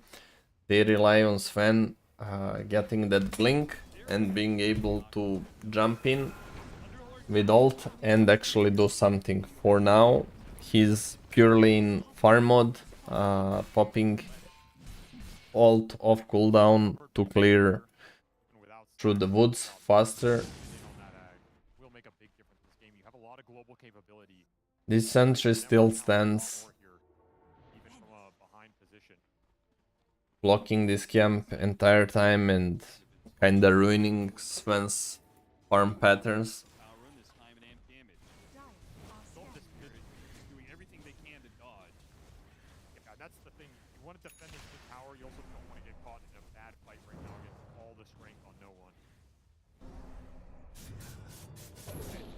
Doom still has no blink dagger, going for that next.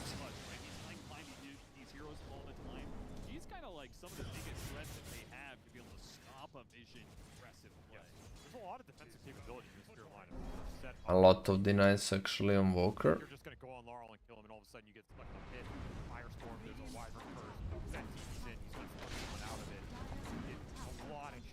Collapse actually taking those ancient stacks. They're smoking once again towards Yatoro.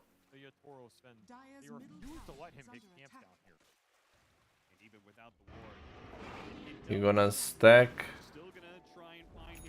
Ken was successful and he knows that the danger is here. They're gonna group up. Sunstrike gonna kill Mirana. Winter gonna use ult on solo 9 class. 9 class gonna die to Yatoro. Team Spirit actually being able to defend themselves very nicely.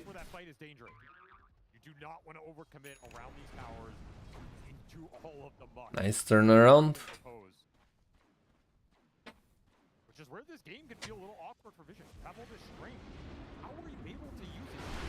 Okay, Walker gonna kill the triangle stacks. Ancients has been taken already by Collapse, but he will take the hard camp. Only one of these cores can take those ancient stacks, so you need the other core to be able to farm someone. And the Invoker cannot go anywhere on this map right now. So it has to be a Toro finding farm deep on the side of the map. Yo, thank you for the roses, Sneja. I do appreciate it.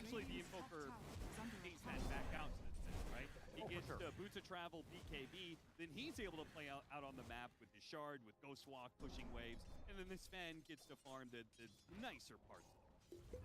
It'll switch at some point. And at that point, the threat on the map goes up a lot for Spirit with the gate global capability. For now, just kind of play through Yatoro. Does have Blink available. Is level 13. He's strong. Gotta remember this Sven has the Sunstrike behind his initiation too. There's a lot of burst damage coming out. Sven now having Blink Dagger. They're smoking, looking for a play. Lion is kinda bait, but they're playing bottom part of the map. It was nice bait, but no one is here to take it. Sven actually pushing towards bot with Ru. Ru managed to get into the Shadow Realm, and Sven gonna be in big problem right now. Oh, arrow gonna connect, and that's that Sven. Not like that.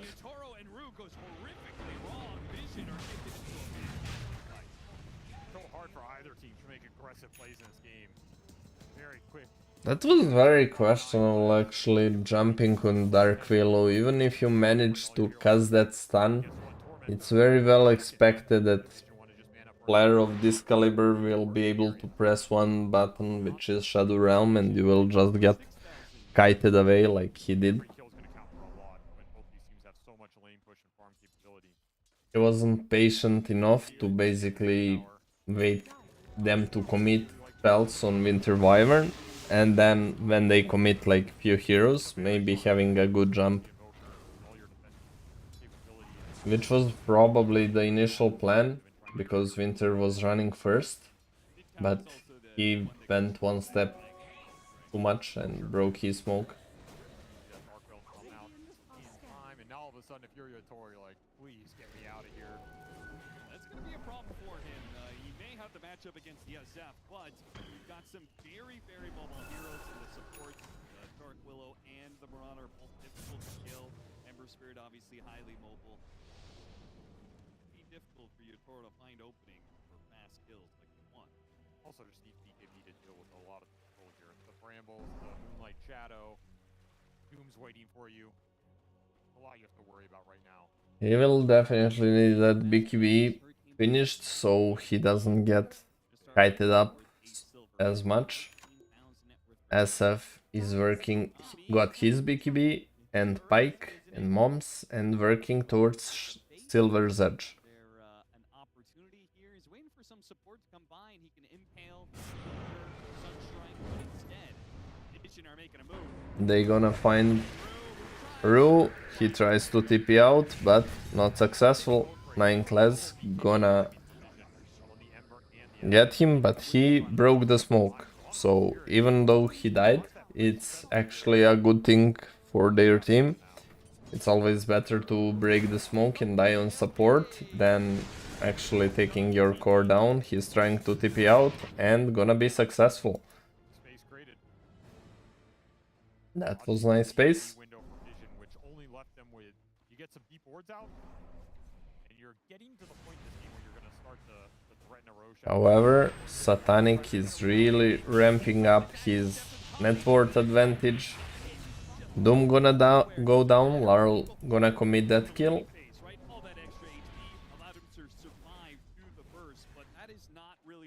But Sven is really not keeping up with his farm enough with SF. Starting to feel a lot more comfortable for Laurel. We're going to see him back to the side lanes a lot more. It's been centered around mid. That mid tower died. He got a lot of time out of that. Farm Ancient, recover off of a rough lane. And now he's going to start to do Invoker things with that Ghost Walk. The map's going to become more difficult to play with this Meteor Sunstrike threat with a gate on top of it. That's what makes it extra deadly here for these otherwise survivable heroes. Might have to pop some BKBs just to be able to get the lanes out at some point in the game. They're chasing Yatoro. He gonna be able to barely TP out.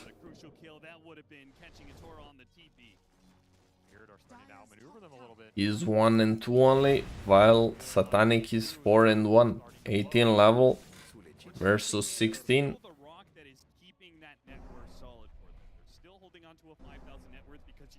So much gold. Nobody is getting more gold than Satanic on the map. That continues as he takes it out. Insane how much extra he gets compared to everybody else in this event. 361 creeps, 23 minutes in. Really, his farming patterns and his playstyle, avoiding the ganks, avoiding the aggression, and even managing to connect timely for some kills are out of this world. He got Crystallis as well, working on the Roshan, Notice picked up on Rue, and I guess they won't even try to contest that Roshan. That will be free Aegis for Satanic, and he will just look to fight with it and perhaps siege few towers.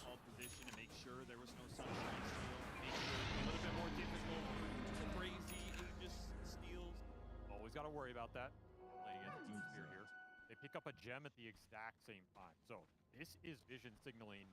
We know how strong our SF is. We're going to take over the map in this time period. Oh, Sunstrike not gonna connect. Even if it did, there was not enough damage, but Sven gonna go in. Not BKB popped still. So it was 1-for-1 trade. SF gonna work on Yatoro, uphill miss. Yatoro gonna be out.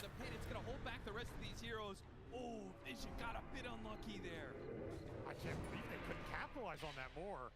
A full duration arrow on Yatoro. SF hitting him. And he just walked it off. The armor. Doing a lot of work for Yatoro right there. And they got the kill. They got all these vision heroes to one side of the map immediately. Yep. Laurel TP's up to the top lane, shoving that out. The support's pushing in mid. Team Spirit knows that this is one of those windows we can claw back another 1K net, another 2K. You're gonna really play the map well. You have so much extra advantage on this SF, and you're not pulling ahead in this game. You're not finding anything with this Ember Spirit. No one's running around with Gem now. It's gonna give you some extra map control. Let's not forget that no one has Gem, so the vision gonna be really hard to keep in place versus that. It's really bold to go into the Aegis, though. You don't know where other heroes on the map are. You don't have dodge strength. Yeah, I think maybe the only reason they were even considering it was just because they know the BKB got used earlier. That's true. There was a real chance they could 100-0 Satanic twice. Especially with no real saves on the side of Vision. But Satanic, once again, great map creep, backs out right before danger strikes. It's so weird for the SF in this game if... One of the downsides of that Mirana pick, the offensive potential in the early game. Okay, Atoro got Crystallis of his own as well, working towards that Harpoon. Larl trying to scout a little bit with Ghost Walk, but still staying very careful. Mirana managed to jump once, but she gonna get deleted. Bad, that was God Strength committed. Will they look to fight with it more? Looks like no. Looks like he gonna go straight to Triangle to do some farming. It's not really easy to fight into Aegis, and they choose Discipline.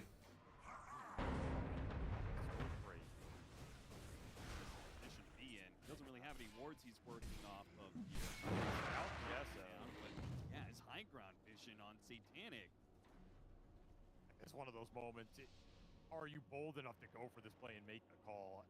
It's just such a high risk play. If it goes wrong, it's gonna go so wrong. No Singe in the Asha, no Manta, so it's a little bit slower SF than we used to it.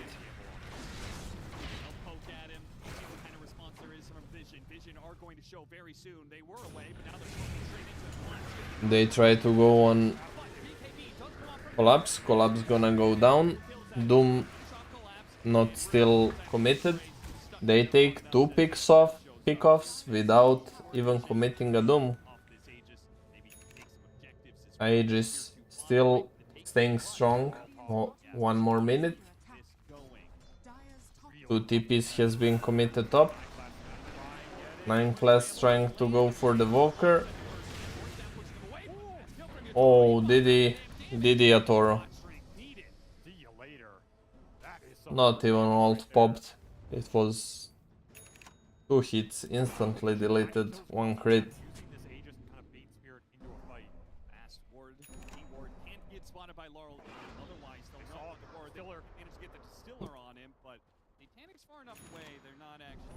No stun set up there. You need a Yule's Mirana or something to make that kind of play. Aegis gonna expire here. It was not a successful Aegis period for Vision. Kind of a difficult one to use. You're not gonna go high ground with it. Aegis gonna expire. Blink Dagger gonna be available on SF though. He's got high ground vision when he's playing, of course. So, but it's still just kind of crazy to me that he is playing so far forward when the rest of his team is so far back. You gotta stress something on the map. You can't just sit back and let first men farm up. They're not good matchups. But this first big SF in a little bit of a bind. He's not gonna feel insanely comfortable. Walker, only BKB, 4 staff and Meteor Hammer, followed up by Travel. Still no big scaling items. 3-0 and 4, holding good, but he's still missing something big like Hex or Octarine or Refresher or Shiva. He's still building small items mostly. There, 5-man smoked on side of Team Spirit. Daedalus has been completed for Yatoro. He's waiting for a good jump. And it was Ego Doom trying to TP out with BKB. He's fine. BKB TP out on Laurel. They lost 2 supports, but both cores has survived. Vision are looking for in terms of just sending the Ember on support. He already has an Ags done. What are you going to do about that? You pretty much have to land some clutch Hex or something if no one BKB'd early. There's nothing you can really do about it. It's going to create a lot of space in the fight, break the formation early. You're going to get vision on the Sven, and the second the Sven gets tagged, SF has free entry into the fight. You're not worried about getting killed. Would be much better fight if Sven didn't get doomed or if he managed to take a good jump, but Doom prevented it with blinking in and disabling that blink, also dooming him. See if it ever comes to that. AK Goldie now starting to build a little bit here off the back of that as we approach the second Roshan in this game. And either way, we're losing some of those wards is going to cost Vision a bit. This next Roshan, like, we're not going to have the extra obs to place in the river.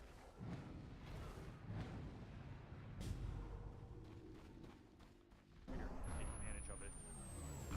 Vision counts so much for their lineup. Finding that jump, finding that big vibrant burst, not getting doomed on the right target. Invoker working towards the Shiva. Gonna try to follow up that with Hex later on. Sure where Vision are right now. Trying to ghost push the waves bottom. Miran ult has been popped. Looking for a pickoff. Lion just staying in the position to break the smoke. And blinking out to safety. They're not gonna find anyone with this Miran ult. They're gonna continue to try to dodge the fights. At least Invoker can always go shove. Pretty hard to find this hero, of course, where it's the job done. He's gonna show bottom just to try and make some TPs. Nice little heads up play from Laurel. He's instantly out of there. Get him running on both of these mid heroes that are just untouchable right now. It's gonna create It was a beautiful play, showing intentionally on the tower. Brought 2 people down. Committed their TPs and immediately looking to make fight top. They are grouping up as a team, intentionally clearing the creep wave, letting them know that he's here and farming, but the rest of the team didn't show. Now Sven shows as well. Vision gets some information to work with. Roshan spawn time is here, so both teams are going to be playing for that Rosh, trying to get this One Rosh gonna spawn in within 1 minute 50 seconds. Will not spawn for now. And another pause.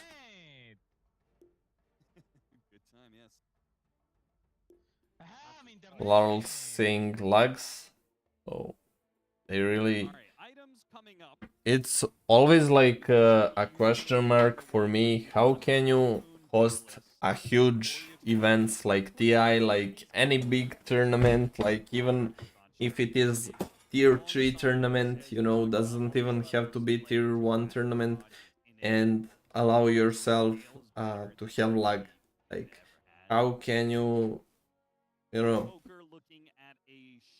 do such a low, I don't know, setup to make it possible to be laggy for a players?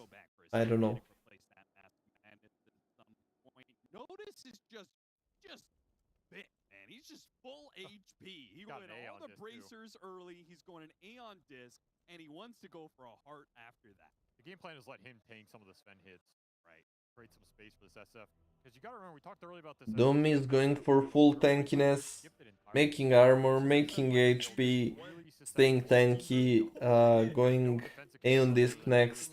He just wanna be sure that he can stand his ground and actually use his Doom timely. Insane amount of offensive potential for Satanic, and it requires the other 2 cores to set the fight up for him. Go on some targets, let the SF Swift Link in BKB start hitting them. His damage is also going to be insane. Lotus has been made, looking for Hex, and BKB then Hex next on Underlord. Interesting approach. Also like not taking AC versus nor Crimson versus SF. A bit surprising, but if you get chapter has been completed, of course, as long as you manage to jump someone with that hex, it can be really game changing. They're going for smoke and making a move through the gate. Let's see if they're gonna catch someone off guard. Actually, Ember Spirit not showing there, knowing for the danger. Uses the slide office, so they have idea, but still have no vision on them. They're patient on this. It might pay off. The smoke is running out. They see 9 class. 9 class has been spotted, but they don't wanna make the same mistake by jumping on him and letting him survive once again. They gonna swing through the gate once again. Now Vision is using smoke of their own. It's gonna switch sides now. Okay, play now. How many wards do you have left to play? They take tier 1. Ember getting... Oh, Arrow gonna connect. BKB no one used. Yator actually harpooning away.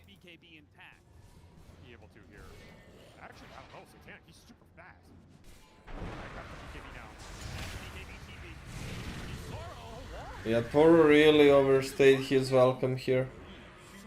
To farm 2 more camps. What the...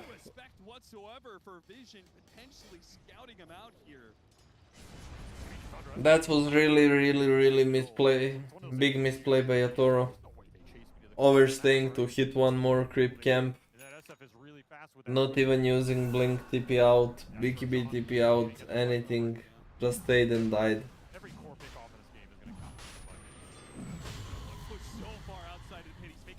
Honestly, this is beginning of the end. Larl gonna be able to pick off support. Doom has been used. Collapse trying to man up in the pit, but he gonna die as well. Winter actually going in, stealing that Aegis.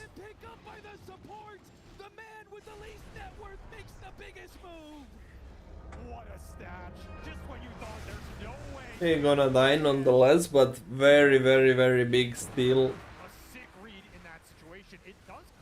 Whew. That's crazy. Crazy thing. Oh, Didi for SF. Now you miss that window, and you're left sitting in this game thinking, we want to go high ground, but can we go high ground without an Aegis? Who's going to tank all these jumps? Who's going to go first against the Invoker, against the Sven, the Lion Hex? Without a save, this is where not having that save for the SF really hurts you. Oh no.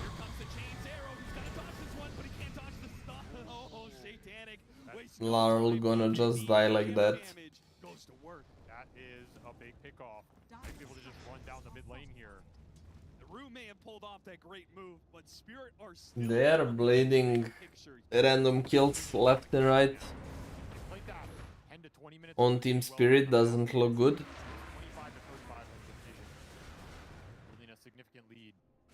Getting this SF to the 25 talent lead really hurts with these raise connections.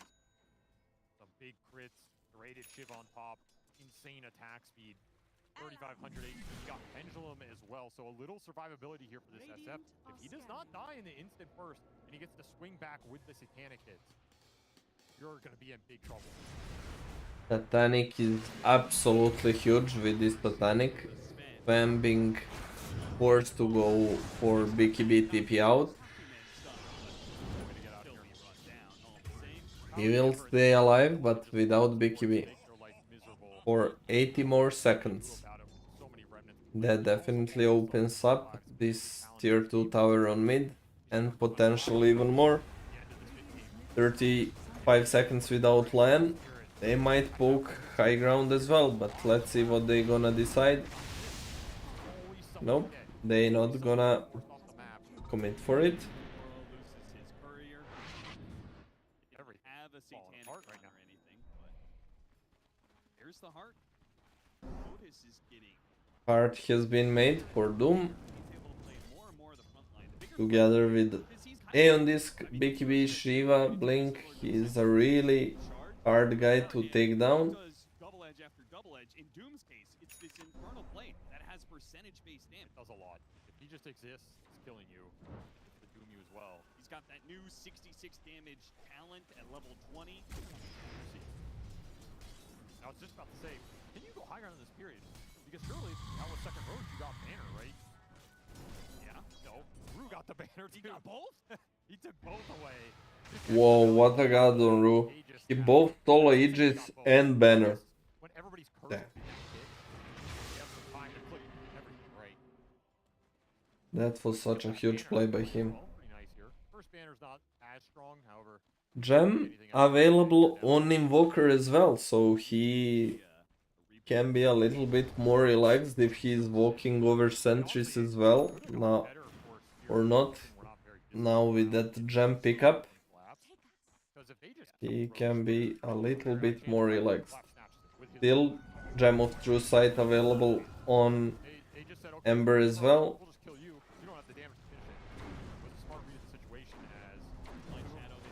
Doom gonna go in. BKB gonna be popped up on Ember and Collapse. They are kinda committing and going out. Who do you think will win in this game? Honestly, Team Vision has advantage, but it's all about one fight. It's still easily, you know, recoverable. It's who gonna get the better jump. They're smoking now, trying to find a different angle and go all the way around. 9 class breaks the smoke. Shadow Realm and gonna be just fine. Sven commit blink going out. Satanic gonna kill Lion. Sven gonna start swinging. Can they bring down Satanic? Yes, they can.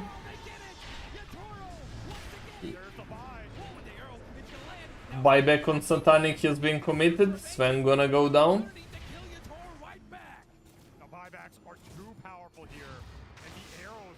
Both Ember and Satanic fought back for this one, but ended up winning this fight. However, there is no buyback on Yatoro. No buyback. Actually, there is a buyback on Winter, and Underlord buyback has been already committed. They gonna start working on the high ground.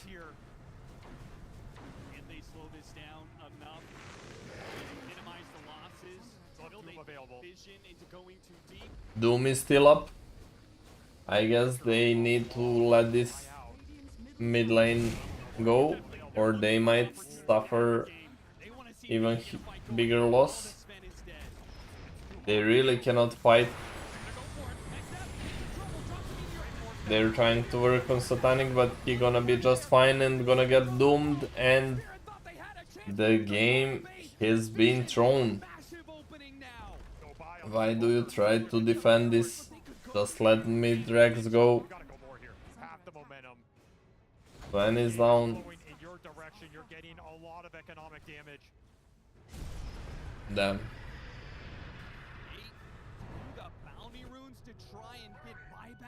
Heads up play. Poker is so close. He's 60 off.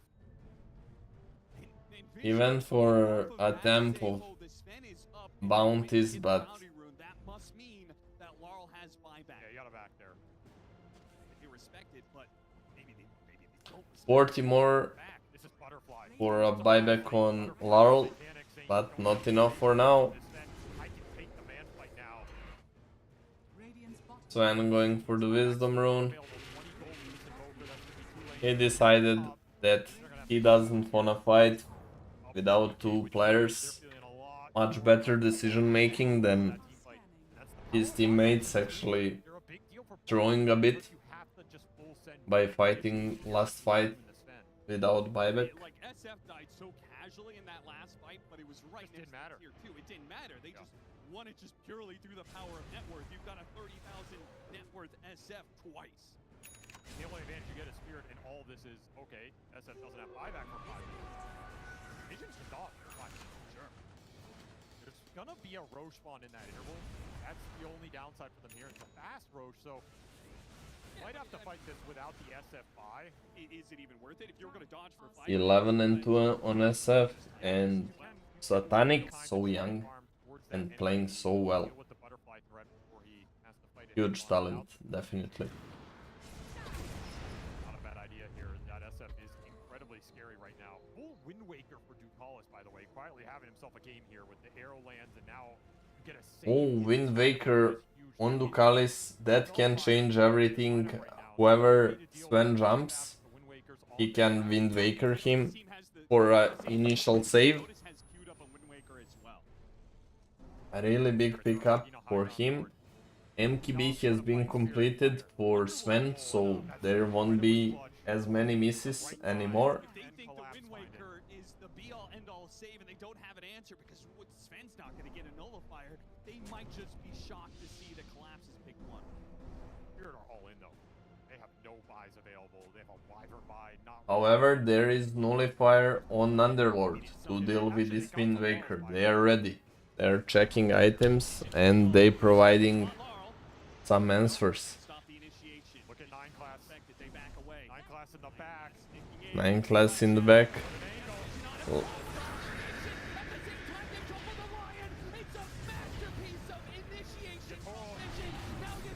Yatoru trying to man fight SF.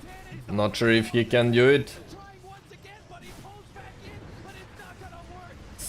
Yatoru is dead. Collapse trying to do something, but there's no damage follow-up. Laurel gonna use some spells. Sunstrike Wind Waker saves the day.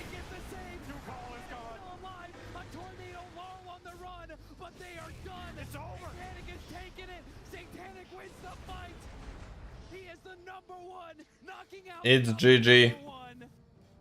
GG. Team Vision won. Full team wipe. GG cold. Oh my god. And my stream just broke in this moment. What the heck?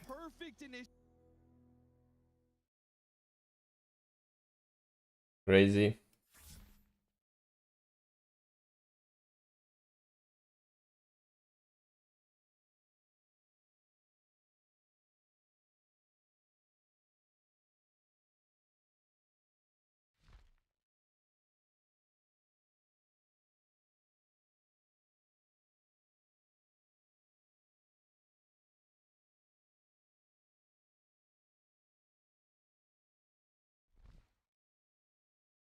Oh my god, what a game we had, guys. What a game. It was insane.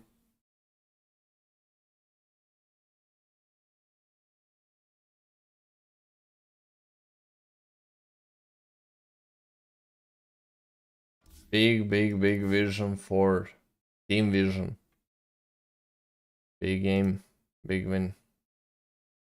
I'm gonna change my account. Play some Dota maybe. Let's see.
Okay, let's play some games of our own, guys. I hope you enjoyed the show.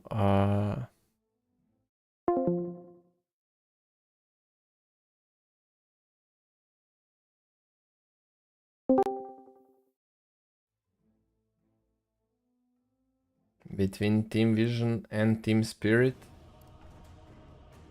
they gave us absolutely the highest skill Dota that we can watch today, I guess. Team Vision came on top.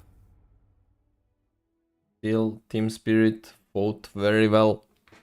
Took one game off.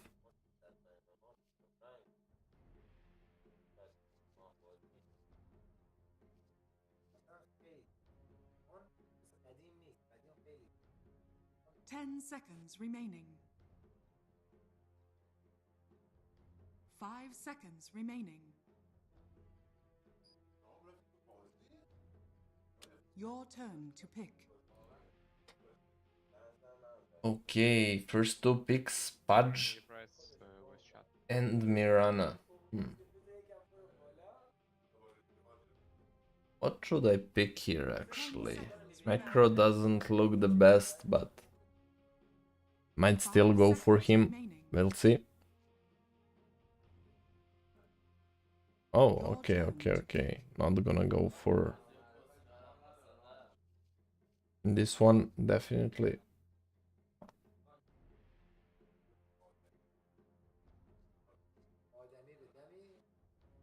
Ten seconds remaining.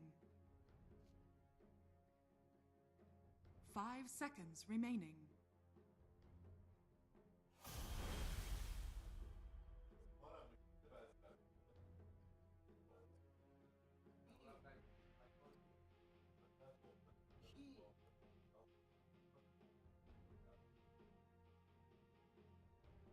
Wanted to play Necro, but got picked by my teammate. He offered to swap, but I kinda don't want to put him out of his comfort zone. Also, Necro is not the best hero, to be honest, into Walker because of this spell. Also pretty sure they're gonna go for some kind of vessel in this game. Took Tide. I guess we will have enough damage, so my job should be to frontline. Prepare for battle.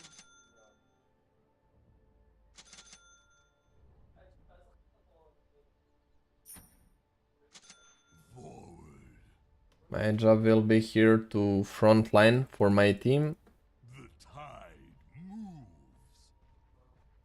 Yo, Jakiro, you have open mic. Can you turn it off?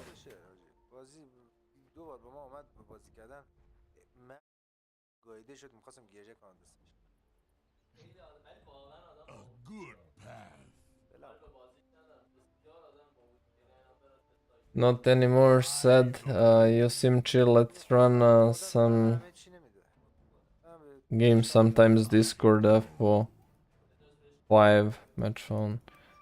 You have. Well, give me a sec. Sure, brother. We can run some games sometimes. You can add me.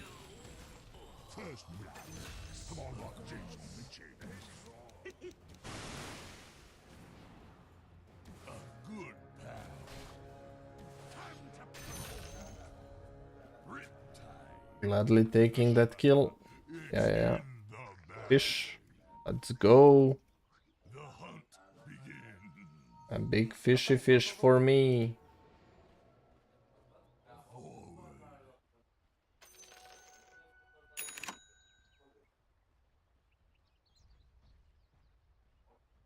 On the hunt.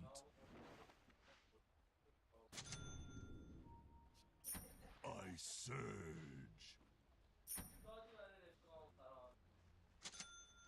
The tide moves.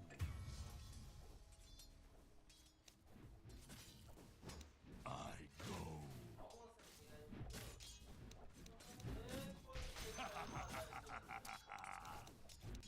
Amphibious assault.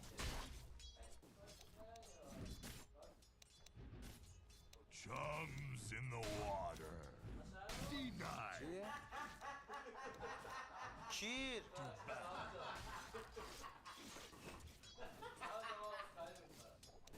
No escape.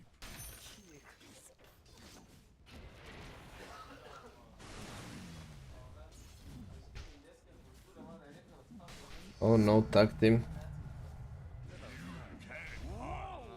Lucky, unlucky. لاین سمی دارم من خارتون رو گاییدم I hunt you به این down. میرانا کشید تیم اینمی پست ننتون Bro, Jakiro, can you turn off open mic? We hear everything you speak. To battle. No, I surge. I hunt.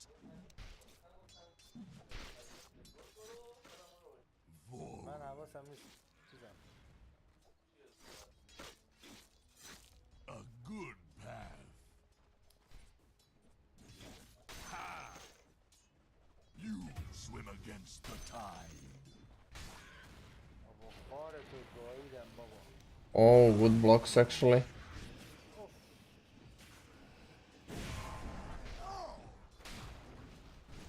You can't hide. I'm under attack. You're sunk. On the hunt. حرام My prey.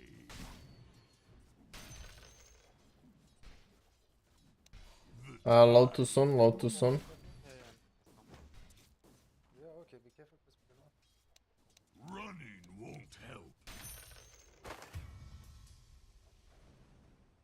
Ooh, I say be careful.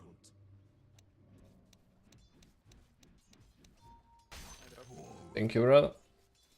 Your top tower is under attack. To battle. Chums in the water.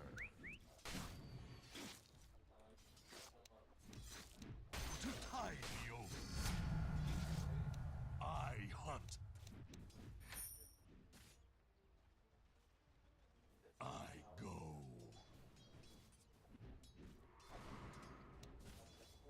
Running won't help. Agreed.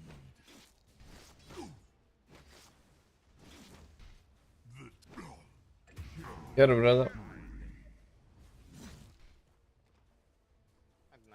A good path. You swim against the tide.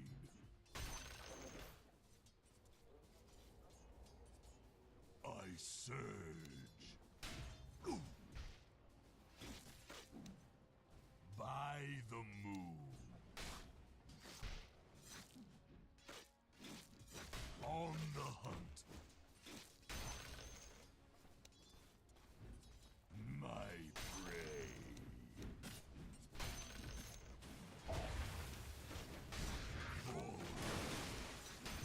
I'm under attack. Yours. I'm not ready. Amphibious assault.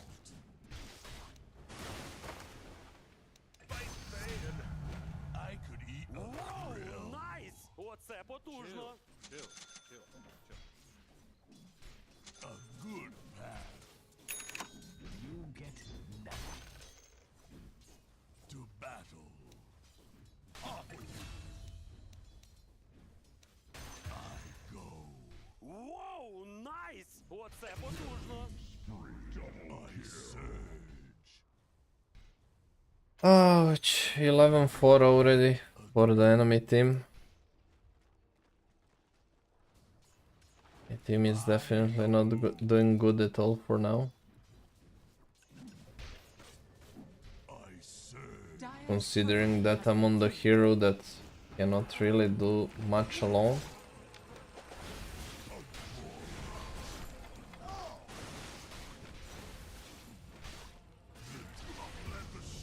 And Pudge coming for me with full face boots. Damn.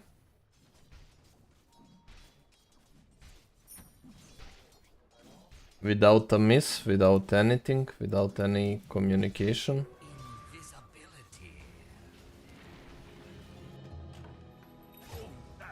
And they get him too.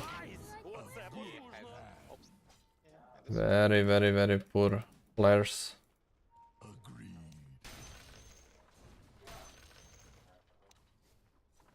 On the hunt. I go.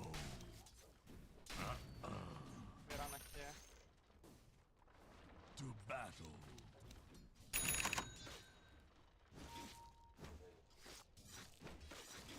By the moon.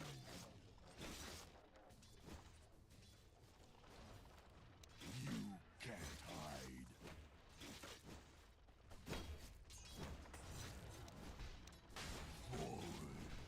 Your top tower is under attack. Agreed. I could eat an anchovy. I go.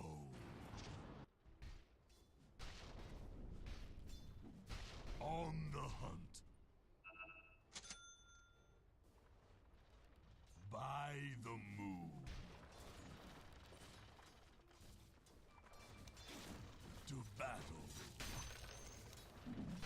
I come on mid with smoke. The tide moves. A good path. I hunt you down.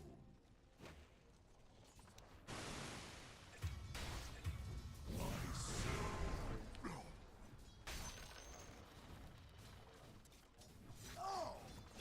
Your top tower is under attack.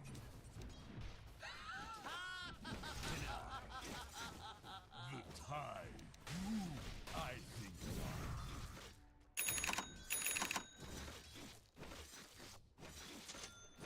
to battle. Purple on mid. We saw. By the moon.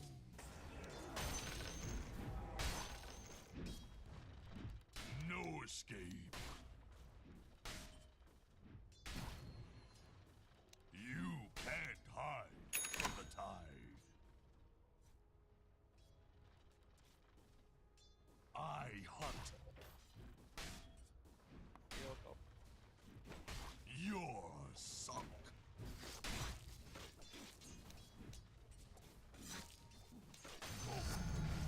I could eat a seat. Running won't help. Forward. I surge. Воу, найс! Оце потужно! Fresh meat on the hunt. I don't know, they're chain feeding like crazy. Comes in the water. Not yet. A good path. Forward. Killing spree. Agreed.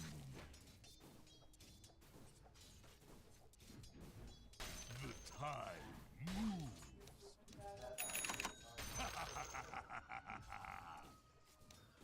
Amphibious assault. You get nothing. No escape. Your I'm top under tower attack. is under attack. I hunt you down.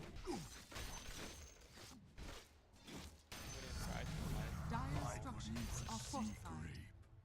Your top tower is under attack. Okay, go top, go top, go top, go top.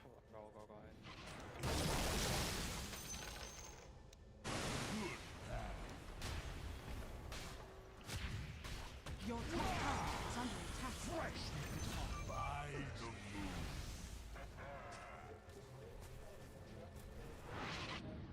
To battle. Here guys, Fokker is coming, I'm rotating back bot again.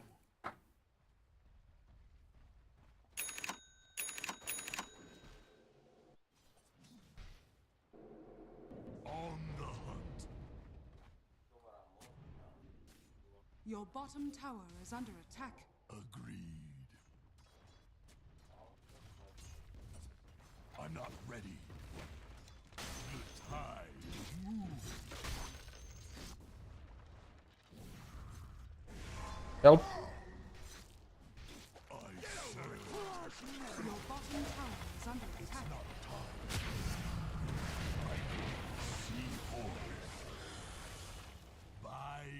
Your middle tower is under attack. Can you give me help, please? Your middle tower has fallen. Thank you. Thank you.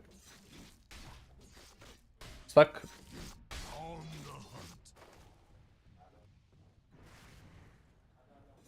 To battle.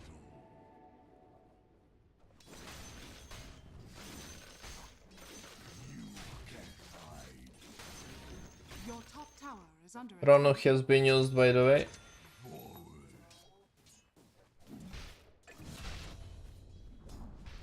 Your top tower has fallen. I'll take that. A good path. Oh, Sruki, hello, hello. Regards for you as well, brother. How are you doing? I surge.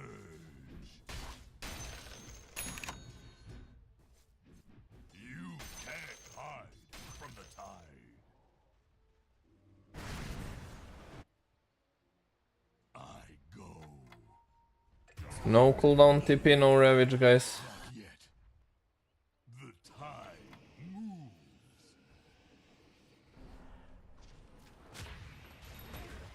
To battle. By the moon. Mega kill. Forward. Can we bring numbers when Necro responds and take fight with the Ravage? I can bait quite a bit.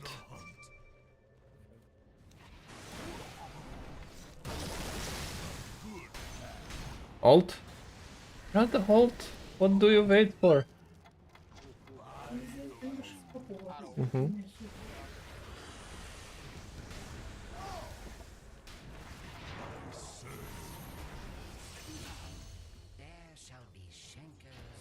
How is it going? It's first game of the day for me. I stream for pretty long though. I was streaming TI games.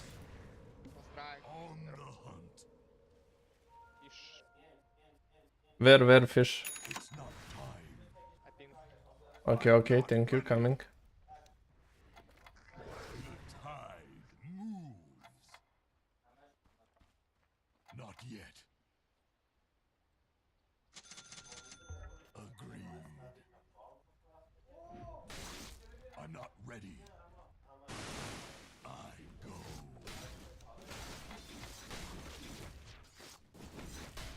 Amphibious assault. You can't hide from the tide. A tiny sum. I hunt. Here guys, no Ravage, only fight around my Ravage. We are so weak, you lost all lines. To battle. Not yet.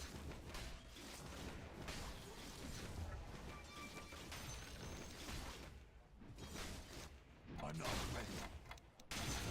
You swim against the tide.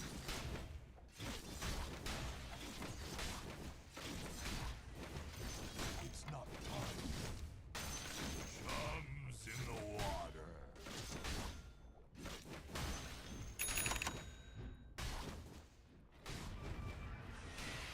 By the moon. Agreed. Your top tower is under attack. A good plan. Your top tower is under attack.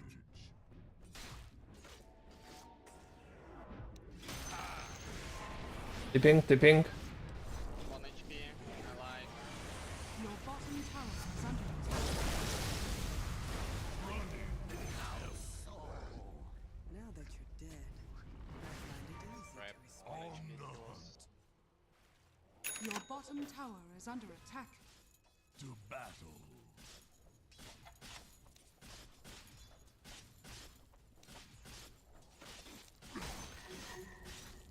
Your bottom tower has fallen.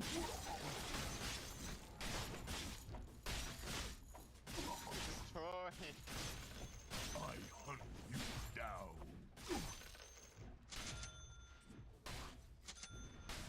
My prey. No, stuck, bro, please.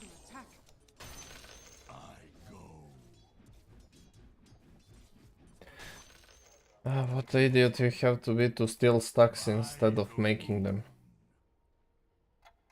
I'm not ready. You're sorry. It's not time. To battle. My Necro is not going Radiance. What the heck, bro? Who gonna deal the damage? Draw with 0 items?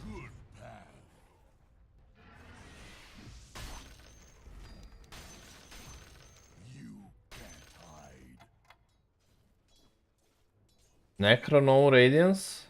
Guys, who gonna deal the freaking damage? Draw with 0 items?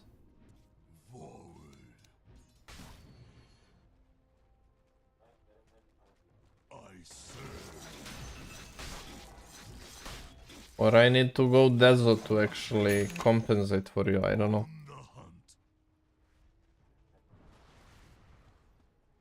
Your top tower is under attack.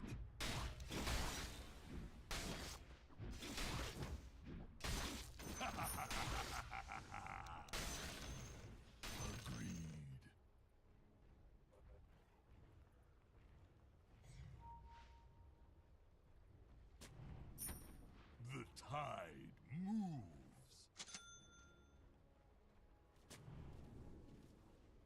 I go. Necro, Bane ult used bot.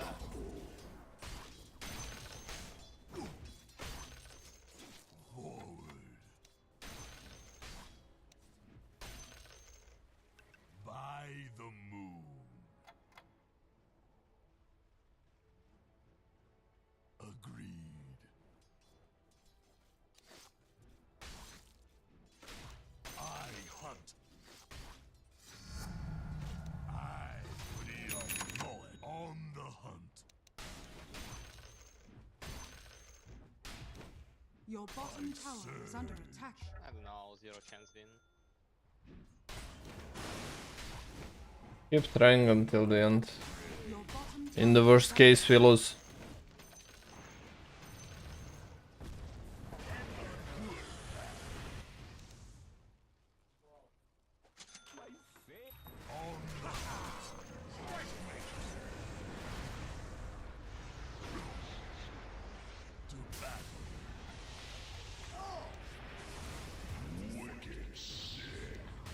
Your bottom tower is under attack.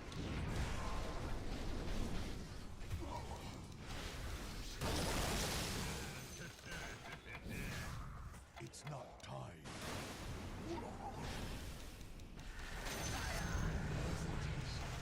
Welcome to the abyssal pain.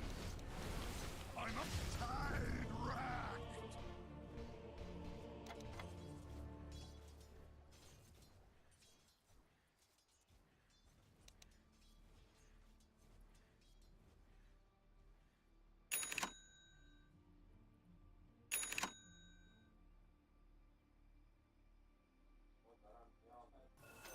I'll take that.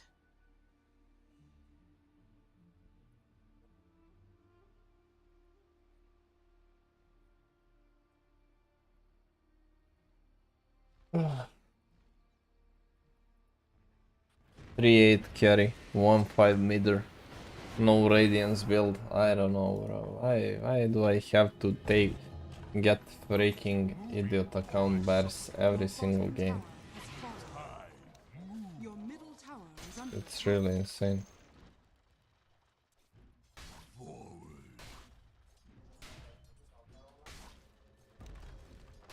Amphibious assault. You can't hide from the tide. I surge. Ooh.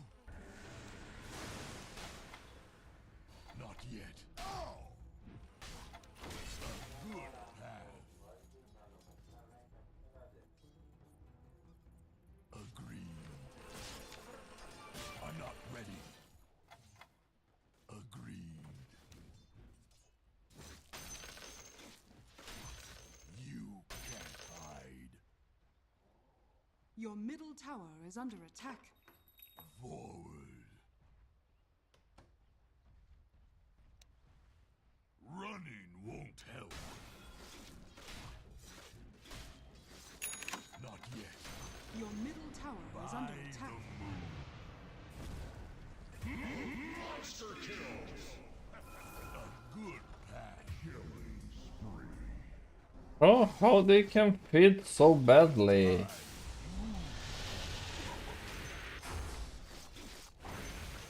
I'm not ready.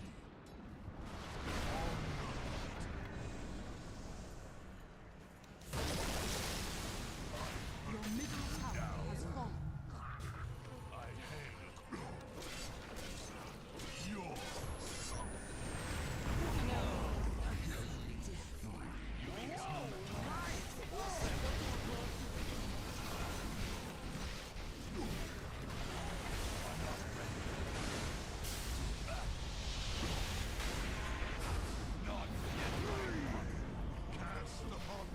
I don't know.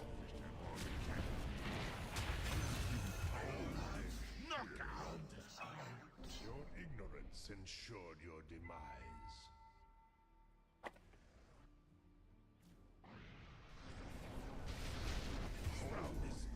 That's my average teammate, guys.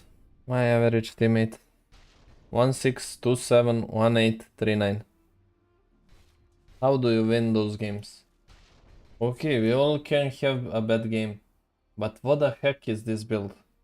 Your position 2 necro. How are you supposed to build damage? How are you supposed to kill anyone? Like, no radiance?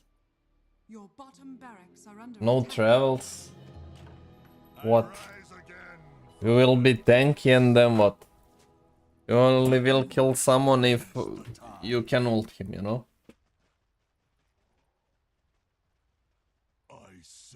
And what if you have this kind of safe laner? You can do anything.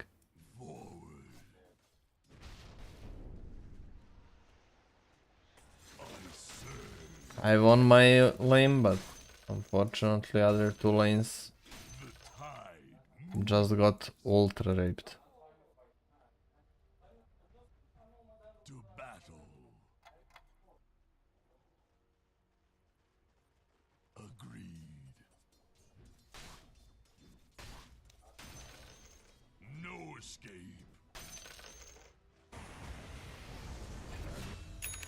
I go. The Drow have one less enemy now. Your Not top yet. tower has fallen.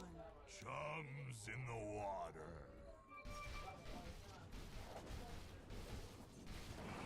Oh, silence! A good path.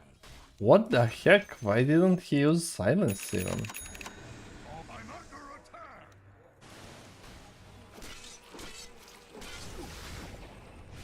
By the moon.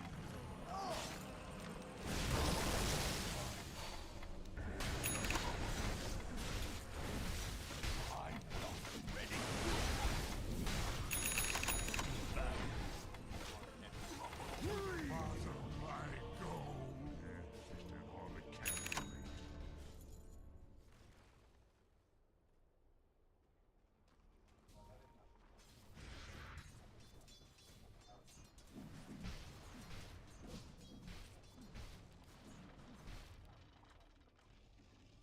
kitty, kitty, kitty. Dear kitty, kitty, kitty.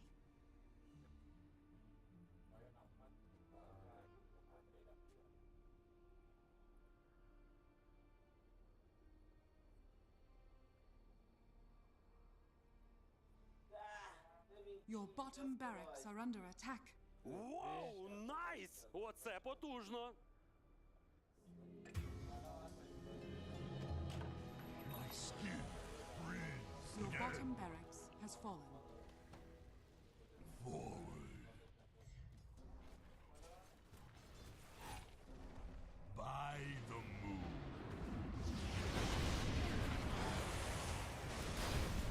Chums in the water. Pull you to the bottom. On the hunt.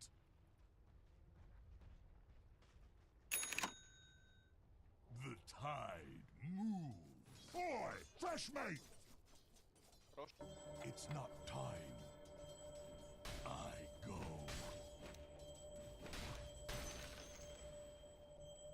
I serve. Roshan has No Ravage Zone contest. You swim against the tide.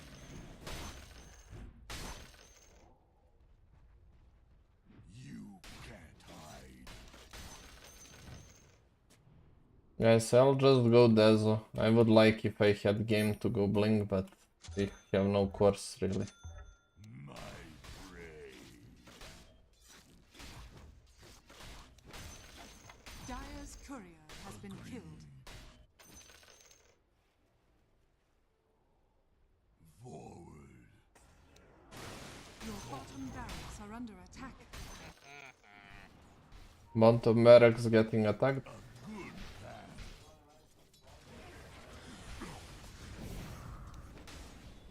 No escape. The tide moves. The enemy's top tower has fallen.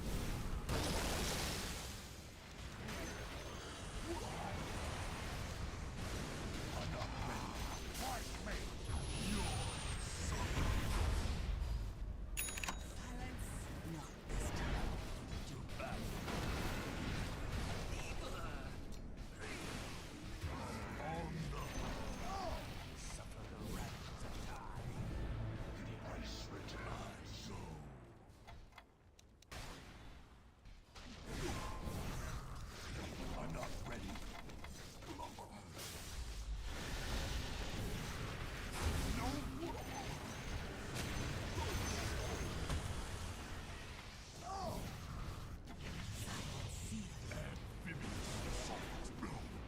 Gonna have to refresh 0 mana. Your middle tower has fallen. Dire's structures are fortified. Your bottom barracks are under attack. آخ مادرتو نکرو باید. Your middle barracks are under attack.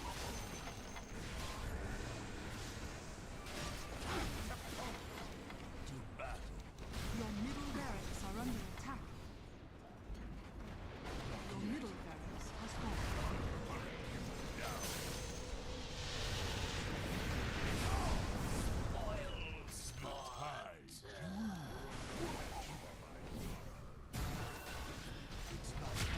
Your middle barracks has fallen.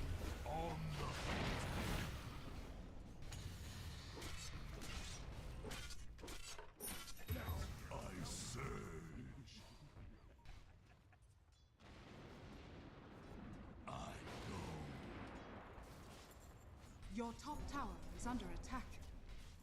Running won't help. Dire's structures are fortified. Wow, nice! Оце потужно! Your top tower is under attack. From the tide. I hunt. Your top barracks are under attack. Forward. Your top barracks has fallen. Agreed.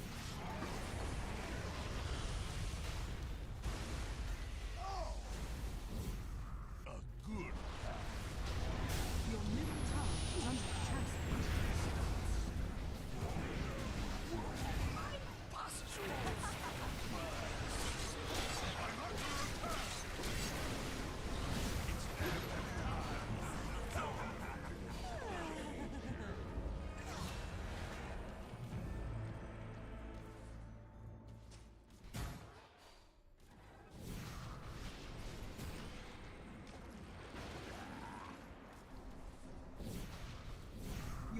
tower is under attack. Ah, bro. So trash players. So freaking trash players. Your middle tower has fallen. Your middle tower is under attack. Your middle tower has fallen.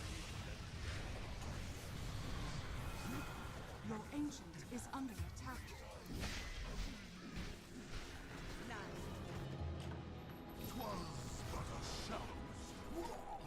Radiant victory.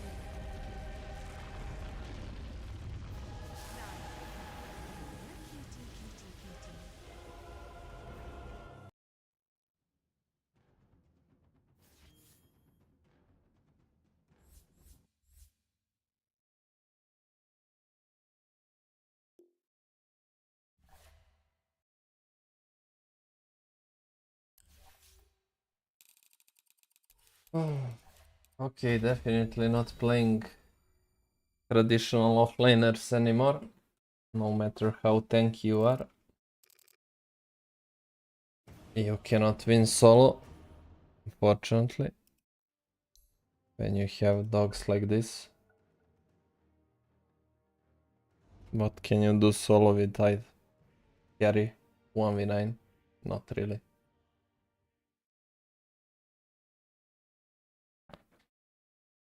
And then people come and ask me why I play with Ranger offlane. Because I can carry without a freaking team sometimes. Not the case with Tide. 10 seconds remaining. 5 seconds remaining. Your turn to pick. Oh, I'm mid. Okay. Sorry. Didn't realize. 10 seconds remaining. 5 seconds remaining.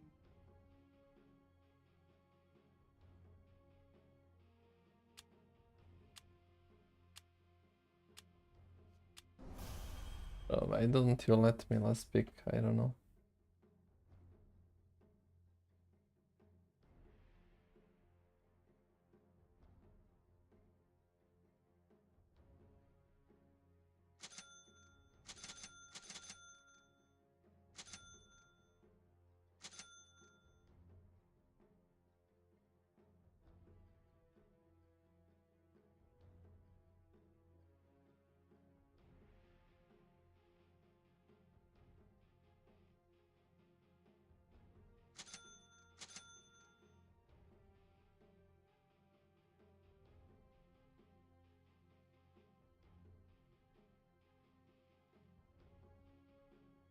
Basically in this game we are relying on Sunstrike kills.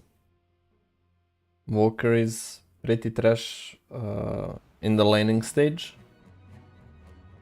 Very weak laner, one of the worst miders if we talk strictly about laning. But we rely on some Sunstrike kills and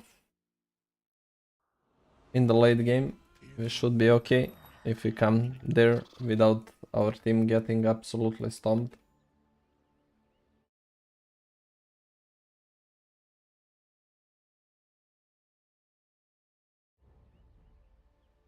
Away hence. Hello. So it is said. Hello.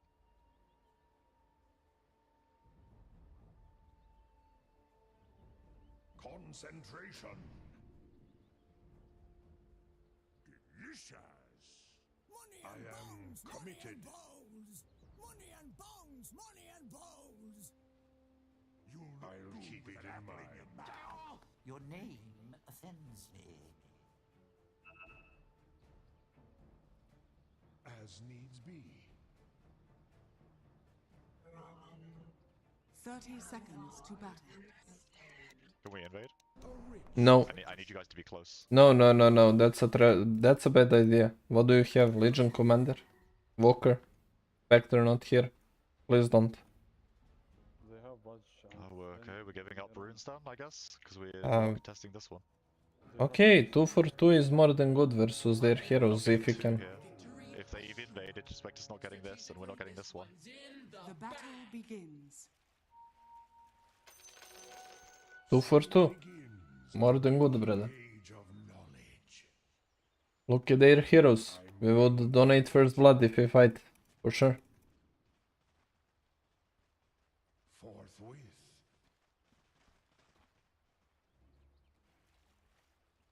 Over yon.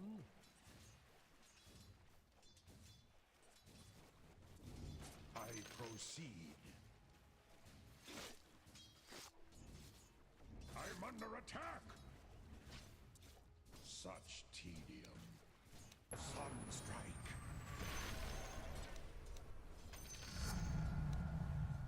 Hearken unto arcana, known only to me. Athwart my path. The learned ones exhort, quas exhort. Orbs light my path. My mind is my arch quas trionis. An honor to fight me. Dire's courier has been killed. Thus and so. Avowedly. Unto battle. Peculiar. Well away. Attack.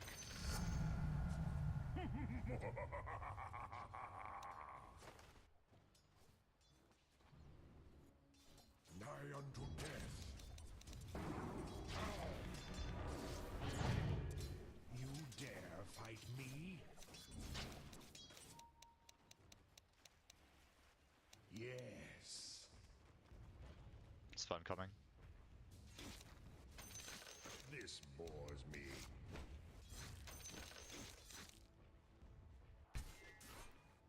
Tis tedious.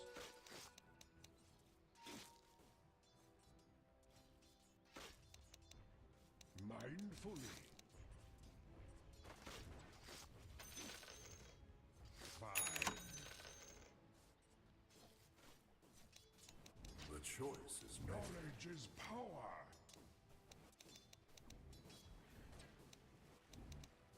Grief elementals. Fight me. With speed. Away hence. I proceed.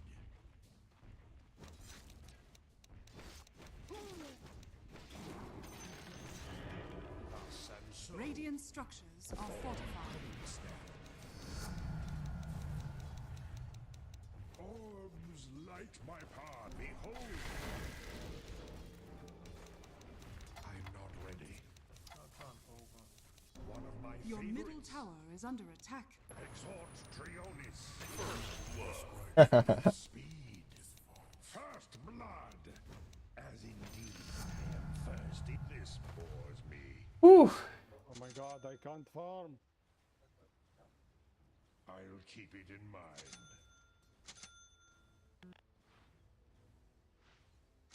Thither I go. No mana for Sunstrike, guys. We lose, guys. I have 0 creep. So it is said. Bro, I even let you last pick. Please do your best. Not me, man. Look at our support. He can't do anything. Ill luck upon you. True arcanery thrives. I'm under attack. Such abnegation. I'll not be interrupted. I am committed. committed.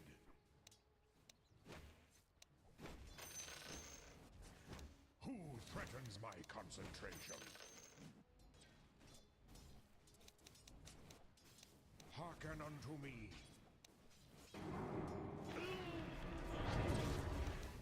Of course. Care, watch mid.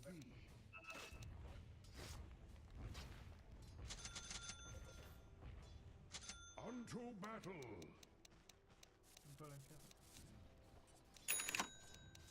An ally from North. You didn't want that. Who threatens my concentration? Denied. Well away. Can't kill this prophet. Dire's courier has been killed. Not yet. Calvin's most cunning fabrications. The profundities are mine. Avowedly. Concentration. Strike invoker. Yes, brother. Okay. From the great. Your ignorance ensures Well played. demise. Oh, void here.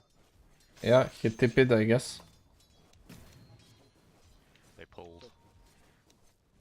Mindfully.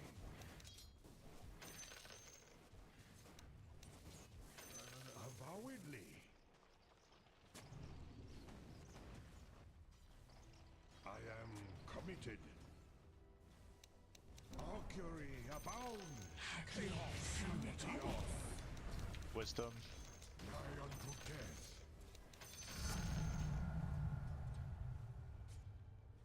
I'll keep it in mind. Of course.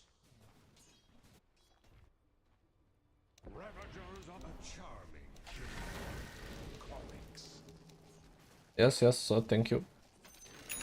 Vex, vex, exhort.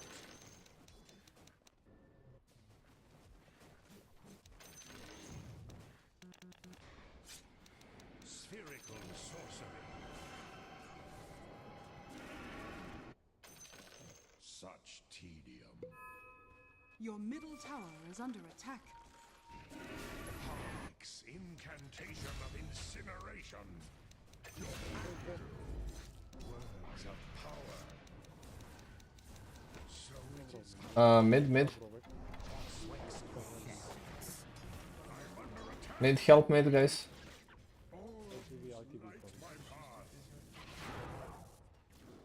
Your middle tower is under attack.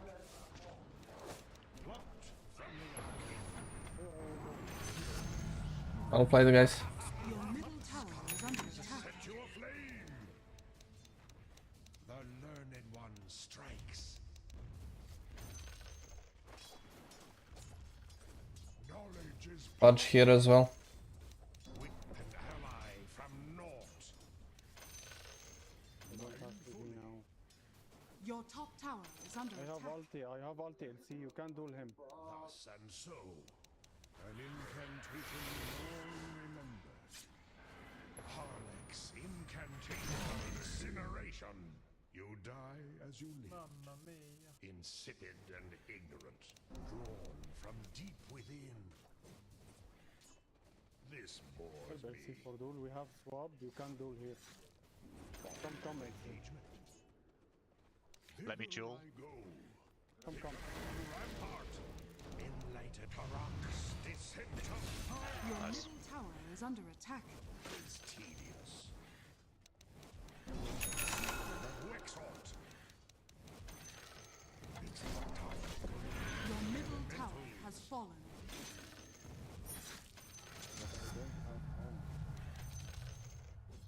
With speed. I need some space, guys. I'm trying my best, bro. But I'm Walker. From the great. Not the best space maker.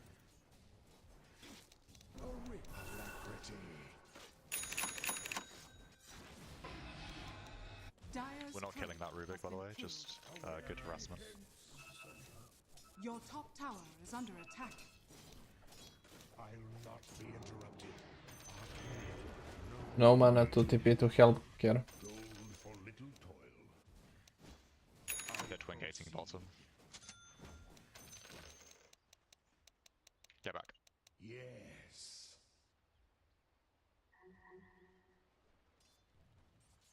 Unto battle.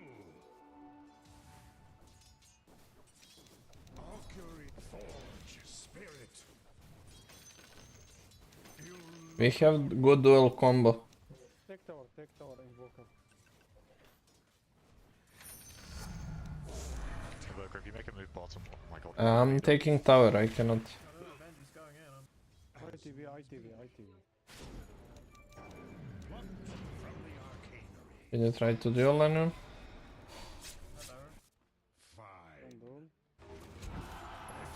Nice, well played. Over yon.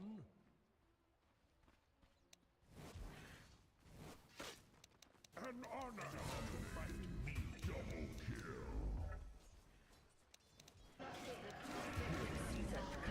Oh my god, you don't take tower, Invoker. Bro, Sven was mid. He defend how to take tower, brother. Do you watch the map? Bro, I cannot fight with fucking Walker early, bro. Do you play Walker ever? Your bottom tower Come on. is under attack. You're immortal, you should know that. Yes, I know, but we need one help. Just hold snap. Bro, if you pick Spectre before me, I take Space Maker, you refuse to pick early, okay? And then you picked another greedy hero after Walker. Okay? Don't blame it on me, it's stupid. Witness true sorcery.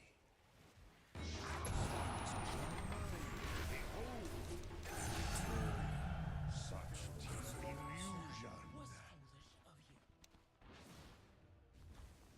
Orbs light See, I my have ulti path. if you wanna do. Well played, by the way. Your top tower is under attack. Exalt. You dare fight me? Radiant structures are fortified. I'll keep it in mind.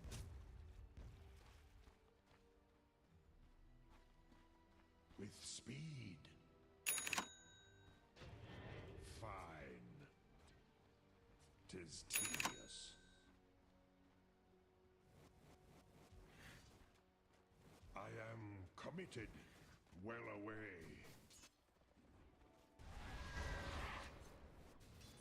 Fight away hence.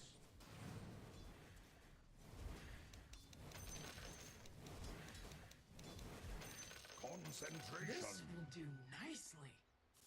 Death Prophet's pushing low. Athwart my path. Spirit of sorcery. Zeal of exalt. Cunning fabrications. Attack.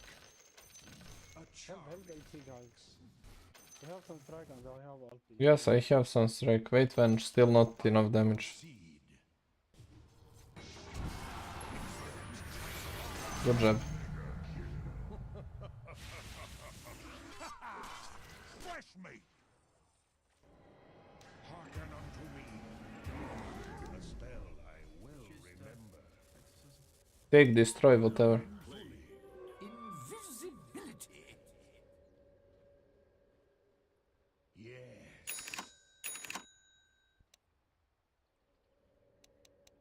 Thither I go. One of my favorites. The harsh white waste beckons. Machinery thrives. Unto battle. Experience true swiftness.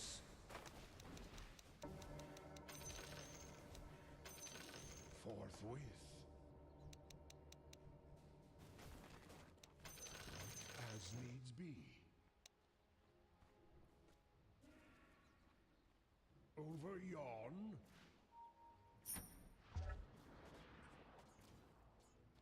course. This alacrity. Ill luck upon you.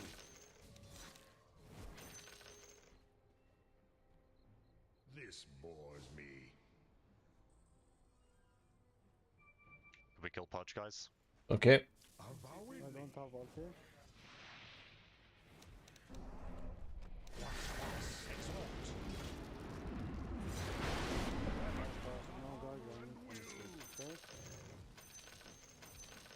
There's two top. Can we play top, guys?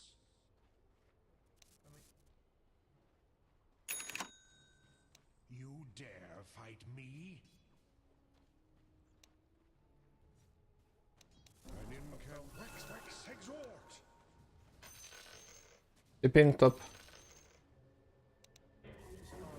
Just farm. Go show on the creep wave. If they try and go on you, like, save your ass. Go, go, go. Jump, jump, jump, jump, jump.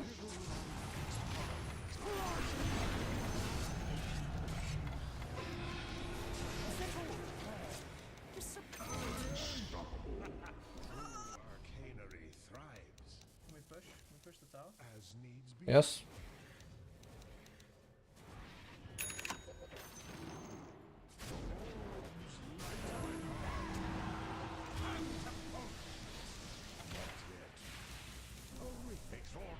Exhort. Such Spectre's got ulti. You can fight this guy. Spectre's got ulti.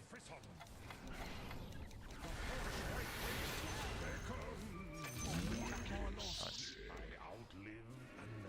Okay, get back now. The DP's coming with ult. Guys, do you believe me that I'm not playing Walker at all? Actually not my hero. I'm surprised that I'm performing even decently.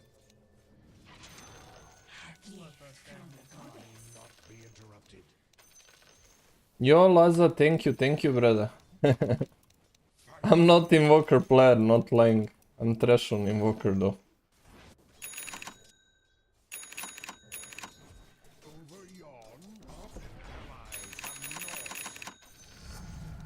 My totality eclipses the cosm. So it is said. Behold, an incantation long remembered, nigh unto death. I'm going for DP.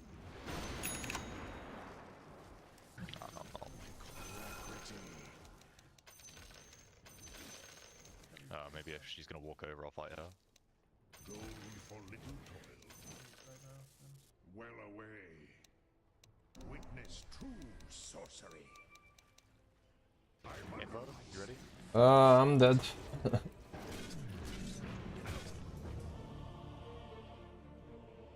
Oh my god, my bad.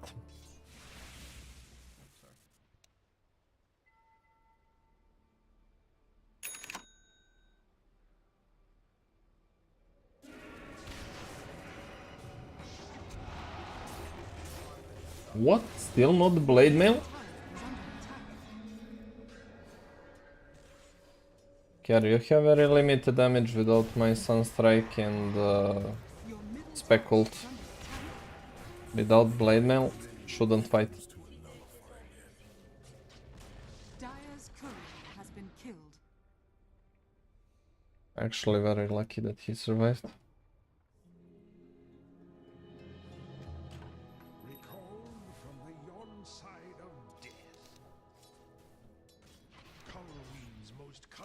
Your top tower is under attack. An honor to fight me, Archgaleron's abyssal carnisphere. At words of power, enlightenment stands ready. Your top tower is under attack.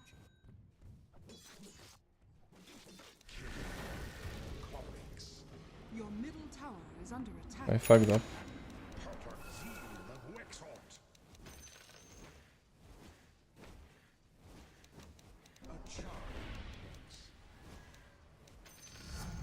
Your top tower is under attack. From the arcane.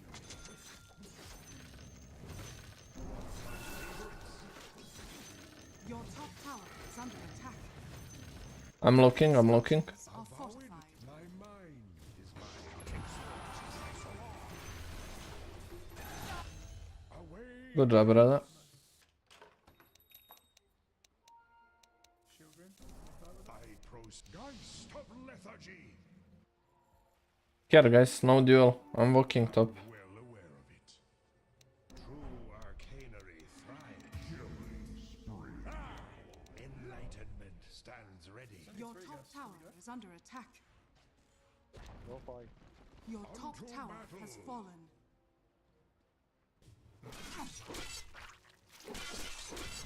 Spherical sorcery. I'll keep it in mind. Oh my god. Close. Winds of Guys, we're power. watching. What's going on? Forthwith. Yeah, become a rampart. Your bottom tower is under attack. Behold, experience true swiftness. Who threatens my concentration? Let those walk. Unto battle. Well, Guys, can we group up for Storm? enlightenment is my. I proceed. Money and bones, money and bones. With speed. We're not going for DP, it's actually unkillable. As needs be. Void Spirit, however. A rich tradition. Thus and so.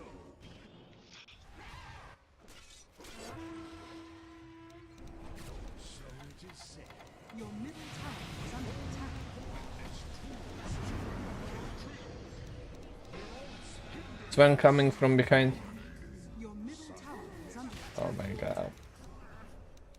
Goodness. Well played. Yes. Sunstrike. This bores me grief. Elementals. Seal of Wexhort. The learned one strikes. Incantation long remembered. Nigh unto death. My mind is my arcanery. Augur plus exalt. Geist of Your lethargy. middle tower is under attack. Orbs Dire light my structures are path. fortified. Your middle tower is under Over attack. yon. I'm well aware of it. Your middle tower is under attack. Radiant structures are fortified.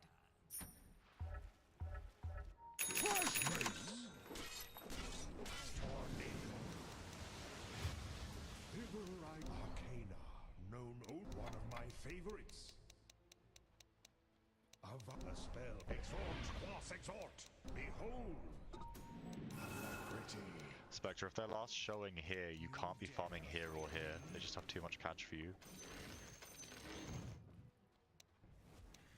Your They bottom take tower up tower is and under they attack. can't do They anything. farm like the very edges of the map in that Yes, situation. This game is ended, so it shakes. You cannot make space. Your bottom tower is under attack. Cause for my enemy. Witness true ascendant. We don't win this. We can't kill her. I'm under attack of rich tradition. Incantation long remembered. Spherical sorcery.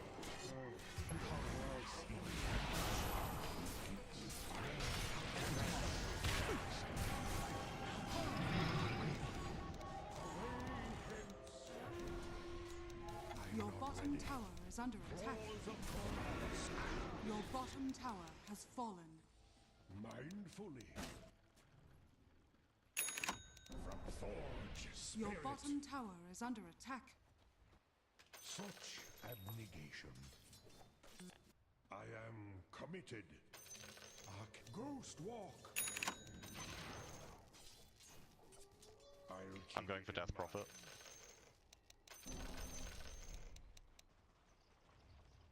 Of course. Fine. Avowedly. Try so long. A spell I remember. True arcanery. One of my favorites. Stands ready. Get back now. We can go to mid and bottom now. This is the aim. We force people to come top, go mid and bottom. Quas wex quas. Over yon.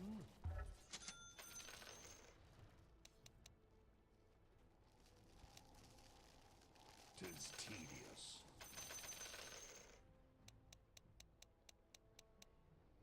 I proceed. The enemy's bottom tower has fallen. Dummy, thank you for the follow, appreciate it. Concentration. With speed. A spell I will remember. Ravagers of armor and will. I sleep from sight. I'm well aware of it. This bores me.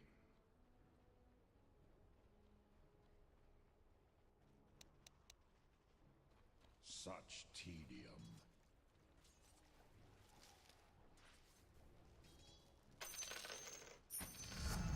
They're coming into our triangle. There's 5 probably. Comprehension well away. Arcana known only to me. Orbs light my path. I'm gonna be doing Roche. Roshan has fallen to the Radiant. Yes. Witness true experience. Kind of fine because we can just kite out the Sven ulti and the Sven BKB, and then we just win the fight afterwards, even with him having Aegis.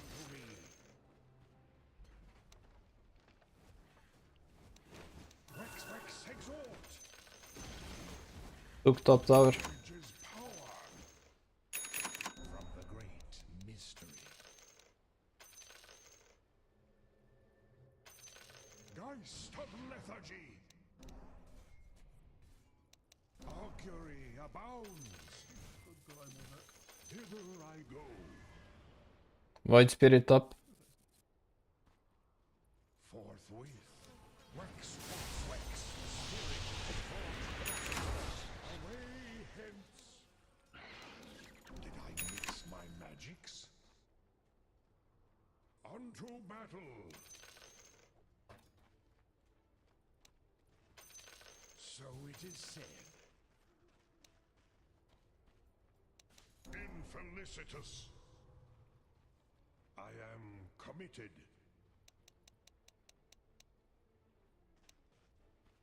Plucked from the ghost walk. Of course.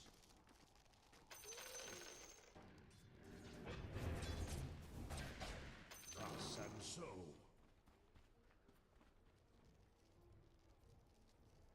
Tis tedious.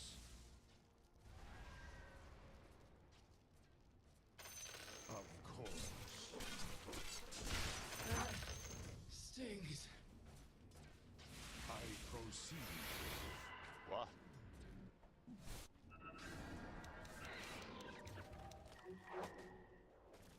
Guys, see if we can help her. She's gonna die. Fuck was this? I don't know, bro. Why are you ulting for solo kill? Over yon. Hold your shit for team fight. They have Aegis. You can't move. I am committed.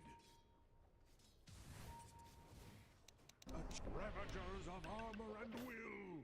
An incantate ruinous, ill-fated spell.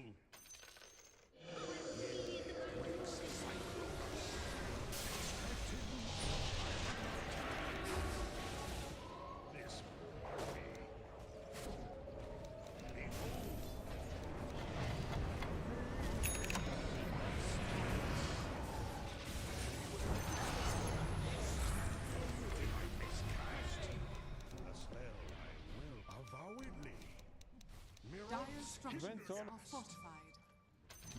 Mercury abounds.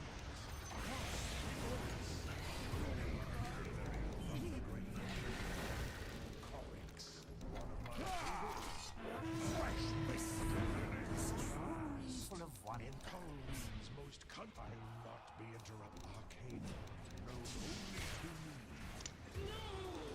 The fucking arrow. Exhort Trionis. Being greedy with my BKB, it's my bad. And in witness Truth's concentration. Mycket bios Sven. Light my path. My mind is my arcanery. Unto battle. Behold. They got Lincoln Sphere on Void and on DP now, so I don't really have a target Nice, to duel anymore. A small annihilation. From deep within. Quas vex quas. Forthwith. I can break it from pretty far.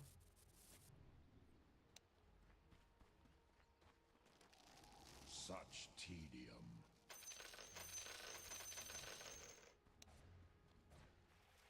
Well away. With speed.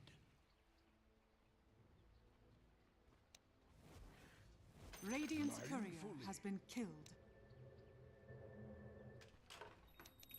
So it is said. Void Spirit Courier died. With some item, not sure which one. Thus and so. Words of power.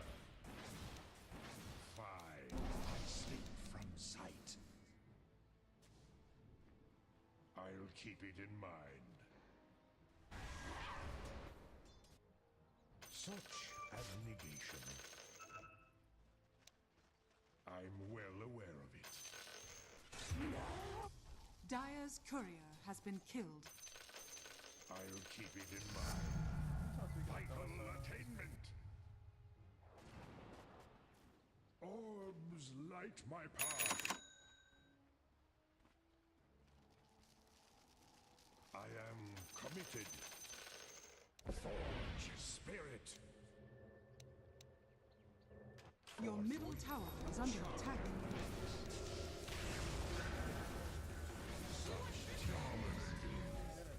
That's penalty used, and DPL. They go in without me. Spec, you ready? Go, anyone?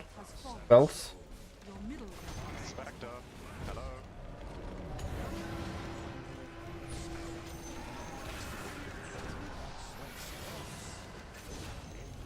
Exhort Trionis.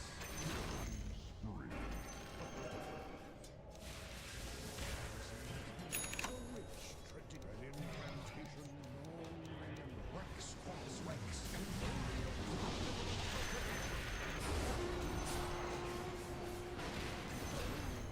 Chase, I've got Jewel, I have Jewel. I proceed. Quas, freedom. Master's mandate of impetuous strife with quas, vex, exhort. This way. Arcana, known only to me. Behold, ghost walk. Of course. Got this fucking hero, man. Your I'm middle well barracks aware are under attack.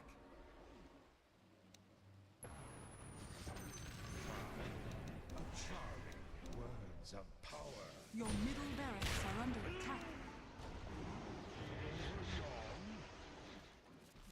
Okay, he's gone.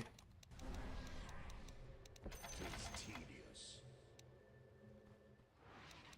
I sleep from sight. They'll rue the day they crossed me. This bores me.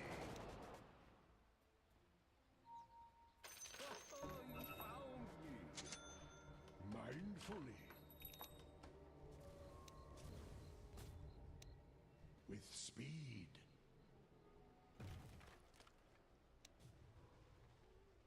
Away hence. Good. Okay, they invaded. That should help. A spell I will remember. And am I from north? Scepter. Geist of lethargy.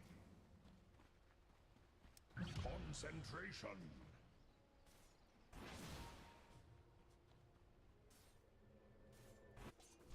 Spherical sorcery. My mind, one of my favorites. Augury abounds. From the ravagers of armor and will.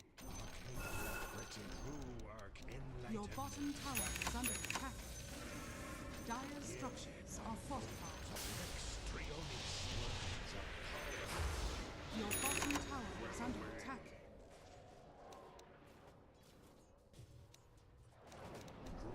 From deep within. Your bottom tower is under attack.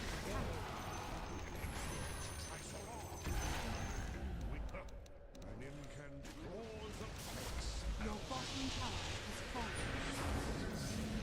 I'm under attack.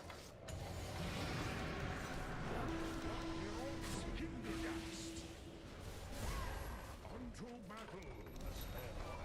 Your bottom barracks has fallen. Spherical sorcery. Tornado. So it is said. Augury abounds. Arcana. Known from the field of Wexhort. I'll keep it in mind. Unto battle.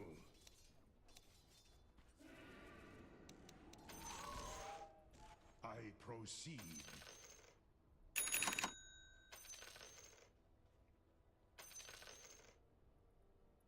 As needs be. Con's one of my favorites. Away hence.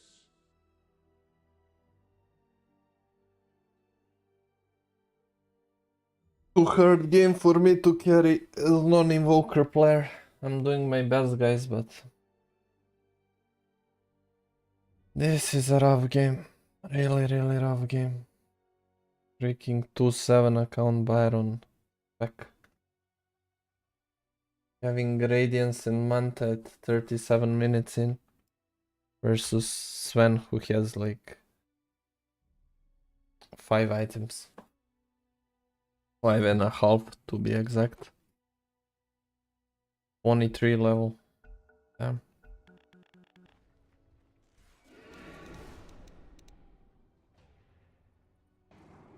Yes.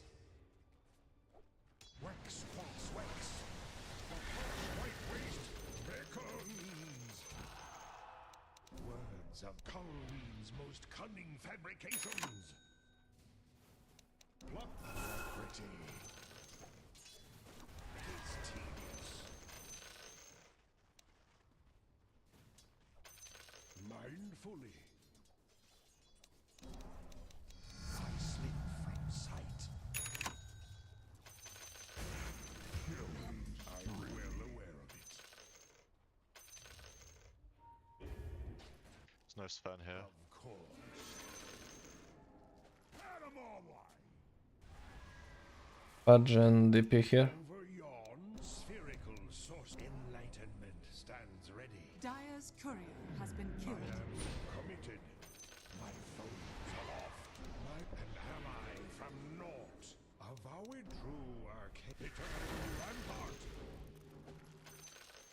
Well away. A charming hex. Ghost walk. With speed. Sentry around here. Such tedium. Gold for little. Witness incantation of incineration. Fine. How the implement of this magic disappoints. Your top tower has fallen.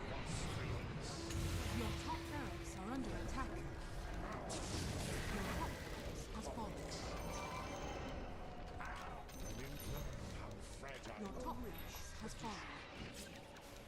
This bores me a spell. Fresh mate!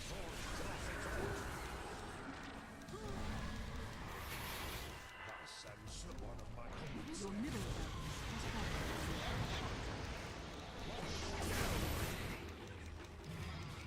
Your bottom barracks are under attack. enlightenment stands ready. True arcanery thrives. Witness forge spectre's tedium. A charming geist of lethargy. I proceed. Money and bones, money and bones, money and bones, I'll money and keep it in mind. Mindfully. Well away. Behold. Oh, did I mix my map from the great mystery? Sunstrike. Words experience truth. From deep within. I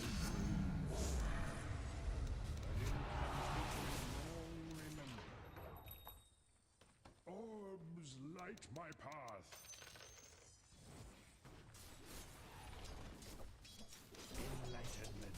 What? A celestial inferno. Sonic boom. Right waste. True arcanery thrive. Claws of Cornwallis. Archive. Elemental spherical smirals. Over yon. Oh my god, this guy is freaking dog, dude. Such tedium. Avowedly. As I'm under attack.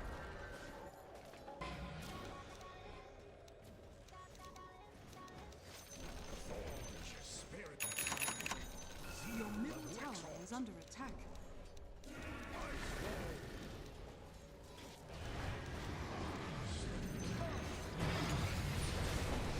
Your middle tower is under attack.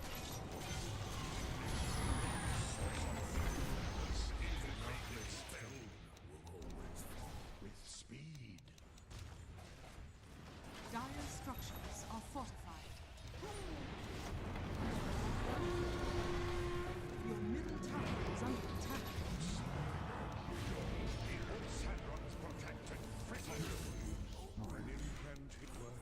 Your middle tower is under Careful, attack. Sven. My mind, elementals. Athwart my path. Arcana, known only to me. Drawn from deep within. Vastrionis. A spell I wax lost. Your middle tower has fallen.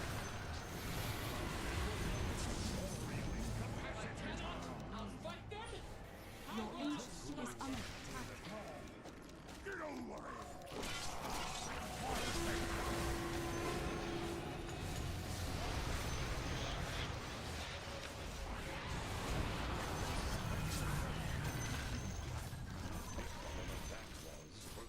Your ancient is under attack. Undergast. I am committed. You're going to get killed if you're showing this creep wave on this HP. This Sven has silver edge, man. Thus and so. Bad team again? Yes, brother. Check it yourself. Not the best, bro. 2 games played, 2 games with freaking trash animals in the team. I'm not even the Walker player, and I'm performing pretty damn well, but my team, not so much.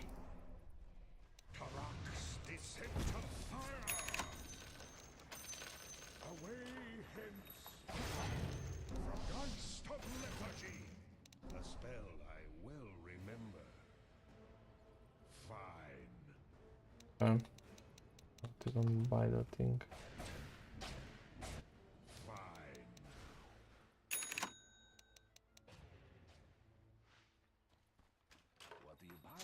Stay back. Stay behind me. Stay behind me. Stay behind me. You're gonna get yourself killed. We could smoke on that guy. Away hence.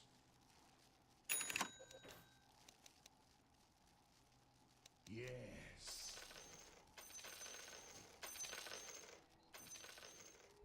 Of course.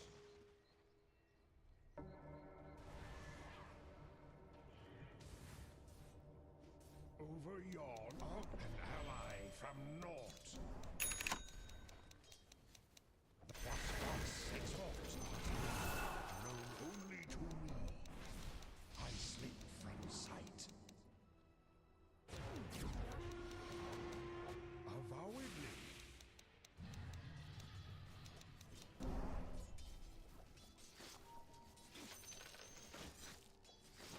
We cannot contest, to be honest. Roshan has fallen to the Radiant. I'm well aware of it.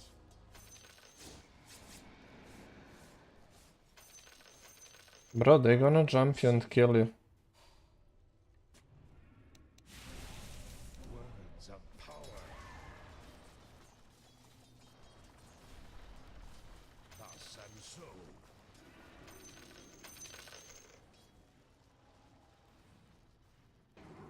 Mindfully. Guys, Def. Calm's most horrific alacrity. Spheric Your wasp ancient is under attack. Incant my mind. For me. Your ancient is under attack.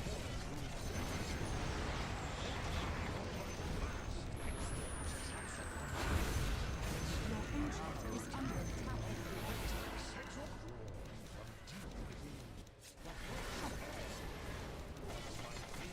Your ancient is under attack.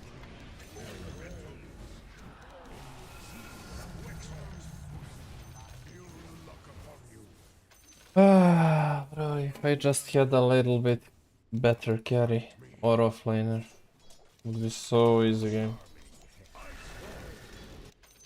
Words of power. An honor to fight me. Goose walk.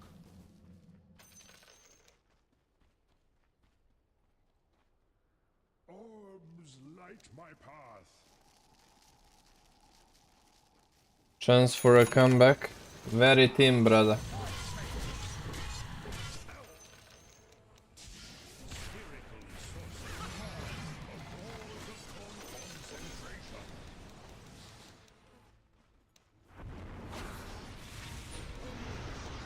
Oh my gosh, she's got a Linkers as well. What the fuck? Your ancient is under attack. Dire structures are fortified. Your ancient is under attack. Ancient. The base, the base, the base. Such tedium. Ravagers of armor and remember.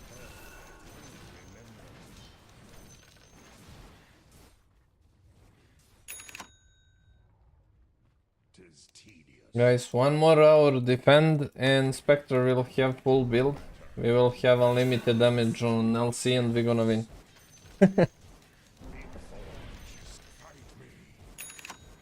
Believe in the process. The learned one strikes.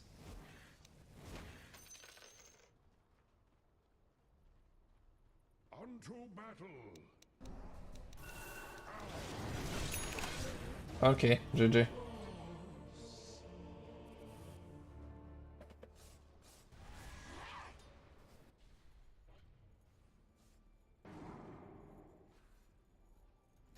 They have one Lincoln, two Lincolns, three Lincolns.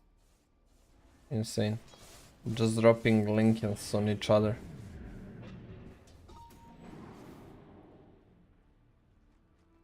And they gonna lose instantly without me. As soon as Sven's responds, the game is over. Well, let's use the time to report the dogs. Wait, Spectre first. Definitely.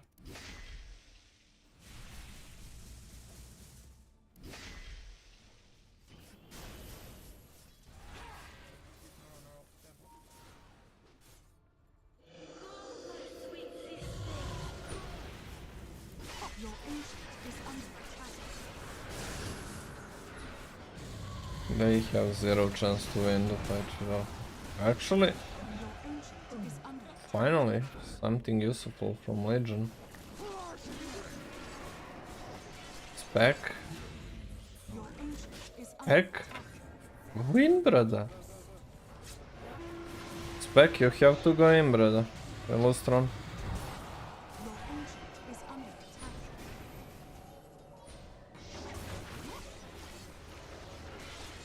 Oh, he didn't press blade mail. He didn't press blade mail. Guys, the wave, the creep wave, the creep wave, the creep wave, the creep wave. GG. Spec, do you need to be clear? Spectre! Bro, why do you chase? We lose fucking throne. Oh my god. 49 MMR lost on one game. Excuse me, what?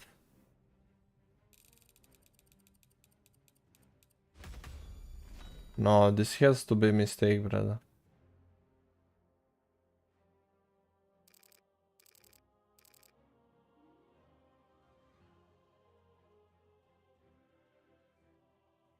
Nah, it has to be a mistake. We're all rankless immortals.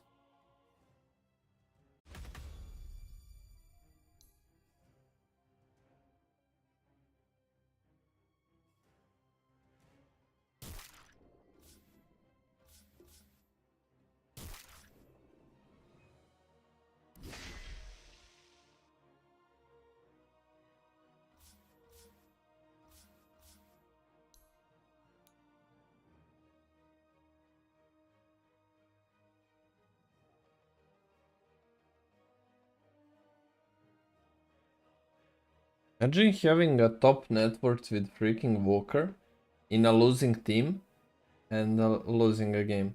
I only dropped below when I used my buyback in the end. They held like top net worth. Damn. Insane.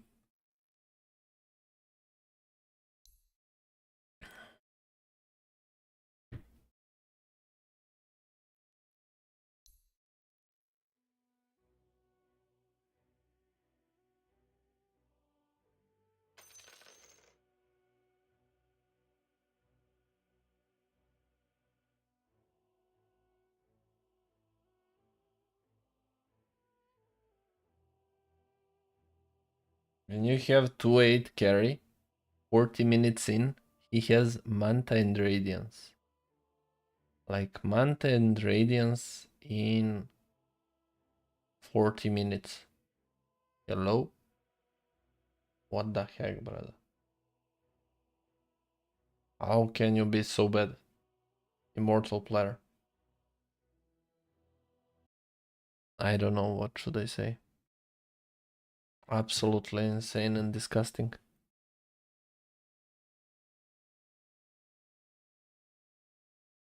Honestly, I'm GG for now. Might play later. Maybe yes, maybe not, but probably not. Thank you everyone for being here with me. See you next time. We'll stream TI games tomorrow as well. If you don't follow me already, drop a follow and come back next time.